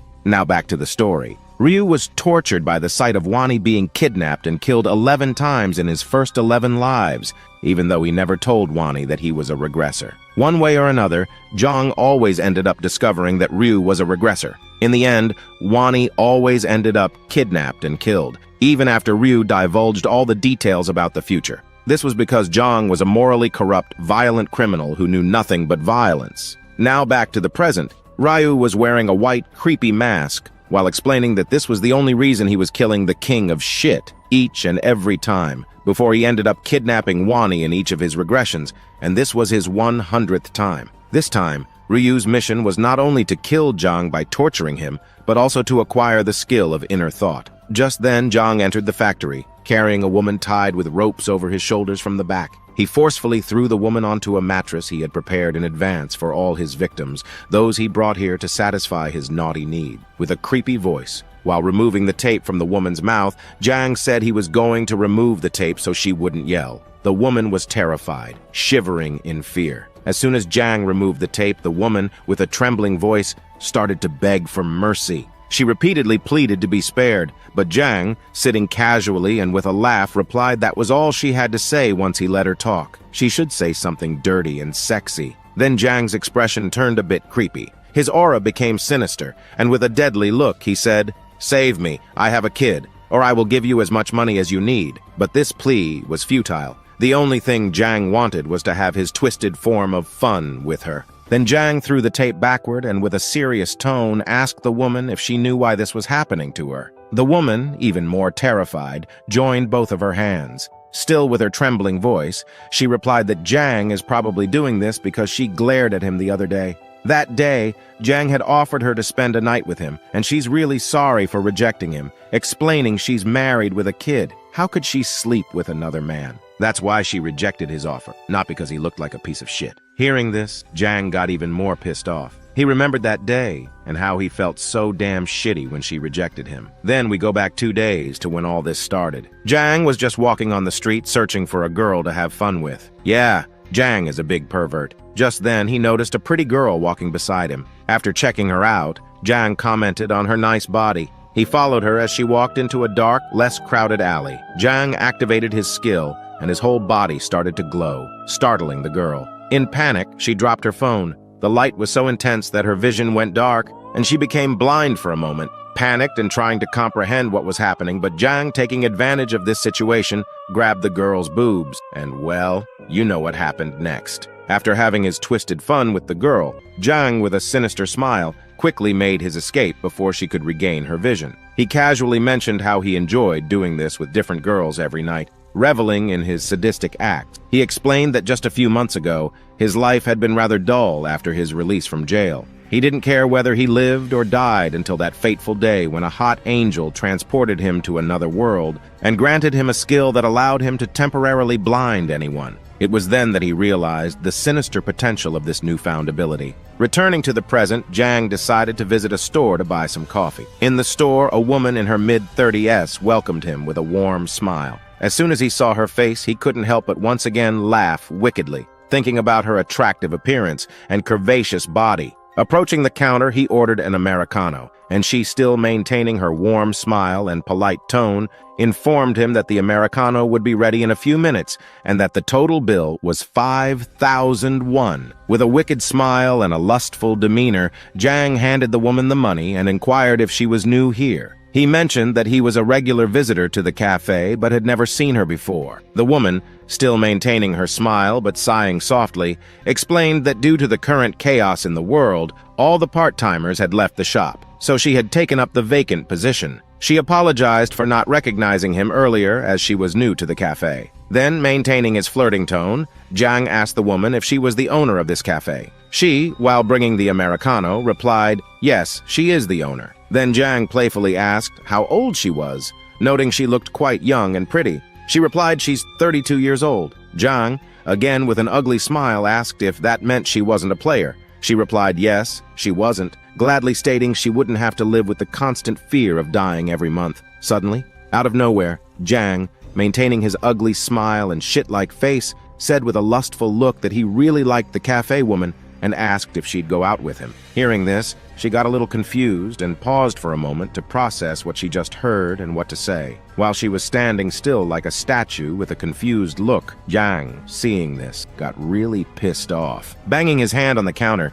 he asked if his face was that ugly that she was making this type of face while staring at him. Was she disgusted just because he had a few spots on his face? If she was, she's a huge dummy, as his banana is really huge, and she would beg Jang to go out with him every night once she rides Jang's banana. Hearing this, the cafe woman really felt disgusted and didn't say anything. Seeing this, Jang got even more pissed off and punched the counter, declaring he wouldn't be drinking coffee here anymore. He demanded his money back, saying she was really an ugly old hag and she should fuck off. Now, hearing this, the cafe woman got a little scared, thinking Jang was a psycho who might do something unthinkable. With trembling hands, she returned the money. Jang forcefully took the money from her hand and furiously left the store, calling her a bitch. He He ranted about how she was looking down on others just because she was a little hot and he had some spots on his face. Jang vowed to make her pay for looking down on him. After that, he followed the cafe woman for 2 days. When she was in a silent, dark alley, Jang struck her head with an iron bat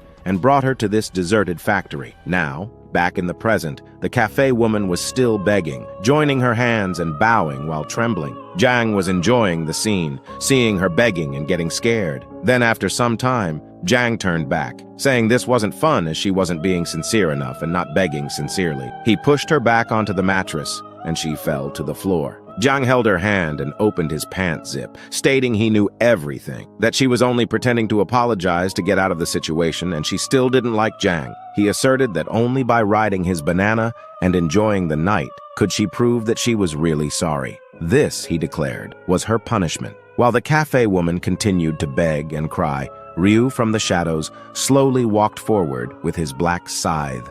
Then Jang's facial expression really became sinister and full of lust. Lust was just dripping from his face as he began his play by removing her bra. But just then, a deep footstep echoed through the entire hall. Hearing the sound, Jang got startled, and fear covered his entire body. He panicked, thinking that he thought this place was deserted. Why was there a person here? He wondered if this person was a detective who had followed him to arrest him. In panic, he turned back, shouting, "Who is it?" while cursing whoever was there. Ryu, while holding his black scythe on his shoulder and walking sideways, said in a deep tone not to curse and not to waste his energy by shouting. He told Jang he would be cursing and shouting a lot, so he should save his energy. Seeing Ryu, wearing a white mask and carrying this huge-ass scythe, Jang started to think who this guy might be. Then he realized that he was not a detective or police, as no police or detective would come here hiding their face. So Jang, continuing with his trashy personality, said,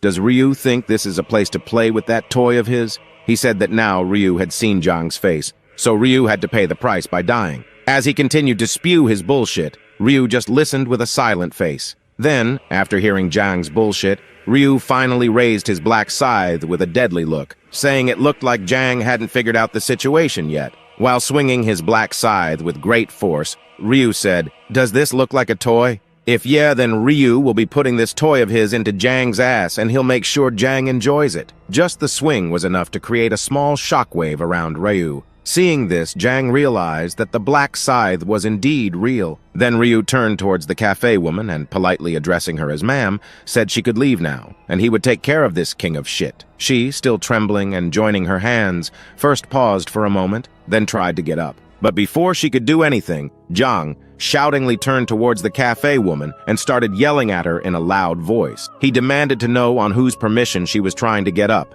asking if he had given her permission to go. This made her tremble in fear even more. Now, having had enough of Jang's bullshit, Ryu dashed towards Jang with his black scythe. Jang also got alert and got ready to defend himself. But even before he could react, bam! Ryu popped Jang's balls by giving a good hit to Jang's balls. The pain was so intense that for a moment, his breath stopped. His whole body felt like it was on fire and getting electric shocks all over. Then Jang fell on the floor, holding his little PP, screaming in pain. His whole body was shivering, and he was cursing Ryu. Ryu stood with a satisfied look, watching Jang in pain, and reminded him that he had just said a moment before that Jang would be swearing his ass off. He told Jang this was just the beginning, and just like before, he should save his energy. Ryu, once again, turned toward the cafe lady and said now was the time for her to leave. He advised the lady not to talk about what happened outside and to act like nothing happened. The cafe lady, after seeing Ryu, got so scared that it felt like her soul had left her body. With a shaky voice, she thanked Ryu and, in an instant, started running toward the exit. Ryu, swinging his black scythe downward, turned his attention back to Jang. He said that now, in this deserted factory, there were only the two of them, so they could enjoy the entire night without anyone interfering. Jang was still kneeling on the ground, holding his little PP, still shaking in pain. The pain was so intense that it was getting hard for him to even breathe. After watching Jang moan in pain for a while, Ryu's facial expression became really sinister, and he gave a creepy smile, saying, "Now, shall we begin the real game, shall we?" Then Jang got furious, veins starting to foam on his face. His eyes widened as if they would pop out any moment now. He continued to curse Ryu, saying he would kill him, and prepared to attack while holding his dagger. Ryu, seeing this, let out a slight laugh, saying he liked Jang's reaction. He mentioned it's no fun to torture and kill someone who has left the hope to live. One who wants to live and has ego, it's his favorite thing to break that ego. Jang, seeing Ryu smiling, had enough of Ryu. With one hand on his little PP and the other hand holding the dagger, he charged towards Ryu to kill him while shouting and screaming. Jang dashed towards Ryu and started a barrage of attacks with his ice dagger. But Ryu just dodged all the attacks. Jang continued to attack Ryu. After a moment, Jang was really getting frustrated, thinking how the hell Ryu was dodging all his attacks like he could see the future. He was getting sweaty and more frustrated. Ryu, still dodging the attacks like playing with a 2-year-old kid, commented laughingly that he couldn't believe Jang was still carrying that shitty ice dagger that a goblin holds that everyone has in round 1. Now, at this moment, Ryu had enough play. So the next moment, Ryu jumped beside Jang, and just as Jang stretched his hand to attack Ryu with his dagger, Ryu, in a single slash, chopped off Jang's hand. Now, blood was splattering from Jang's hands like a fountain. Jang, seeing this blood, first got a panic attack. Then, as the pain kicked in, he started to scream his lungs out, just standing there not knowing what to do. His whole body was trembling, and Ryu was just watching this scene with an enjoyable mood, getting happy seeing the morally corrupted king of shit crying in pain. Then, Ryu tauntingly asked Jang, "Does it hurt, huh?" He said if it does, Jang should brace himself as he hadn't even started yet. It's just the trailer. Jang, at this moment, still in immense pain, grinding his teeth, his face turning pale, holding his hand with his other hand to stop the blood from splattering, realized he was fucked up. But before he could even take a breath, Ryu just vanished from his position and, in an instant, dashed toward poor Jang. Whoosh! Ryu slashed Jang's other hand also in a swift slash, and Jang couldn't do anything but scream like a donkey. Blood was just splattering from both of his hands, his vision was getting blurry, and he was feeling dizzy. His whole body was on fire, and fear overtook his mind. Jang was scared to his core, thinking at this rate Ryu would really kill him like a chicken getting slaughtered for dinner. And if he really wanted to live, first he would have to use his ability to blind Ryu, then he would run for his life, depending on it. Then Jang glared at Ryu for a moment, and seeing that Ryu was just standing there watching and getting happy from Jang's screaming, he saw an opportunity. Jang instantly activated his skill while screaming and cursing Ryu. Jang's whole body started to glow, and at that moment he decided before running he would at least pop Ryu's fucking eyes. He shouted, "Die, you fucking shit!" But the next moment, something unexpected happened. His body, which was glowing, slowly saw its light start to dim, and then his entire body's glow began to fade, effectively canceling his skill. Jang got confused, thinking, what the hell is happening here? Then, with a jolt of realization, he understood that whatever the reason, his skill didn't work, and now he was going to die. On top of that, he had just cursed Ryu, saying he would kill him, so there was no room for even begging. Thinking this, he was dripping with sweat while grinding his teeth. Ryu, still laughing under his mask, explained that Jang's shining skill would not work on Ryu, as no light on Earth could even come near him. Ryu knew this would happen, so in advance, he had cast his skill Night of Death that he acquired in round 3. By using it, he could command the darkness, ensuring no fucking light on Earth could even come near him. Then Ryu once again prepared his black scythe to attack Jang. Jang was so scared that he felt he might shit his pants any moment now. Even before Jang could do anything, whoosh! The next moment, Ryu, in an instant, cold-heartedly, in a swift slash, chopped both of Jang's legs like cutting butter. For a moment, Jang didn't even realize what happened, and he was just standing there. The next moment, his torso got separated from his legs, and his balance was lost. Jang fell down on the floor while screaming. Just like before, Ryu was just watching this beautiful scene from behind, enjoying it. Now, Jang's spirit finally broke. He, while dragging his body, came close to Ryu while crying. His whole body was trembling, and at this moment, so much blood was lost from his body that his whole body was turning pale. Cryingly, Jang asked Ryu why the hell he was doing this to him, addressing Ryu as a demon. Just hearing the word "why," Ryu got really pissed off. First, he raised his black scythe high, and with a pinch,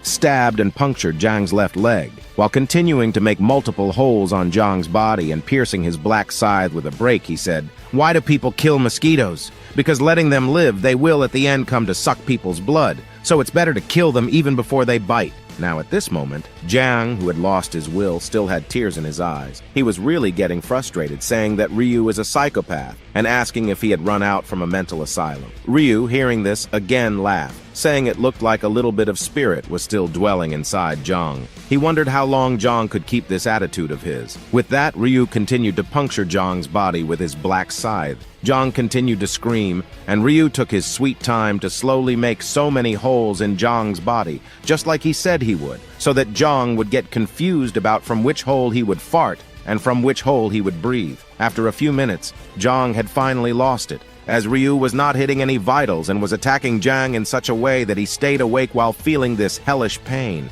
Jiang started to think about what grudge Ryu had against him. Now, at this moment, the last bit of spirit just left Jiang's body. Saliva was coming out from his mouth, mucus from his nose. He was crying, thinking of just killing himself, as it was better to die than to suffer this hellish torture. Then, after gathering some courage, Jiang finally decided to kill himself by biting his tongue. He closed his eyes, opened his mouth while sticking his tongue out, and prepared to bite his tongue. But before he could bite his tongue, Ryu stopped him by placing his black scythe near his neck, startling him. Jiang slowly turned his gaze upward, seeing Ryu. Ryu, furious with a deep, chilling voice, asked, "What's wrong? Is Jiang planning to die by biting his tongue? Does Jiang think Ryu will just let him die this easily?" The next moment, Ryu, continuing with his cold aura, raised his black scythe and swish, pierced Jiang's shoulder, and again blood started to splatter. Ryu declared he would not let Jiang die until he made Jiang beg on his knees for death. Jiang could do nothing but scream, and once again Ryu began his piercing game. He continued to stab again and again on all parts of Jiang's body, from his ass to shoulder to even his little pee-pee. Ugh, just by seeing it, I am feeling a little dizzy. Well, anyways, at this moment, Jiang had lost his mind. He was just lying on his back, barely alive but still feeling the hellish pain. Tears were not stopping from coming out of his eyes, and blood was coming from his nose. With a shaky voice, Jiang was begging to get killed and die. At this point, even I am feeling a little bad for him. Then Ryu, hearing this, asked Jiang to say it again, as he hadn't heard what Jiang said. Jiang, still with a shaky voice, said, "Kill me, please." Ryu just watched him begging to get killed with a satisfying look. Then, after some time, Ryu, finally feeling satisfied, withdrew his black scythe. Placing his black scythe on his shoulder, Ryu, with a joyful tone, said Jiang didn't know why he was doing this to him, right? To Jiang, Ryu was a total stranger, and Jiang, at this moment, was in such a state that he just glared at Ryu, not even able to say anything. Then Ryu continued, telling Jiang that Ryu might be a total stranger. But to Ryu, Jiang was not. He was a guy because of whom Ryu got nightmares at one point. Now, hearing this and realizing Ryu even knew his name, Jiang started to think who even Ryu was. With his shaky voice, he asked if Ryu was someone who was related to the cafe woman, or anyone he had fun with in the last few months. Ryu smilingly replied that he had no connection with any woman. Hearing this, Jiang asked then why Ryu was doing this to him. Ryu finally revealed the truth, saying Jiang kidnapped his little precious brother and threatened Ryu to give Jiang the hidden information he had. Hearing this, Jiang was shocked, saying he didn't even know who Ryu was, let alone about his little brother.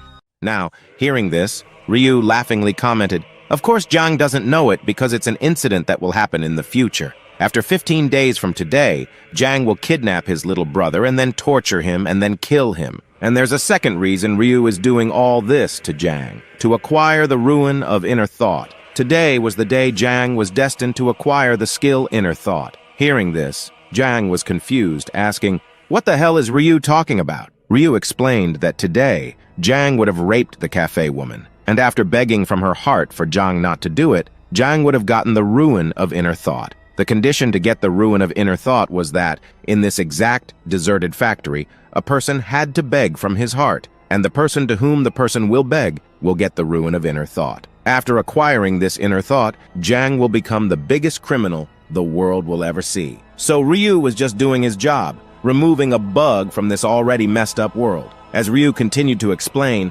Jiang just listened with a bewildered expression. Ryu continued to explain that in his past 99 lives, even when Ryu tried his best not to come face to face with Jiang, one way or another, Jiang always ended up finding out about Ryu that he is a repressor. and each and every time, Jang kidnapped his little brother and killed him. So Jang is really a morally corrupted individual who deserves to just die. Hearing this, Jang said if he really deserved to die, then just quickly kill him, as he couldn't bear the pain anymore. But Ryu replied, "Nope, I'm not even going to touch a single hair of Jang now." Hearing this, Jang's whole world turned upside down. He started to scream and cry even more, saying he just wanted to die now and started to beg greatly. Ryu, having heard enough of this, raised the handle of his black scythe and placed it on Jang's mouth to shut him up. With a cold, chilling aura while glaring at Jang, Ryu said, "Now, I will not do anything. I, Ryu, will just sit here and watch Jang die slowly, tortured by the pain." Jang's vision finally became dark. He was not able to feel his arms or legs, but the pain was not going away. He was trembling in pain, thinking if Ryu really wanted the ruin of inner thought, he would want him alive, right? So why was Ryu giving him such a hellish punishment? Ryu then replied that he was not letting him speak because he wanted to test the skill inner thought. Hearing this, Jang's eyes widened, and Ryu explained that just a moment ago, he finally got the skill inner thought. Ryu was just testing the skill, so he was really sorry for that. As just a moment ago, Jang really begged from his heart to get killed. At that moment, Ryu got the skill. Then we go back a few moments to when Ryu got the skill inner thought. As soon as he acquired the skill, the system notified him that he had obtained the skill inner thought. The system explained that by observing the target, Ryu could hear the inner thoughts of his target, and he could only read the thoughts of the person when the target is within 30 meters of him. Now, back to the present, Ryu, still placing his black scythe's handle on Jang's mouth, said he was just testing the skill to see if it was working properly or not, and it looks like it is working. Jang, in his mind, thought that since Ryu finally got what he wanted, he once again begged Ryu to kill him. But Ryu, continuing with his cold aura while glaring, said, "Nah, I can't kill Jang so easily. That would be too unfair for all the victims of Jang's." Hearing this, Jang could do nothing but grind his teeth, trying to chew the handle of the black scythe while thinking Ryu is a damn demon. After half an hour, Jang finally slowly dies. Then Ryu stood up, glaring at Jang with a satisfying look as if he had won a war. He then used the skill Erase Traces that he bought in round 3. By using it, he could erase all the traces of blood, corpse, fingerprints, or anything. Just like that, a green aura surrounded Jang's body, and in an instant, Jang's body started to disappear. After a moment, everything was clear. Jang's body disappeared. Not a single hair of Jang was left. Then Ryu finally took off his mask, turned back, and while walking outside the factory said, "Now it's time to meet the Heavenly Demon." Now, after dealing with Jang, Ryu was getting ready to meet the Heavenly Demon. He wore a formal black shirt with a black coat and a gray tie. His hair was styled just right. Seeing Ryu dressed like this, Wani also got shocked and in awe. He asked Ryu if he was going on a date with a girl, keeping his hand on his mouth in shock. He was himself surprised at how his virgin brother could look so hot. Ryu turned toward Wani and paused for a moment, as he may be the god of death, but he is a total loser when it comes to dating. So Ryu, with a sweet smile, replied, "Nope, I'm not." Wani asked this because Ryu just wore this black suit out of nowhere. Ryu, still with a sweet smile, explained that it's because he has an important meeting with someone, and it's not a girl, it's for a business-related thing. Wani, a little concerned, asked if Ryu was starting a business. Ryu, with a slight smile and holding his iPhone 21 Pro Max Ultra Giga Max Edition, nodded in response. Hearing this, Wani scratched his head and got a little worried. He thought about how Ryu had invested all his money in stocks last time, and now he was trying to start a business. Wani was really concerned for Ryu, as what if his business failed and didn't work out? From a young age, Ryu wasn't good at studies, let alone running a small candy shop. But Wani decided to trust Ryu. Then Ryu turned his attention toward Wani and noticed that Wani was panicking and worrying. Seeing this, Ryu smiled a little and sighed. He wondered if Wani was getting worried, thinking he wouldn't do well in business or get too busy again. But seeing Wani like this, he realized how cute and adorable he could be at times like this. To ease Wani's worry, Ryu pointed his thumb towards him and replied with a confident smile that he would tell all the details about the business after he's done talking with the person he was going to meet. So Wani didn't have to worry too much and should just trust his big brother. This business idea, too, Ryu had seen in his dream, and the old man with a pig on his head had told him about it. So just like always, it would work out. Wani, hearing this, got a little embarrassed, and with a panicked voice replied that, of course, he trusted his big bro. Who else could he trust if not Ryu? It was just that the whole world was in chaos, so business seemed too risky, that's all. Ryu, while keeping his phone in his pocket while walking toward the door, replied that if Wani really trusted Ryu, then he should be a good kid and wait at home and not go out until Ryu returned home, because it's not safe outside the building due to some players turned criminals who gained powers and were committing heinous crimes in broad daylight. As Ryu was heading toward the door, Wani also followed him with a worried face and his arms crossed. He mentioned that he saw this in the news, that the whole world was in utter chaos. Players, after gaining powers, were starting to misuse them and committing crimes. The worst part was that some criminals in jail had also gained powers, and now they had broken out of jail, remaining openly in the city. The crime rate was soaring and outside was no longer safe. Ryu, with a serious face, replied that yes, as long as a human was of the right age, they would become a player, and not all people would use their powers for good. That's why at any cost, Wani couldn't go outside. Wani listened to Ryu carefully and nodded in agreement. Then Ryu's facial expression became serious, thinking and explaining that every month the number of players would go down, but the remaining players would become even stronger than before. In the future, the crimes happening now would be child's play compared to what would happen in the future. In the future, players would dominate the world in such a way that not even the government would be able to do anything, and the players would start to enslave the non-players and do whatever they want. An era where players would be considered king, and no laws would be able to bind them. Ryu became even more serious, and explained that before the city turned into that lawless place, he had to become so strong that just his name would be enough to scare the shit out of each and every player, so that they would think 100 times before even taking a shit, let alone committing crime. As Ryu came close to the exit door, he once again told Wani to be careful, and Wani said yes, he would. But he asked Ryu when Ryu was going to tell him what his class is. He was really curious. Ryu replied that it's a secret, and Wani pouted and sighed, insisting that Ryu tell him. He said he wouldn't let Ryu go until he found out. Ryu, hearing this while pinching Wani's cheek, scolded him. He said he would tell about his class and powers very soon, so Wani should stop whining and eat his lunch. He also told Wani to order something expensive and not the usual black bean soup noodle. Wani should eat something healthy and grow stronger. Wani, with his cheeks stretched, wobbly, replied, "Gwa in," trying to say, "Got it." The scene shifted, and we see Ryu standing in front of a huge building. With a slight smile, Ryu said, "I knew it. Heavenly Demon would call me to this hotel. It's advantageous to play on their home turf." As Ryu entered the hotel, he explained that the hotel was under the name of Osung Group, but the original owner was Heavenly Demon. It served as his personal hideout and secret base, a fact known only to Ryu. As Ryu approached the counter, he tried to appear like a naive newcomer, intending to make Heavenly Demon let his guard down in front of him. Finally, he reached the counter, wearing a nervous expression and looking around. He said he had a meeting scheduled there today, and he was told to check in at the counter upon arrival. He started to fumble with his word. The receptionist, wearing a warm smile, asked,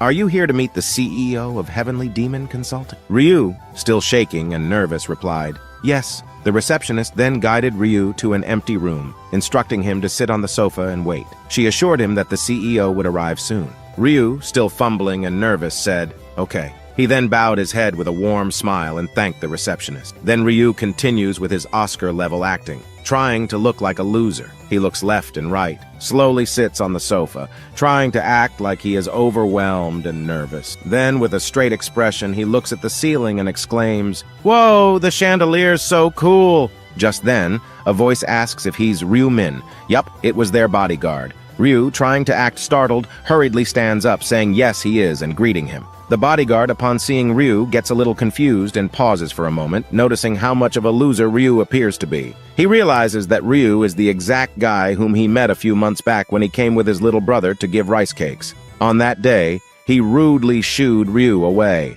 With a slightly shocked and confused face, the bodyguard asks Ryu if they have met before to confirm if he really is the same person. Ryu confirms and says yes. He thinks Ryu saw the bodyguard when he and his little brother were giving rice cakes to all the neighbors in the building. Then Ryu saw the bodyguard with the actress Ahrin. Realizing that Ryu is the person he showed away that day, the bodyguard first bows his head and then apologizes, saying he is really sorry for being rude that day. While bowing his head, he is really confused and a little frustrated, thinking that the kid in front of him doesn't even look like he is 20 years old. So how the hell did he invest 280 billion wons in the company and become a major shareholder? Then Ryu thought, as expected, the bodyguard is suspicious of him, which would be a natural reaction since someone in his 20s couldn't have that much money. So it's natural. Ryu continued his act, holding his neck and with a warm smile, his hand slightly lower, giving a submissive vibe. He politely replied that it's okay after all. The bodyguard acted that way because he didn't know Ryu.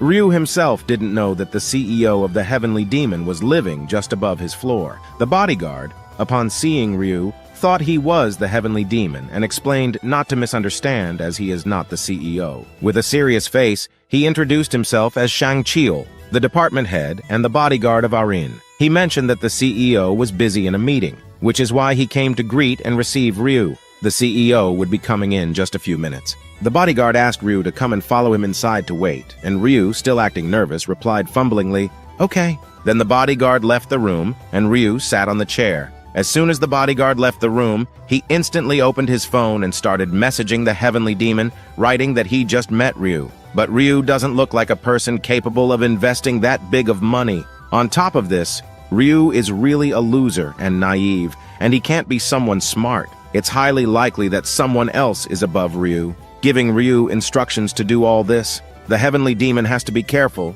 Ryu, from behind, was watching this from behind. Then Ryu, seeing this, smiled a little, thinking that he knew that the Heavenly Demon would be sending the bodyguard as a scout, as there is no way that someone as disciplined as the Heavenly Demon would be coming late because he is busy in another meeting. Just then, a walking sound distracted Ryu, and as Ryu turned back, it was none other than the Heavenly Demon himself. He, with a confident smile, said hello and introduced himself, saying he is Gyeong, the CEO of Heavenly Demon Company. The bodyguard followed him from behind. Heavenly Demon, maintaining his polite smile, came close to Ryu and extended his hand for a warm handshake. Ryu also extended his hand and shook Heavenly Demon's hand, still acting nervous and fumblingly introducing himself, saying hello and his name is Ryu Min. Heavenly Demon told Ryu to have a seat, and Ryu said okay and sat down. Then Heavenly Demon instructed the bodyguard to sit. On the other hand, Ryu noticed that he was a major shareholder so he could join this meeting. But Heavenly Demon, even without asking for his permission,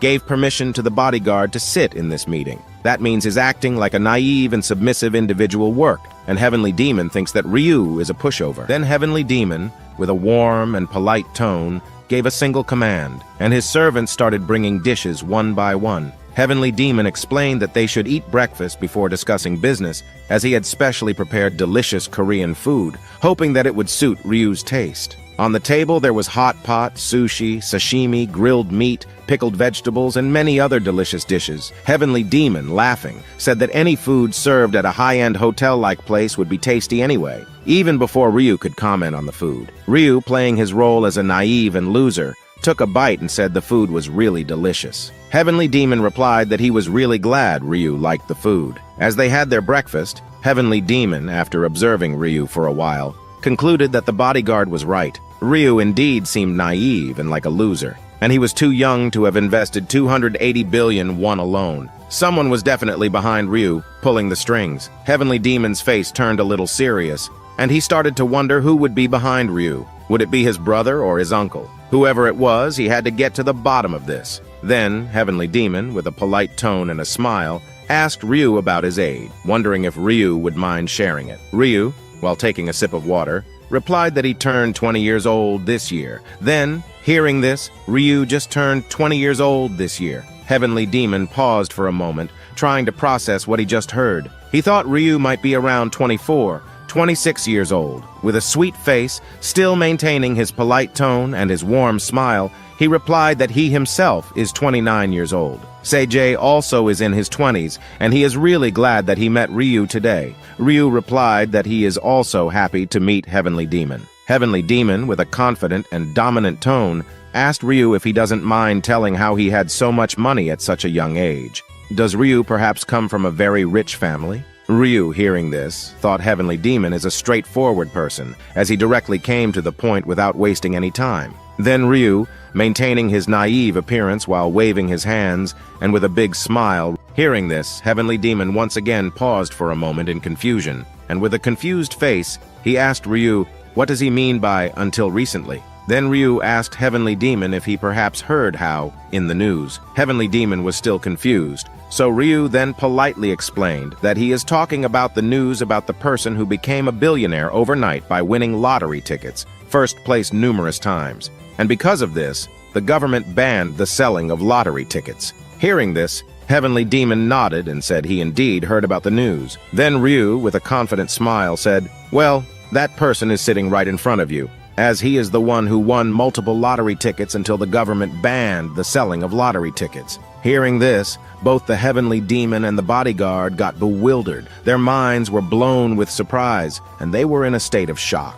The Heavenly Demon asked Ryu if he was really the winner who shook the entire Korea, even the world. Ryu said yes, he is the exact same person. As the Heavenly Demon and Ryu were talking, the bodyguard was still too shocked to even say a word. Then, the Heavenly Demon, with a curious face, asked Ryu about the article and news that said Ryu won 60 billion from the lottery. He pointed out that the news mentioned Ryu wasn't rich and was a student a few months ago. He asked how Ryu got the rest of the money to invest. Ryu, while enjoying the delicious food, politely with a smile, explained that he invested the 60 billion won in Bitcoin. And then, when his investment matured, he multiplied his initial investment by 6. Hearing this, the Heavenly Demon asked if Ryu was really telling the truth, and Ryu affirmed that he was. Now the Heavenly Demon was at a loss for words and commented on how amazing Ryu was. He asked how Ryu even thought of investing such a big amount of 60 billion into Bitcoin so fearlessly, as he himself would never have the courage to do that. Then,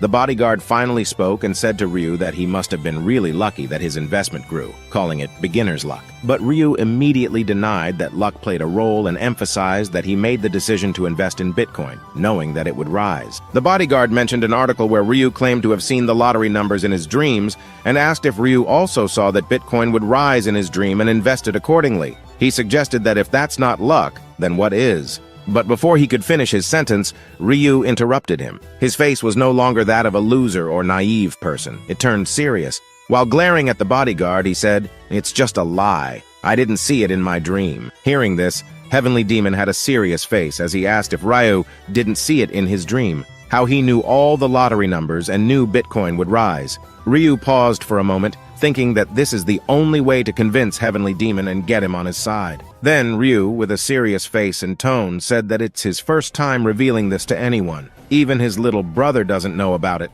but he has no other choice but to reveal it. As Ryu was telling all this, the bodyguard and Heavenly Demon were just listening with silent curiosity. Then, sitting like a king, holding both his hands with a mischievous smile, his whole body started to glow blue, and his eyes also started glowing blue. He explained that he has the skill Ruin of Future, and by using it he can see what will be happening in the future. Hearing this, the bodyguard and Heavenly Demon were stunned, with their mouths open. They didn't say anything for a few moments, trying to process what they had just heard, and Ryu just sat there, smiling. Now, Heavenly Demon and the bodyguard, after realizing what they just heard with their eyes wide, thought, "How is this possible? What kind of explanation is this?" Then Heavenly Demon, now a little panicked, asked Ryu, "Is Ryu being serious? Is Ryu telling the truth?" Ryu still confidently explained, "Yes, I am telling the truth. Why would I lie about something this ridiculous?" Heavenly Demon then asked, "That means Ryu found out the winning lottery number using his skill, Future Sight." Ryu,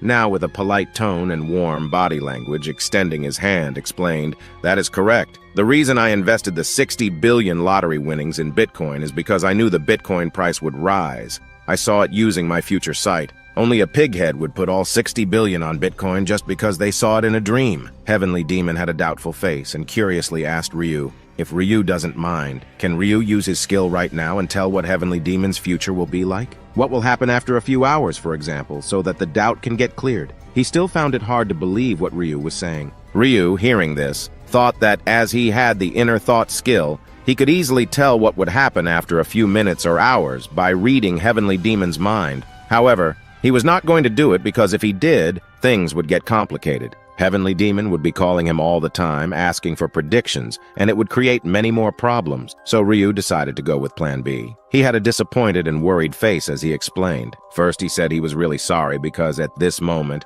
he couldn't use his ability, Future Sight, at will. During the entire day, at random times, he gets visions of the future, and sometimes he sees visions in his dreams. So the thing that he saw, the lottery numbers in his dream, was not entirely a lie. There was some truth in it. He couldn't tell what would be happening just after a few hours. As Ryu was explaining this, Heavenly Demon, while taking a sip of water, thought that whatever Ryu was saying made sense. Just the skill to see the future is an overkill skill, and if one can watch what will happen in the future at will, they will be like a god. So it's natural that Ryu has a restriction like this. Just then, with a jolt of realization, a thought hit Heavenly Demon. He started a bit and then hurriedly asked Ryu if he invested his entire 280 billion in his company because Ryu saw in his vision that his company would grow in the future. Ryu replied, "Correct. He invested because he was sure his money would grow rapidly in the future, as seen in multiple visions. Heavenly Demon's companies were giving the highest returns." Hearing this, Heavenly Demon curiously asked if Ryu could clearly tell what he saw in his vision,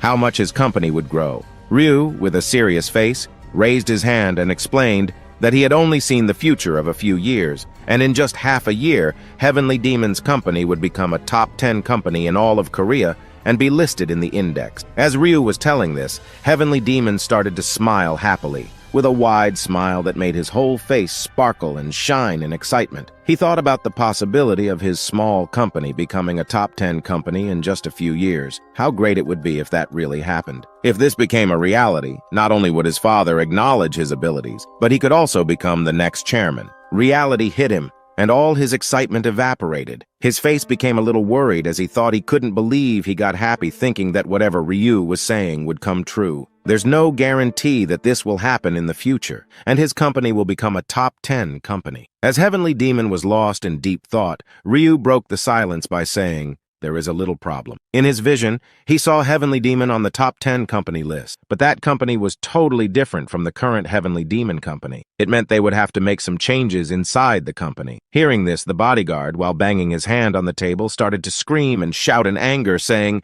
"This is extremely unreasonable! How can they change what the company is doing? At this rate, Ryu might even tell us to change the name of the company." Seeing the bodyguard so angry, Heavenly Demon tried to calm him down, saying to stop screaming and stay calm. But before Heavenly Demon could calm the bodyguard down, Ryu said that if one is changing the business and industry, it's obvious that you have to change the company name as well. Hearing this, the bodyguard was at a loss for words in anger. He didn't like Ryu from the start, and hearing all this nonsense made his anger explode, and he started screaming at Ryu, saying he's a scammer. Now Ryu's patience was getting annoyed, seeing the bodyguard screaming at him. With a serious face and a deep tone, he said to the bodyguard, "Do you think I came all the way here to make joke?" Continuing with his serious face, he continued, saying to the bodyguard and Heavenly Demon, "Heavenly Demon and the bodyguard are also players, and they know how huge of a disadvantage and risk it is to reveal your skill to others like this." Heavenly Demon and the bodyguard just listened to Ryu with a little tense atmosphere with worried expression. Ryu continued to explain that despite this, he took the risk and revealed his power to complete strangers, as one can easily take advantage after knowing someone can see the future. He emphasized that if this information gets leaked, Ryu could even get kidnapped, tortured, or experimented on because this skill is really an overkill skill. Ryu only took this risk because he really wanted the company to grow, and that's why he invested 280 billion in the company. If Heavenly Demon truly wanted his company to grow, he had to listen to what Ryu was telling him and make changes inside the company. The worried bodyguard asked Heavenly Demon if he really believed what this Ryu guy was saying, and once again, the bodyguard started to say bad things about Ryu. Heavenly Demon just listened in silence with a serious face, glaring at Ryu with deadly eyes. Then, seeing Heavenly Demon not believing Ryu, with a disappointed sigh, he said, "It looks like Heavenly Demon and the bodyguard don't believe that Ryu can see the future." The bodyguard, with skeptical eyes, said, "Yes, he doesn't believe Ryu." Ryu turned his gaze toward the bodyguard and asked him a question, saying, "Has the bodyguard ever considered why Ryu moved to the same hotel as the bodyguard? Does the bodyguard think it's pure coincidence?" Hearing this, the bodyguard startled for a moment, and sweat started to come from his face. He paused for a moment, not knowing what to say. Just then, Heavenly Demon turned his gaze toward the bodyguard, and with a deadly look, he asked the bodyguard what Ryu was telling. "Same building, same hotel." He commanded the bodyguard to explain what Ryu was talking about. The bodyguard, still panicked and with a nervous face, explained that 2 months ago, Mr. Ryu moved into the house just below the floor where Miss Ah-rin was living. Ryu intervened, saying that after getting his skill, Future Sight, just a few days later, Ryu moved into the house below Arin's and asked them to think why. Hearing this, Heavenly Demon got a little worked up, and raising his voice toward the bodyguard, he asked why the bodyguard was telling him this now. The bodyguard wouldn't say anything, and he started to fumble. As Ryu casually enjoyed his delicious breakfast, Heavenly Demon started to look at Ryu slightly differently and went into deep thinking mode. He began connecting all the dots, considering that if Ryu had known that his company would rise in the future, he might have moved into the same building where the bodyguard was living.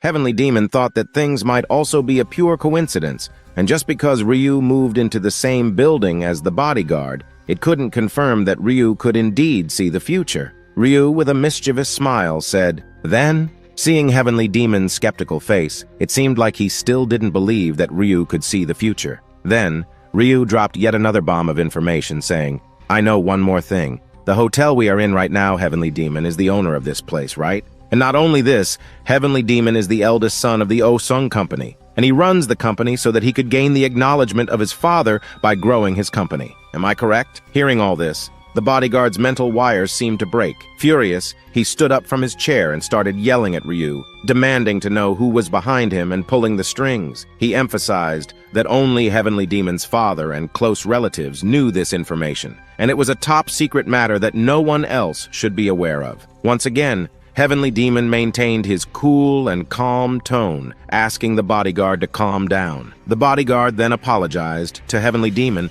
saying he was really sorry, though he still wore an angry expression. Heavenly Demon sat there silently, still deep in thought. After a while, Heavenly Demon, with a serious expression and maintaining his cool tone, said, "Ryu is correct, and all the information that Ryu told is correct, but it's still not enough to convince me that he can see the future. By seeing the future, Ryu could have obtained this information from those close relatives, and there's also an uncle of his who doesn't want Heavenly Demon to succeed, so he might be behind all of this. Yes, at this point, Heavenly Demon is suspecting that Ryu has been hired by someone to come into his company to hinder its growth. Changing the business industry and even the name of the company might have a negative impact, realistically speaking." As Heavenly Demon explained all of this, Ryu listened in silence. Heavenly Demon continued, "It's not that I don't believe that there can't be a skill that can show the future. If someone saw his company's future, and by following some steps, their company could grow easily. Why would I say no to company growth? But there are too many enemies of Heavenly Demon, so it's very hard to believe what Ryu is saying." Then Heavenly Demon thanked Ryu for investing in his company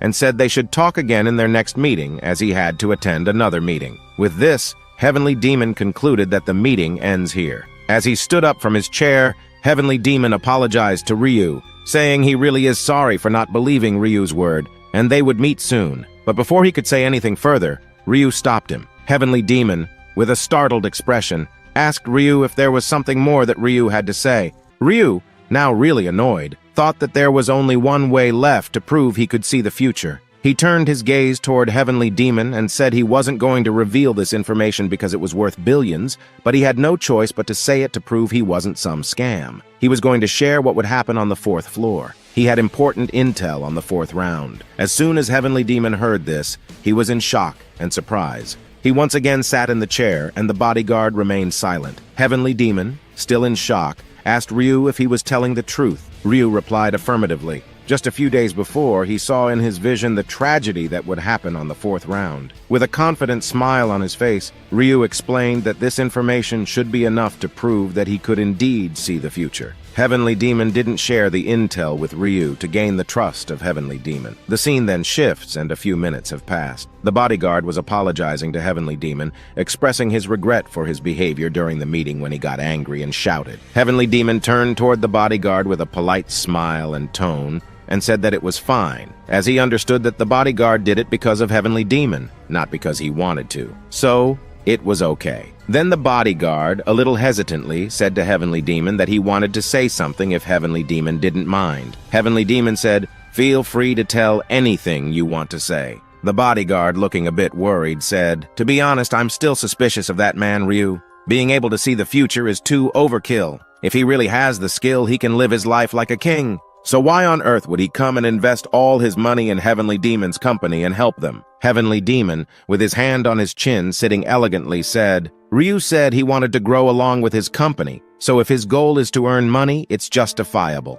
The bodyguard spoke once again, saying, even though he has 280 billion won, that's an amount even 10 people can live their entire lives like kings, and the amount will not get finished. So why would he go to this extent of investing his money and getting into trouble by growing the company? Heavenly Demon said that amount must not be enough for him, so he invested to grow his money, as we all know how greedy humans are. The bodyguard, at this moment, was determined to prove Ryu wrong and said, even that, it's too risky to trust that Ryu. The bodyguard then replied, why the hell are you so annoying? Fuck off.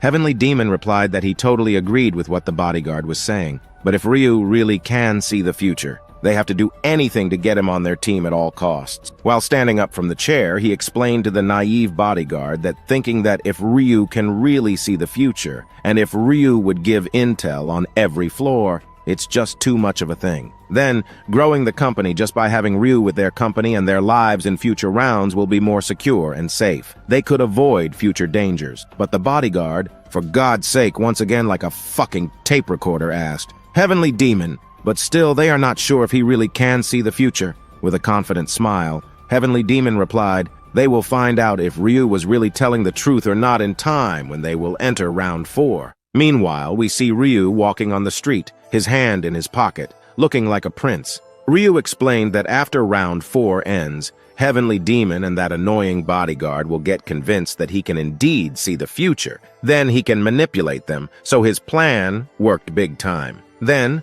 while looking at the hotel, Ryu says he didn't share extremely important information like side quests or any hidden and important information that will get them into top ranks. Then, we got a flashback where Ryu explains to Heavenly Demon that on round 4, there will be no quest related to killing monsters. In fact, there will not be a single monster present. There will be a massacre among players, and Heavenly Demon and the bodyguard must not be negligent of their surrounding. Now, back to the present, as Ryu was walking, he thought to himself that that should have been enough to prove that he can indeed see the future. And after round 4, they will start to treat Ryu differently. They will treat him with utmost respect and protect him because he can see the future, as no one would want an enemy who could see the future, right? Then Ryu took out his iPhone Ultra Pro Max Giga Chad edition and started to text someone, saying that it was finally time to meet her and start his second step of the plan. Then the scene shifts, and we see Juri walking on the street in a hurry, thinking she needs to hurry as at this rate she will be late. She was wearing a hot black mini skirt, a white shirt, and a brown coat. Juri was still a little panicked and nervous as she reached the zebra crossing.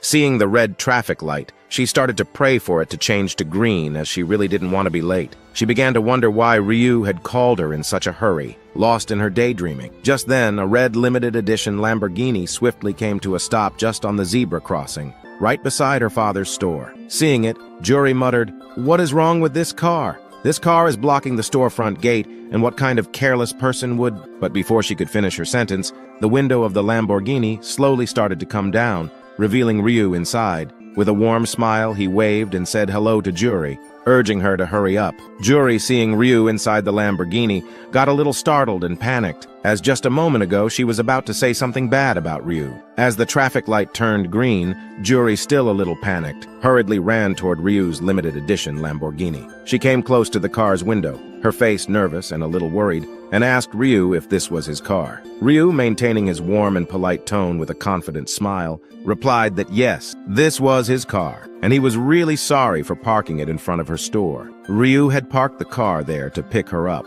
Now, at this point, Juri was taken aback and thought, "Can Ryu read his mind?" She replied that it's okay and she doesn't mind, and with that she entered the car. Afterward, within seconds, the Lamborghini whooshed, instantly accelerating. Juri, on the other hand, still felt a little nervous watching the outside view from the car. She said with a nervous smile that this is her first time riding a car like this. Ryu, on the other hand, also said it's his first time riding a car like this. She knows that just a few months ago, he was just a poor loser, so they are the same, and she can be a little more comfortable and not be nervous. Then Juri, now a little more comfortable, turned toward Ryu and asked him how much a car like this costs. She always wanted to own a car like this, but, well, it's just an unachievable dream. Ryu casually replied, Not much, just around 900 million won. Hearing the words 900 million won, Juri was shocked and stammered, 9.900 million. Ryu was saying it's not much. Then she asked Ryu if he knows how many convenience stores she could open with 900 million won. If her family didn't eat anything for 30 years and only saved money, even after that, it would be nearly impossible to get so much money. Ryu, casually driving with concentration, replied that compared to the money he earned from the lottery, this much is not much for him, so it's okay. Juri, on the other hand, hearing this while enjoying the view, thought that he's right. Ryu is no longer that pathetic loser who used to get bullied. He is a changed man now, and on top of that, he is a rich guy with a whopping 60 billion won to his name. Now she feels like they live in different worlds, and Ryu is going further and further from her. Then suddenly, a thought came to Juri's mind, and she got a little shy and flustered. While holding her hair, she thought that the way they are on a ride together, all dressed up, it definitely feels like a date, and she is kind of feeling a little shy. Just then, Ryu silently said, "Honestly, there is something that Ryu needs to confess to Juria." Hearing the word confess, it was enough to blow Juria's mind. Her whole face turned red, and her brain seemed to short-circuit. Smoke started to overflow from her head like a volcano eruption. Now Juria's whole face was red. Her vision was becoming blurry, and she was all sweaty. With a trembling and shaky voice, she asked, "What? Confess. She is not ready for that yet. She needed to be mentally prepared for that," she muttered. And Ryu, seeing Juria like that, at this point, Ryu also heard what Juria was thinking because of his skill, inner thought skill. Ryu also became a little nervous, and he said, "It is nothing weird to confess, and it's not what Juria was thinking, so not to misunderstand it." Juria instantly came back to her senses, saying, "Misunderstood? What is Ryu talking about?" She waved her hand and said, "It was just that something went into her eyes, so she was acting that way." But deep inside, she was so embarrassed that she wanted to jump out of the car window or hide in a rat hole. After that, as the situation became a little more normal, Ryu said, "He told Juria that an old man on a pig on his head came to his dream and told him about the lottery number, right? That's how Ryu won the lottery." Juria replied, "That is correct. That's what Ryu told her." But then Ryu said, "Actually, that's not true." And he admitted that he had lied. Hearing this, Juria was a bit taken aback and confused at first. Ryu continued to explain that in reality he got the information about the winning lottery number from his skill. He explained that he has the skill of future sight, and because of that skill, Ryu occasionally gets visions of future events. That's how Ryu found out about the winning lottery number, but it's totally random, and Ryu can't see any specific future he wants to see. Sometimes, Ryu sees weird visions like the color of his neighbor's underwear or other strange things. Hearing this, Juri excitedly started clapping and congratulated Ryu, saying Ryu really got a cool skill. And just on top of that, Ryu's class is a totally unique class. Ryu, well, he may be the god of death, but he is indeed a virgin loser in front of a girl when he knows she likes him. So, with a sweet smile, he replied, "It seems like it is, but his skill is not so great as it doesn't help him in battle, and his combat is really weak." Then Juri, feeling more comfortable in front of Ryu now, said, "It's nothing like this. Ryu might get intel or vision of what might happen in future rounds, and by using that knowledge he can survive." Juri thanked Ryu for telling her the truth, and she was really happy that Ryu trusted her to reveal his secret. Just then, Juri, even more excited, said, "Since Ryu told me about his secret,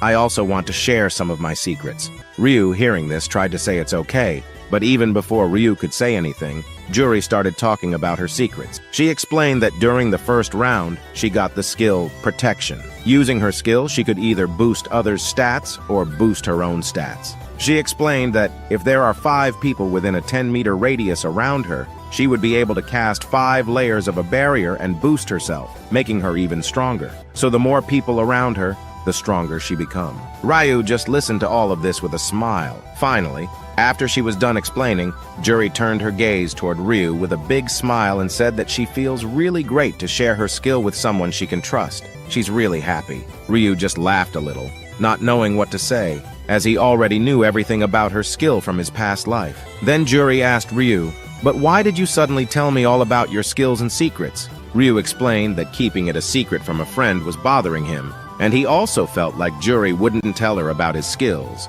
Hearing this, Juri, a little surprised, asked Ryu if there was something more he wanted to tell her. Ryu proceeded to explain everything that was going to happen in round 4, confirming that Juri was right. He had indeed seen a vision of what would occur in round 4. He shared all the details with Juri about round 4. Hearing this, Juri was shocked and exclaimed in surprise, "Is Ryu telling the truth? Is that what's going to happen in round 4? Ryu, with a serious expression, confirmed that it was true and warned Juri to be alert at all times, as there was no telling what the other players might do in round 4. Juri replied with determination, "Okay, I will." Then Juri, looking outside the window with a warm smile on her face, relieved and very happy, began to think and thank Ryu silently in her mind. She felt truly grateful to Ryu for sharing everything about round 4 out of concern for her safety, so that she could survive round 4 without any serious injuries. Later, Juri, feeling a bit shy, slowly turned her head toward Ryu and took a thoughtful glance at him. She wondered whether Ryu might have some feelings for her, and if that was why he was worried about her. Or maybe Ryu was doing it simply because they were friends. Whatever the reason, Juri secretly hoped that one day Ryu would develop feelings for her.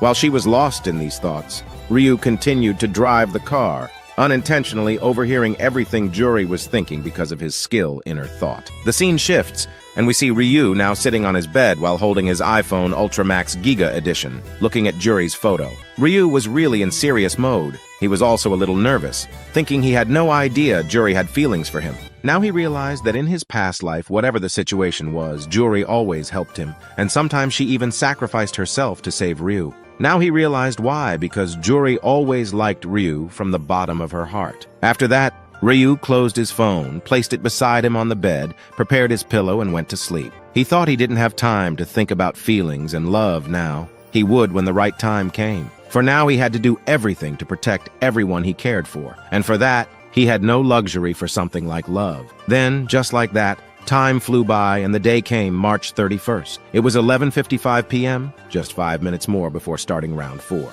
Ryu, lying on his bed, was browsing the store, searching for equipment. He bought Shadow Gloves of Darkness, which were of epic grade. Its ability was that after wearing it, the glove would become transparent at night, and whatever weapon the wearer would be holding would become semi-transparent. It would also increase strength and agility by 5 points. Ryu, in deep thought, was now fully prepared, as this glove would play a great role in round 4, and he was really excited for this round. As Ryu was in his deep thinking, there was a knock at the door. Ryu turned toward the door, and it was none other than our adorable Wani. He was a little scared and worried, and he asked Ryu if it was almost time. Then Wani came close to Ryu, saying if Ryu was fully prepared and would Ryu be able to complete this round. Ryu, on the other hand, to tease Wani, said Wani will find out once Ryu enters round 4. Wani, still worried, said that when Ryu told him that his unique skill was to see the future, he was really happy, thinking that using this skill, Ryu would be able to clear all the floors without dying.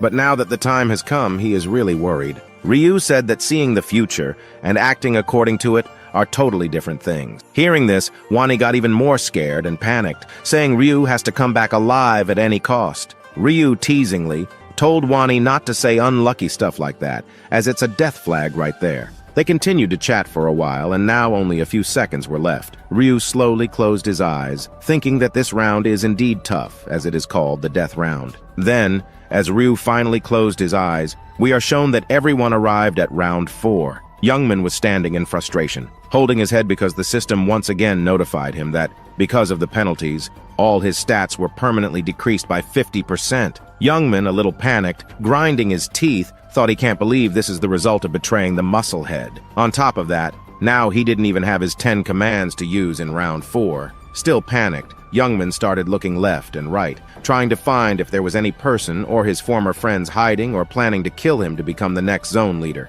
A son of his friend even warned him that he would kill Youngman in round 4. But then, as Youngman looked around him and looked up, he got bewildered and surprised. The entire place was built with a material full of white. There were weird structures floating in the sky, but everything was white. Seeing this, Youngman got even more panicked, thinking, what the hell kind of quest will be taking place in this weird place? As far as he could see, there was nothing but whiteness, and all the white color around him made him feel like he was a lab rat, and someone was observing him from above. Just then, Youngman's attention turned toward Ryu, and seeing him, he got more frustrated, thinking all this is happening because of that bastard black scythe. That wicked devil knew what the penalty of breaking the crystal was, which is why he didn't break it himself but used him and his friends. On top of that, Black Scythe also single-handedly killed that divine punisher like it was nothing. Now glaring at Ryu like a hungry dog, Youngman thought, only if he would be powerful enough, he would beat the shit out of that fucker's face now. He was grinding his teeth and clutching his hands. He said to himself that he can't do anything, and it's really frustrating. He didn't have any other choice, but at least he wanted to save his life. And to do that, if he had to shake hands with the devil, he had to do it. Then, Youngman slowly walked toward Ryu, saying his name, and Ryu turned back and asked in a deep voice, "What is it?" Youngman, now with a polite and respectable tone, asked Ryu if their agreement from the last round still stands, as Ryu himself had said that he would guard Youngman's ass if he becomes Ryu's subordinate and does whatever Ryu says. So he did whatever Ryu told him to do in the last round. Ryu, hearing this, gave a slight laugh, saying that yes, he did remember saying that, but he didn't need a subordinate anymore. Youngman explained that he didn't even have the command skill anymore. So what's the point of keeping a zone leader without the command skill? It's like having a dog who doesn't bite, and he doesn't need a dog without its claws and teeth. Not to mention, most of the players now have gotten their classes, so even if Youngman did have his command skill, he still wouldn't need him,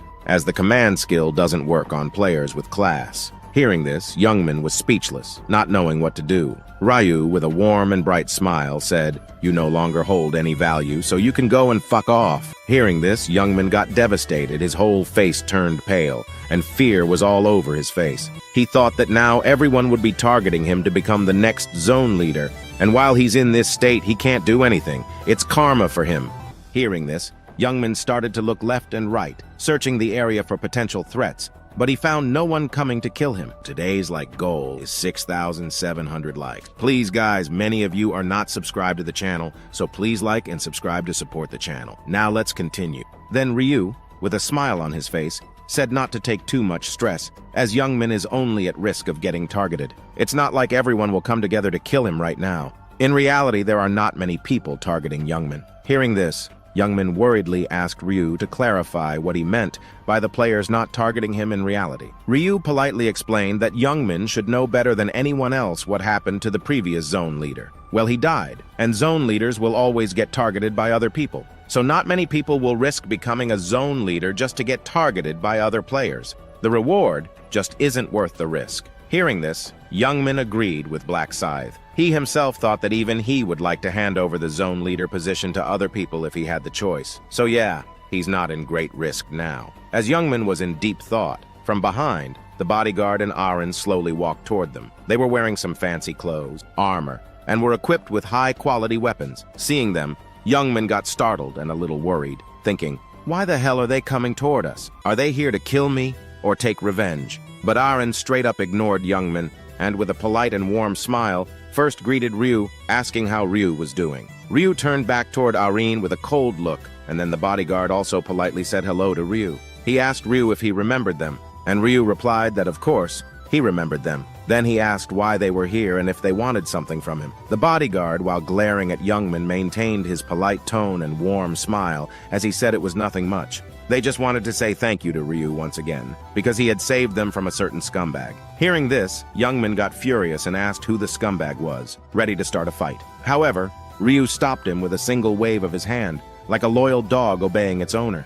Ryu, still with his cold killer look, told the bodyguard that they had already thanked him before, and thanking him once was enough. The bodyguard replied that they were just very, very grateful, so they were expressing their feelings. He thanked Ryu once again, mentioning that this thanks was from their CEO, Heavenly Demon, who was also very grateful to Ryu. As they were discussing, Youngman continued to glare at the bodyguard like an angry dog ready to bite. Then the bodyguard continued his talk, saying that since they were on the topic, but even before he could start his sentence, Ryu stopped him and turned back, saying he wasn't interested in whatever the bodyguard was about to say. Now that Ryu had accepted the thanks, they should also leave. Hearing this, Aaron got a little sad, and the next moment, with great concern and a little nervousness, she stopped Ryu while holding a low-level purple mana crystal. She said, please just listen to her for a moment. She wanted to give this stone to Ryu as a token of gratitude, and she would be very happy if Ryu accepted it. She insisted that he not reject it.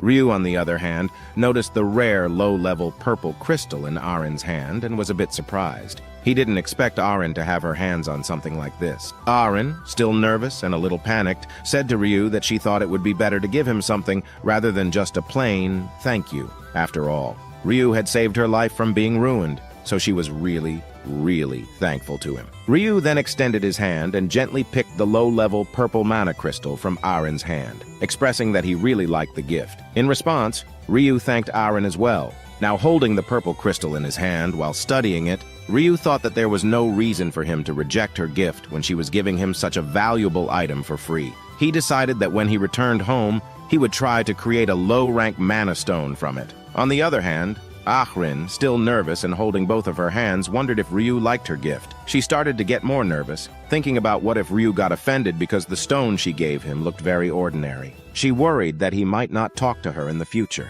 Meanwhile, Ryu was using his skill of inner thought and could hear Arin's thoughts. He thought that Arin didn't know the true value of the purple crystal, and if she knew its worth, she probably wouldn't have given it to him. Youngmin, observing all of this, thought to himself that he also had a similar stone. Ryu could hear Youngmin's thoughts since he was within his 10-meter range. Youngmin, while scratching his face, remembered that the stone was called something like a black diamond. As Ryu heard the name Black Diamond, he was shocked, wondering if Youngmin really had the black diamond. If he did, Ryu would have to figure out a way to get his hands on it. Ryu explained that black diamond is a material item that has a very low chance of dropping upon killing a monster, an item that is ultra hard to find, harder than mana stones, and getting one in round 4 is practically impossible. Then Ryu, while smiling a little, thought that Youngmin got caught having such a precious item on him by Ryu. Ryu just doesn't know if he has good luck or bad. Then Arin, still nervous and holding both of her hands, asked Ryu if he needed a protection barrier. If he needed one, she could cast it on Ryu, and it would greatly increase Ryu's defense. Ryu, upon hearing this, asked Arin what this barrier was. Arin explained that just in round 3, she got a unique class, a summoner, and then her expression became a little excited and happy. While holding her chest, Arin said that now she can summon little fairies, and those fairies can create a protection barrier and even do some minor healing magic. So if Ryu needed one, but boy oh boy, Ryu is really a Giga Chad and will always remain single, virgin, and a loser. So he cut Arin midway and with a cold tone said he appreciated the offer, but no thanks, and he didn't think he needed the protection barrier. Hearing this, Arin got a little sad and said, "Okay, it's okay then." Then Arin bowed her head, saying they should go now, and she hoped Ryu would do his best in this round as well. Ryu replied, saying he also wished Arin and the bodyguard good luck. With that, Arin and the bodyguard left and started walking away from Ryu. Youngmin also started to move away from Ryu, but Ryu's attention was toward Youngmin. Before Youngmin could leave, Ryu stopped him, which startled Youngmin, and he turned back and asked, "What?" Ryu then, with a serious tone, said to Youngmin that he will gonna regret leaving like this. Hearing this, a confused Youngmin, while scratching his head, asked Ryu what does he want to say as he is unable to understand. Ryu further explained that he already told him before that Youngmin is a walking target, didn't he? Youngmin, on the other hand, replied that just a moment ago Ryu himself told him that there are not many people who are going to target him, and now Ryu is telling him he is a walking target. Ryu further explained that he said there are not many people who are targeting Youngmin. It is not like there is 0 people who are targeting him. Ryu, maintaining his serious tone while looking left and right, explained that most players got classes after hitting level 10, but there are definitely classless players too, so they will definitely target Youngmin as soon as the round will begin. Hearing this, now Youngmin got a little worried and startled, realizing what Ryu is saying. There is some truth in it. Ryu continued his explanation, saying there is at least 1,000 people, and does Youngmin think not a single one of them will target him? Then a worried Youngmin, with concern, asked Ryu then what should he do then? Ryu, with a warm and mischievous smile, replied, "Well, Ryu will help Youngmin to avoid being targeted, so Youngmin should not worry." Hearing this, Youngmin got really happy, and about to say thank you to Ryu, but Ryu stopped him midway, saying, "Who told Youngmin that Ryu would help Youngmin for free?" Ryu continued, saying, "Youngmin saw Arin giving him a stone-like thing, right, for helping her. So does Youngmin also have something like that? Only if Youngmin gives something to Ryu, then only he can help Youngmin." Hearing this, Youngmin, with mixed emotions, a little happy and excited and a little nervous, immediately opened his inventory, saying he indeed has a stone like that. Then he took out the black diamond, saying, "This is not exactly the same, but he also got this while killing monsters. So will this work?" And Ryu immediately took the black diamond, and the system notified Ryu that he acquired a black diamond, a material for crafting. Ryu, after checking the description of the black diamond stone, first asked Youngman if he has any more items to give. Youngman, grabbing his chest, said panically that nope, he doesn't have any other items. That is all he has to give to Ryu. He only has some gears, though. Youngman was acting like Ryu asked him to show his naked body or something. Ryu then, maintaining his cold attitude, said not to worry, as Ryu will not take Youngman's gears even if he gave them for free. Youngman replied that now that he gave Ryu the item he wanted, will Ryu help him now? Ryu turned back and, while walking forward with confidence, said sure, he will keep his promise, so Youngman should stop worrying. Just then, a wicked smile echoed throughout the entire area, and yes, it was the damn hot angel. She appeared in the air, saying, "You filthy monkeys, you have all gathered on time as usual, Then, with a mischievous smile while floating in the air and counting the players, she commented that there seemed to be fewer players than before, meaning some of them died in real life. Well, it's none of her business. Ryu, on the other hand, just glared at the angel's face, thinking about his secret future plans. After that,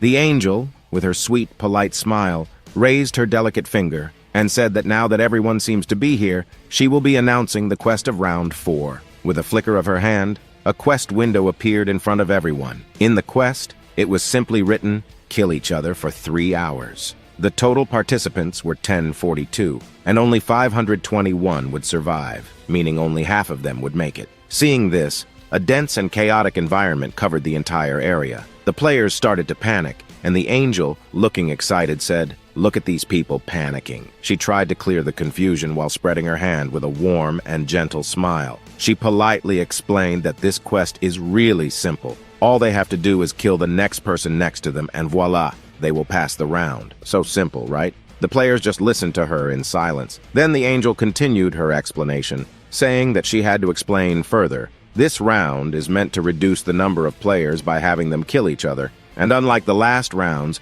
there will be no monsters at all. Now, the reality hit all the players, and they were confused, panicked, scared. Out of all the players, a black-haired guy raised his hand and asked, "That means half of us can survive this round, meaning everyone has to kill only one player, right?" The angel, still maintaining her smiling face and raising her finger in front of her lips, said, "That is a secret. If I tell you this info, where will be the fun? So they have to find this themselves." Ryu, on the other hand, stood still, glaring at the angel. He thought, wouldn't it be fun? Well, the angel was just trying to show. She was all high and mighty, and that was the thing he hated the most about these damn bitches. Well, these angels couldn't change the rules on their own. They had to follow the god who gave them orders. In this damn survival game, the angels were simply guides, and those damn perverted gods just watched the players killing each other, laughing, crying, and even having sex. Ryu would make sure to kill those damn bastards.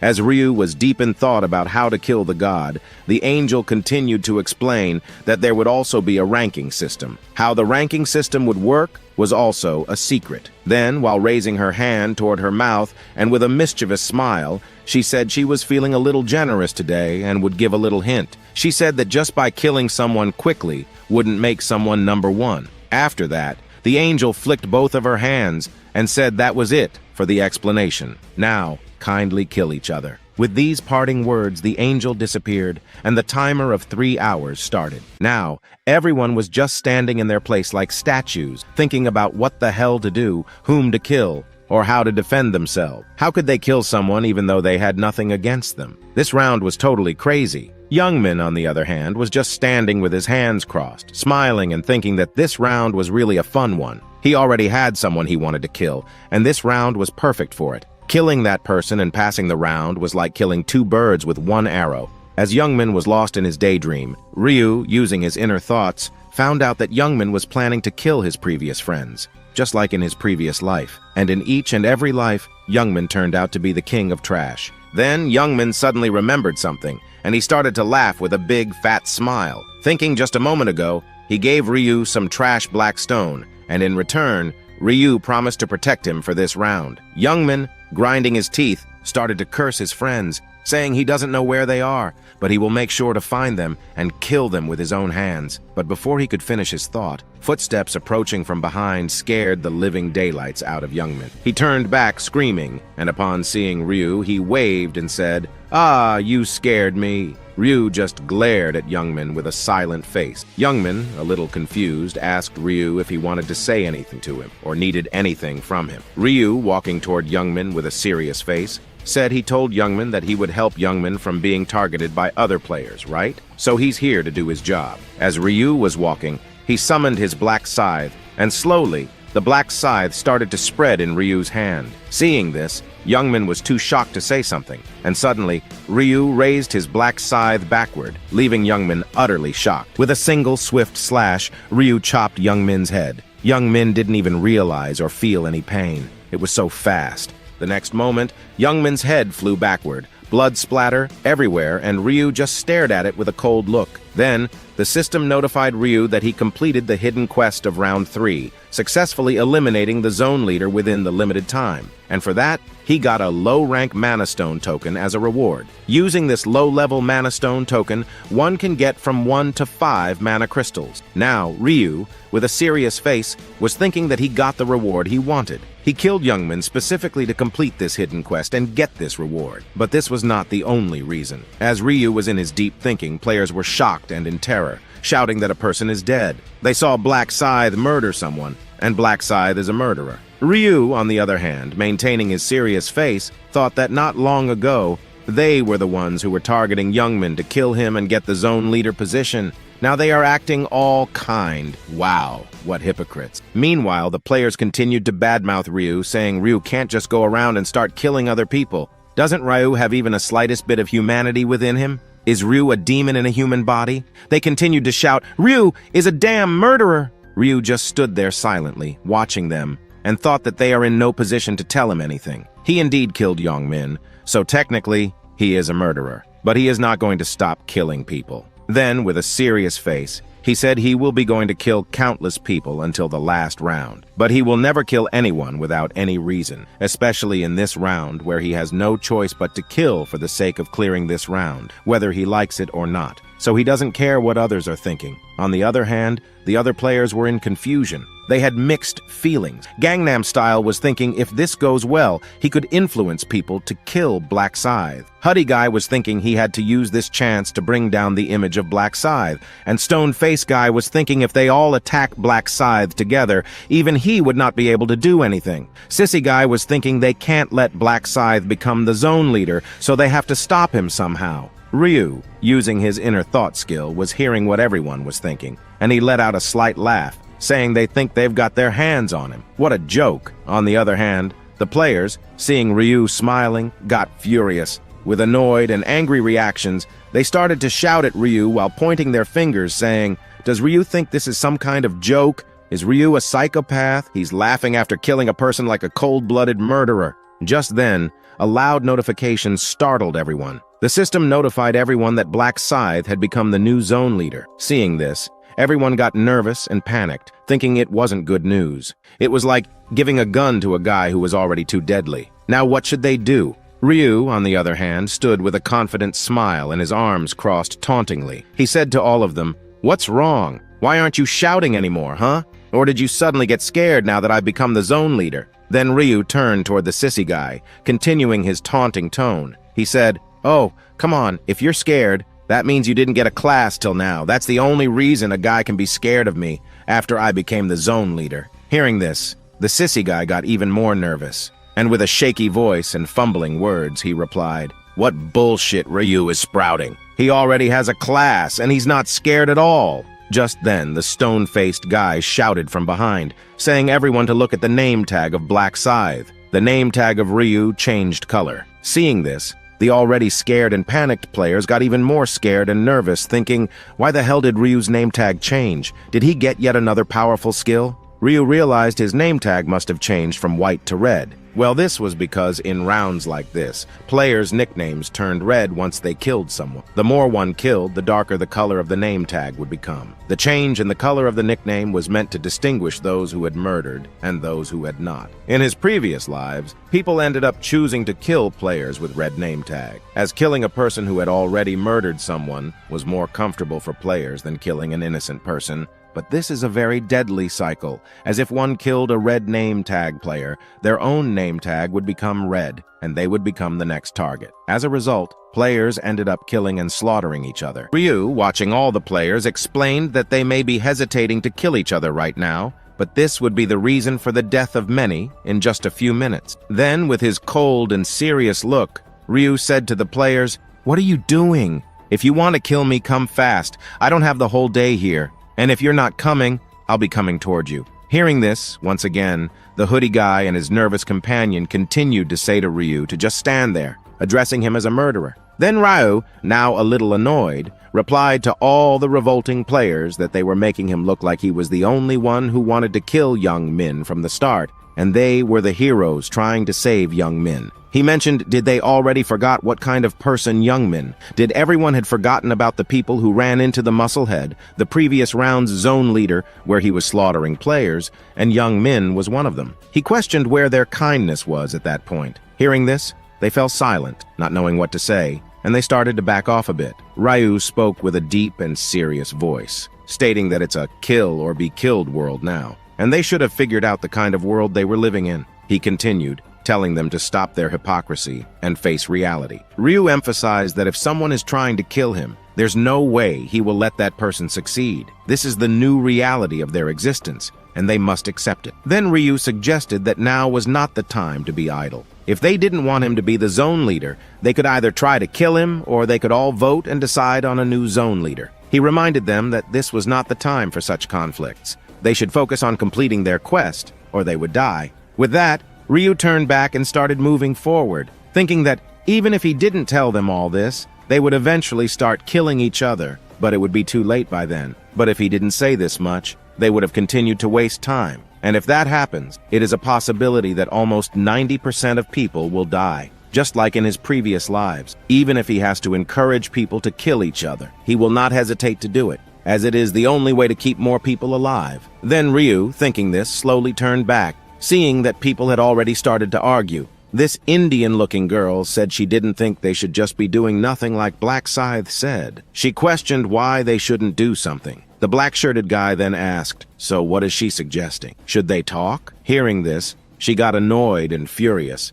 shouting that he didn't have to be so sarcastic about it. She was just discussing what they should do. The black-shirted guy suggested a fair and square one-on-one showdown. The guy beside him remarked that they didn't have time for this, and that it wasn't a game. Amidst their arguments about what to do and whom to kill, Arena and the bodyguard watched from afar. Arena, a little nervous, asked the bodyguard what he thought. Did they really have to kill someone like Black Scythe said? The bodyguard replied that of course they had to. If they didn't, they would get killed by that angel who cared about the lives of some strangers they didn't even know. The bodyguard continued his harsh lecture, and Arena listened with a panicked and nervous face. Then the bodyguard, while moving forward, turned toward Arena and said he completely agreed with what Black Scythe said. He told Arena to prepare herself mentally to kill someone because the experience of murder is not a pleasant one, and she had to brace herself. Arena, still extremely panicked, asked the bodyguard if the way he was saying it meant that he had killed someone before. The bodyguard casually replied,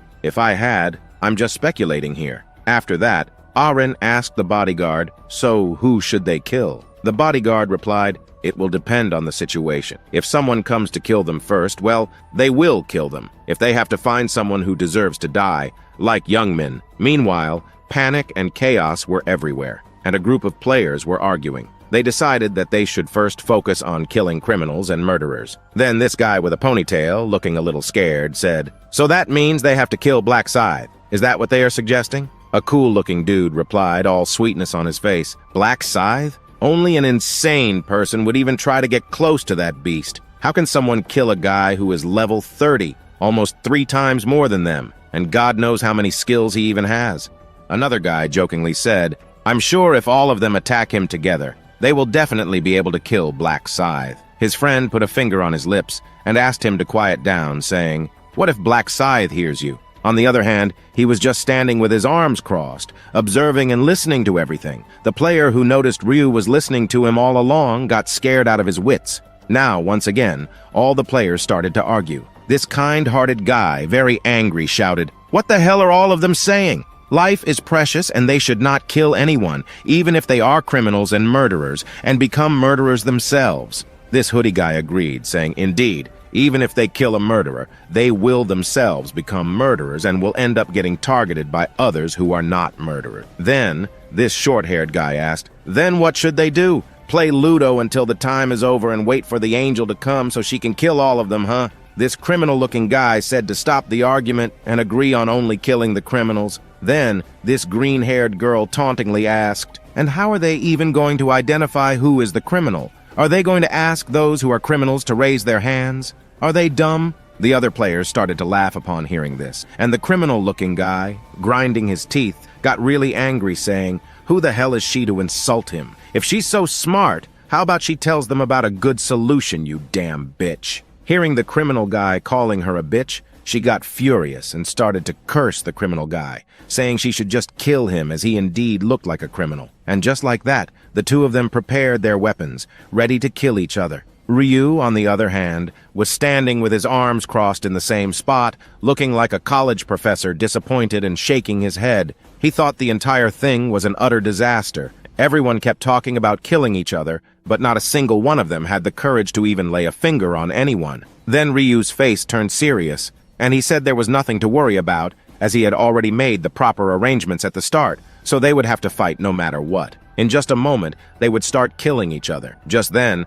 something unexpected happened. While trying to manage the whole mess and trying to discourage fighting among themselves, Ryu stopped midway as he saw something. Seeing this, he got bewildered and shocked, and he started to shout. Hearing him, everyone's attention turned toward him. In front of them, young Min was sitting, yawning, all healthy, without a single scratch on his body, fully alive. Everyone just watched young Min in utter silence. Ryu then explained that there was a hidden rule of this round that after 10 minutes of death, players would respawn with all their injuries healed, like nothing happened. Young Min, on the other hand, slowly stood up, confused about why people were staring at him. Then he realized they weren't just staring at him. It was like they had seen a zombie in front of them. After that, young Min turned back, and while looking at Ryu and scratching his head, thought he was really confused. He was definitely talking to Black Scythe a while ago, and after that, he didn't remember what happened. The next moment, he was just sitting on the ground. What the hell is going on? Meanwhile, the other players, after noticing that young Min was alive, started to shout in confusion, asking how the hell young Min was alive and how he had resurrected like a god. Then they realized, did young Min get respawned like in a game after dying? Then they started to come to the conclusion that if people who die in this round will get resurrected and come back to life, then it should be okay if they kill each other, right? After that realization, everyone took their weapons out, saying that if young Min really came back to life, then so will others. So this will not be called murder, and they should start the quest. With this, they started walking toward a big melon lady who was really weak, with no class or any weapon, an easy target. She was really scared, saying everyone to calm down as they were not even sure if they would get resurrected like young Min. This might only be a one-time thing, but even before she could finish her sentence, someone with great force slashed her back, giving her intense pain, and blood splattered everywhere. So with this, the episode ends here. What do you think will happen next? Write in the comments with Part 17 Incher. Goodbye.